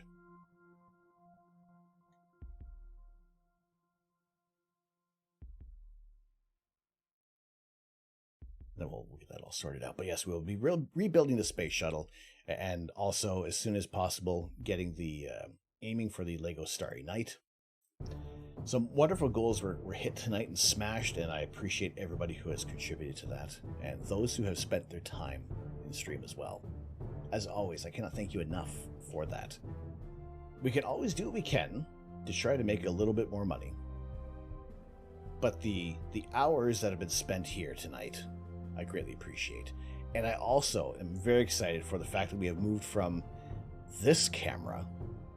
We've moved over from this camera over to this camera, where we are getting the infrared view of the night sky. For any little wispy clouds, we can cut through those with the infrared light and just be able to look up at the night sky. And if this is as much of the night sky that I can share with you on a cloudy evening, then that's what I want to do. I should do a sub extravaganza, 1,000 subs in a live stream at JWST tattoo. I have an idea for a space-based tattoo that I do want to get. Maybe a tiny bit of refinement. Holy potatoes! Based off of the Pleiades.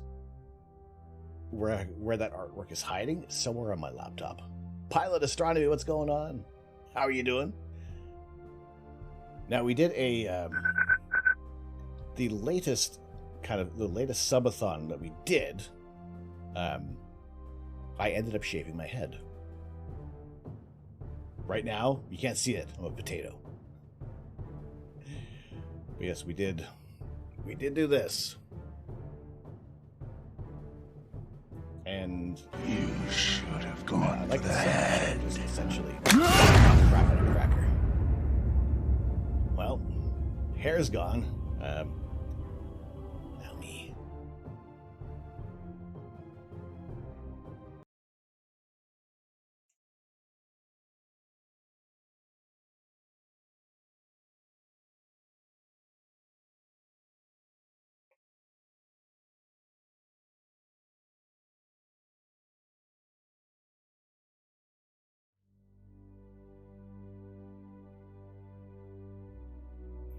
It's been 5 long years.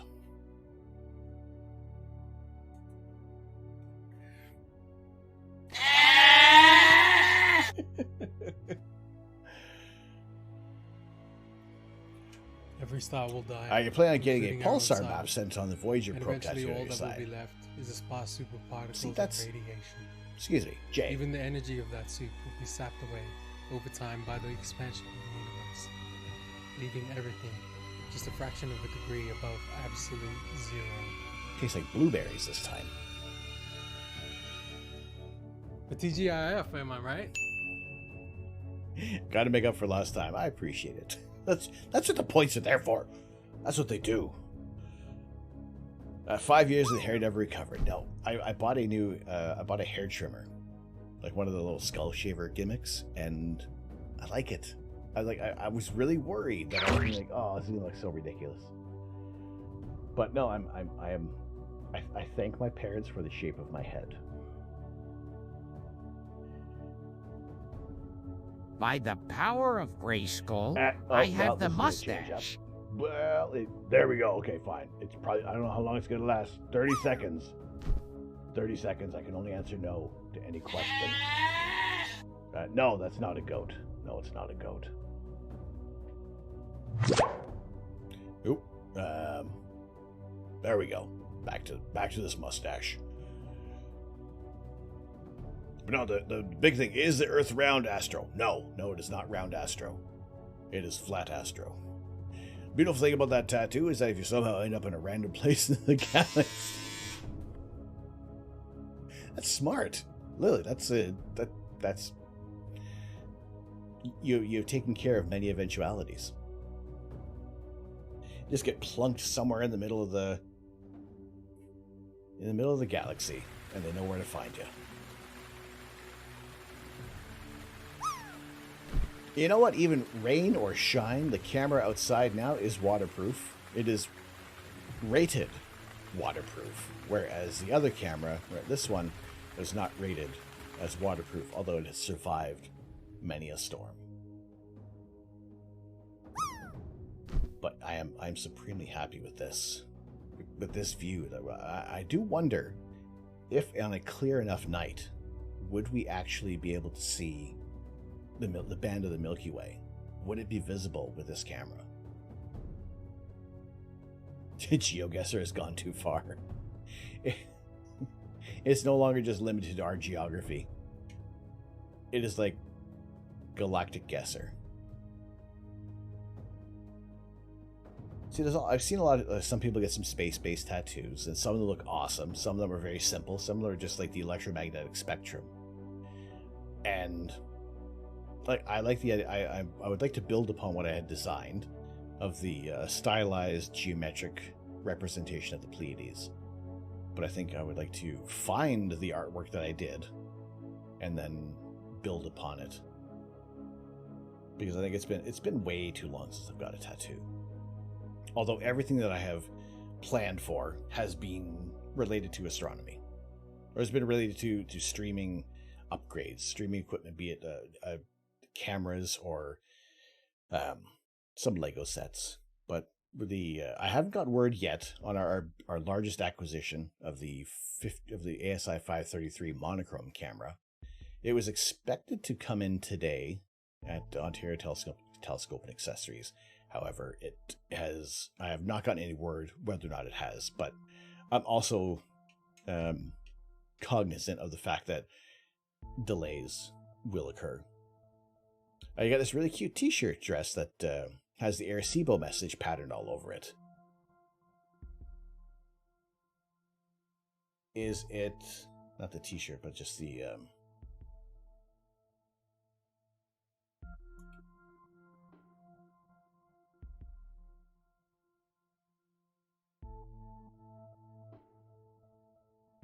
open image?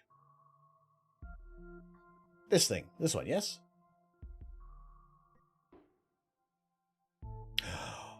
Oh my goodness. I just realized.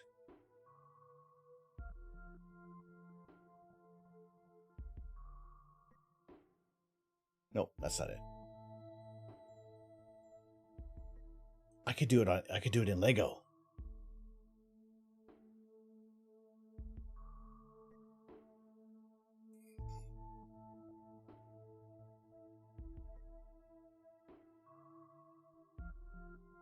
How many pixels across is this? 1, 2, 3, 4, 5, 6, 7, 8, 9, 10, 11, 12, 13.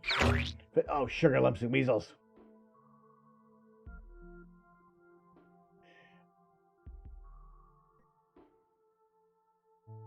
I lost count.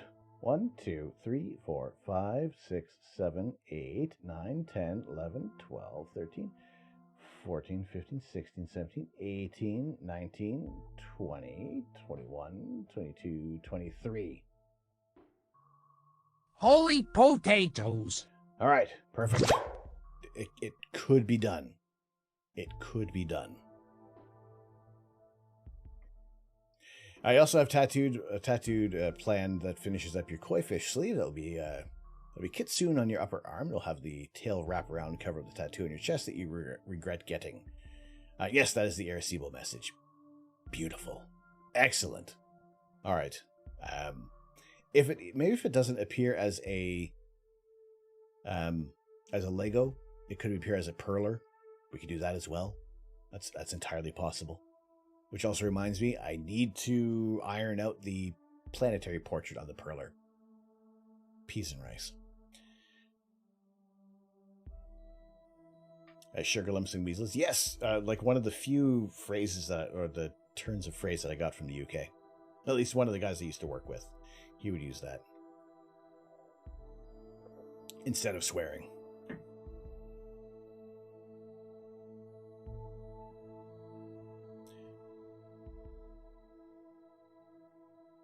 All right, so we took a look at some awesome things tonight.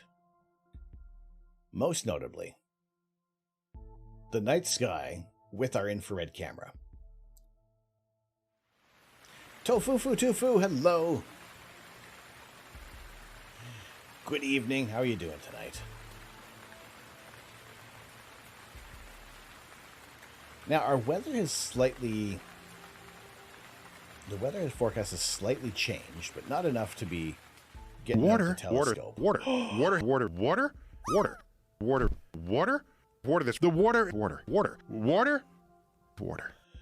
Check this out. Look at this. Look what Monday is saying at the moment. Monday is stating to be clear. Oh my goodness. This is potentially much bigger than I thought. For the fact of being able to take a look at the sky when it's mostly clear, a little bit cloudy. Pardon me. That's going to be perfect for the meteor shower. Beautiful thing about the tattoo is if you end up dead in some random part of the galaxy, they'll know where you're from and what you are. That's it. It won't be a mystery. That's very considerate of you. Doing well here, thank you. Just ate some hot pot for dinner. How's everyone's long weekend plan going so far? Well, I did not have hot pot for dinner. I had some veggies and tortilla. No pigeon.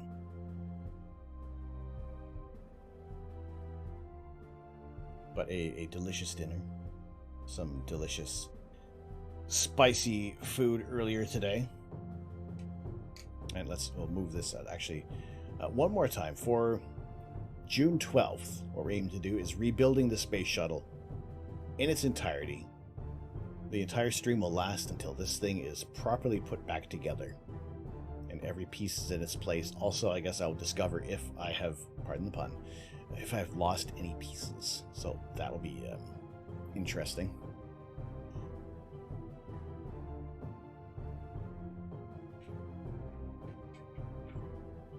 But the night has been very good. It's been very good to us. Like I said, for being able to look up at the night sky and show you the stars. It's what I love to do. It's what I want to be able to do. And even if it is like this very limited view, if we can't look in deep sky images, because it's a little too cloudy to do any guiding, but just to be able to use our camera and take a look at the night sky. Happy to show you. You see the W of Cassiopeia, which holds many objects that I want to be able to image. Pac-Man Nebula, Wizard Nebula, Bubble Nebula, Ghost of Cassiopeia. There are so many targets within this little area of the night sky that are going to look amazing. And to be able to revisit these targets and share them with you is what I'm looking forward to. So hopefully Monday night, maybe the soonest night, if not even tomorrow, there is a slight possibility that the weather may improve enough that we're going to have clear skies by astronomical dark. You've just realized you've only had a banana for dinner. Ooh, banana. You probably might want to have something else. Like maybe another banana, at least. I have had, like I said, I had some tortilla and vegetables, and then a ghost pepper, and then some other ridiculous hot sauces, and some ghost pepper peanuts. That's been my meal for tonight. So possibly a glass of milk before bed. Maybe on order. But like I said, the big thing tonight is the fact that we now have a camera that could almost be treated as our all-sky camera. Like so much so, I'll probably end up when I go outside, before I go to bed, I'll turn this thing just to be looking straight up. By the power of Grayskull, I have the mustache. You had ghost pepper with your dinner. No, I had the ghost pepper. I had this ghost pepper. The chat had depleted the health bar of the ghost pepper, so we pulled the pin on the ghost pepper and we ate that. Atop a piece of honey smoked ham, jamon, as well as some jalapeno cheese. You feel like that mustache pops up more frequently than any other. It sometimes feels like it does that as well. It's it's almost the mustache of choice. It's yeah, it's good job, and I do it to myself. Was considered PB&J. Banana with peanut butter is good. Banana with a little bit of Cool Whip is nice as well. A local grocery store only makes prime rib sandwiches 2 days a week and only during certain hours. So you gotta be in it to win it, right? But yes, this is the camera that we're using right now. There is absolutely no sponsorship. This is just me finally buying this camera. And it is the WiseCam indoor and outdoor. So there's a comparison of how they share their classic night vision versus colored night vision. It's really not that bad. Like, you know, the fact that the night vision we're getting this. I'm happy. I am supremely happy with this. So at least we can look at some stars. Maybe the whole point of this camera is to take a look at the night sky. May 30th. Monday, May 30th, starting at about 10 p.m. Eastern Time. Although if the sky is clear, then we'll do some live imaging throughout the night. And then And then we'll take a look up. We'll point the camera up at the sky towards the Hercules constellation, in hopes of catching some of the Herculean meteor shower as it reaches its peak. So we'll keep an eye out for that.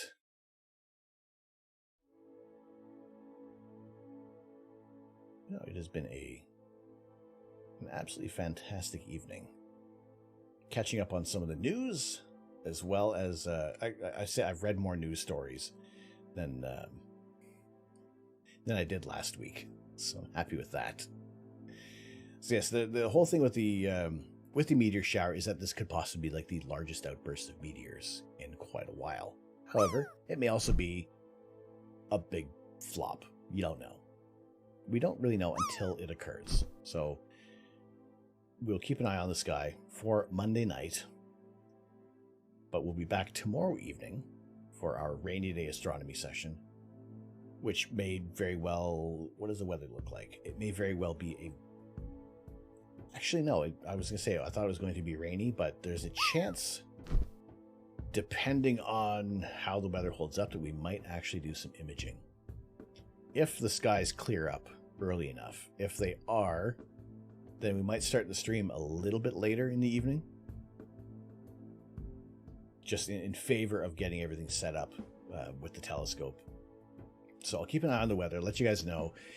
If it is not looking to be in our favor for most of the night, then we will start at 7 o'clock at our regular time, and we'll aim to get a rescue mission together for Jeb, or continuing building up to our rescue mission for Jeb, and try to earn some more science points and in Kerbal Space Program to improve our rockets, and not just, well, we're still going to build some silly rockets and just launch them and see how it goes, because that's always fun to see which direction things go off.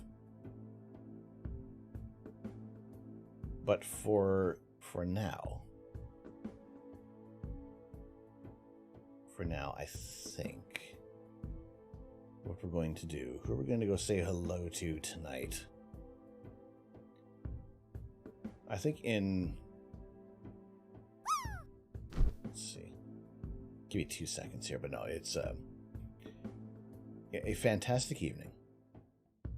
And just the excitement of this camera, it's so freaking awesome. I'm so excited for this. So while we're wrapping up, exclamation point drop. So far, nobody has landed for a gifted sub in probably like 2 weeks.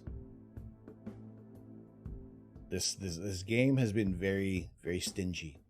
So if you want to do exclamation point drop, get in on the drop game. Yes, also, we have our emotes. Optimus Prime. There is G1. There is also War for Cybertron. One shall stand, one shall fall. Which Optimus Prime will reign supreme? So far, looking like G1 will be our new emote.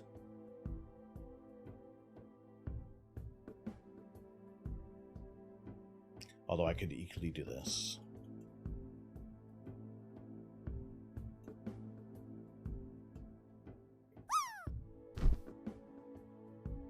Oh wait, no I can't.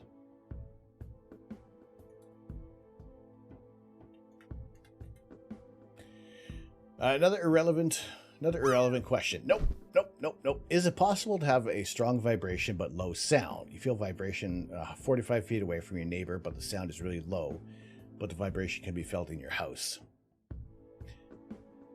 So it's like the when you have, see that's the pressure waves that are occurring from like low base, which can travel much easier through the ground. SoCal 1909, how you doing? Good to see you.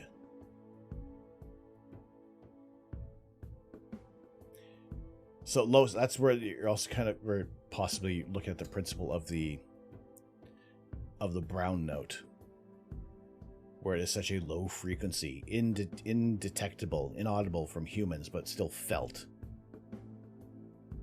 Good, thanks for asking. Well, thank you so much for joining us tonight. We are slowly wrapping things up for the moment, for the evening, and also just enjoying the view of the night sky tonight. Seraph of the Wind, hello, how you doing? A very good day to you. Glad to have you with us.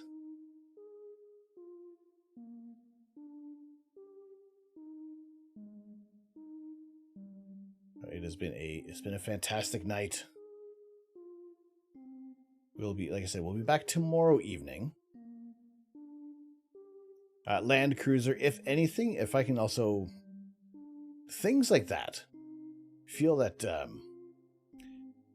questions can also are welcome to go on our Discord. I know a lot of people have Discord, but if you have it's the evergreen content that we are always aiming for, because it's not always going to be me who can provide you with the best possible answer. There are other people who do astrophotography. There are other people who are much more involved in physics that can help answer things. Yeah, we are wrapping things up, Seraph, but the important thing is that we've moved from, this was our original camera, but we added the WISE camera version 3, and it is a huge improvement. The big thing is Monday we will be aiming to do some imaging, as well as taking a look at the Herculean meteor shower with this camera, and that's why we wanted to get a much more sensitive camera, better views in nighttime and daytime as well. So happy to be able to share this with everybody. And it's a very affordable Holy camera. potatoes! It is a fairly cheap camera that does a great deal of work. The picture you're looking to see right now must be all dark. Yeah, it's essentially like, here's the other camera. You can see just a little bit. You can see a tiny bit of light between the trees, like our only little source of light pollution that hides behind the tree line. Versus this image. So a huge improvement.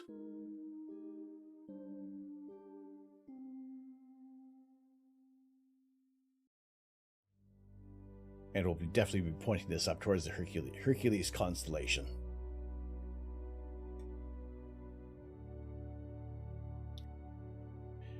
What's the filter called for? There is no filter on this camera. It is just this is the camera we're using, the WISE Cam version 3.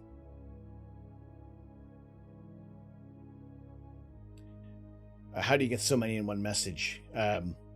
It's just Control A, Control C, Control V, V. There you go. Also, with the mods, they can spam quicker. So yes, this is it also has color night vision as well. So again, this is like 40. This is about 43 Canadian, $43 Canadian plus tax. Mild mod abuse.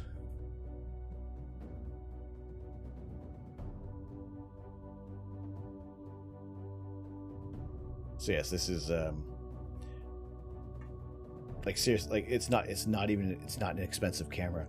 So far, the only downside compared to what we had before is I just can't control the angle of the camera with my phone. It is just all manual. But that's not to say I wouldn't be putting one on top of the telescope, so we can actually get a view of the night sky of what we're looking at, as well as a camera that we just kind of point out towards the sky. So we may have found the limitation. The clouds are really rolling in now, so that kind of that's pretty much blocked off the rest of the night sky for us right now. But the camera is waterproof. It's kind of turned into like an inadvertent review of the WISE Cam a little bit, but sometimes these things happen. It is completely my purchase. Nobody has told me to say these words, I was completely shocked by the performance of the infrared. So happy to be able to share more of the night sky in other ways now, using this as our all sky camera. I don't know why I'm voting for this one. It's just because, Jess, you're going for G1. I feel like I have to go with this one. Even though, yes, I do want to have the G1. Land Cruiser 300 TTV6. Thank you very much for the follow. I greatly appreciate it. I appreciate you joining in tonight and asking the questions that you have. It's always happy to answer, at least attempt to answer as best as I can. And just to be talking about everything: astronomy, astrophotography, physics, what you had for dinner, what you're going to have for lunch, what is your favorite breakfast item, things like that. Who is your favorite Transformer or GoBot? I don't discriminate. Balancing the scales, exactly. We just want everything to be perfectly balanced, as all things should be.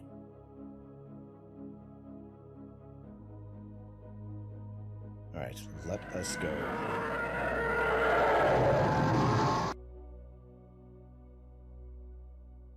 Let's see who we are going to say hello to tonight. I am inevitable.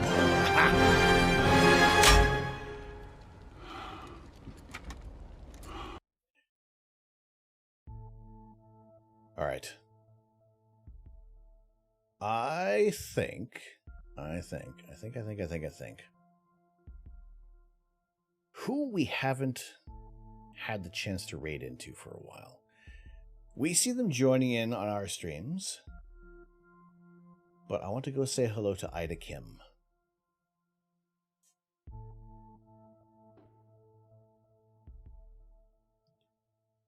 Ida Kim has some fantastic energy, a wonderful community as well, and we haven't really had the opportunity to send a raid over to Ida Kim. So, those who are subscribed to the channel, there is your raid message. Those who are not subscribed to your channel, do not worry, I got you covered with our Pale Blue Dot and Carl Sagan. I hope you've had an enjoyable evening tonight. It has been eye-opening for this camera. I am supremely happy with this. I'm looking forward to, even more so, looking forward to Monday night for capturing some meteors, hopefully. So yes, like I said, we'll go say hello to Ida Kim.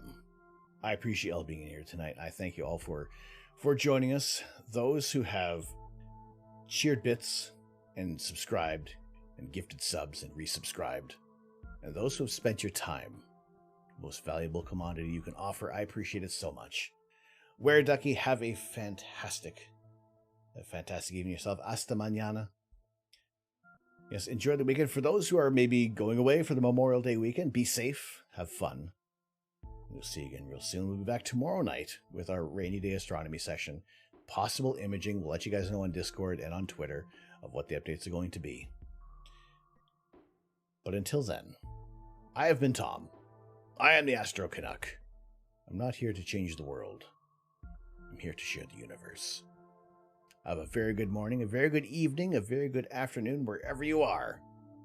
And we'll see you real soon. Take care.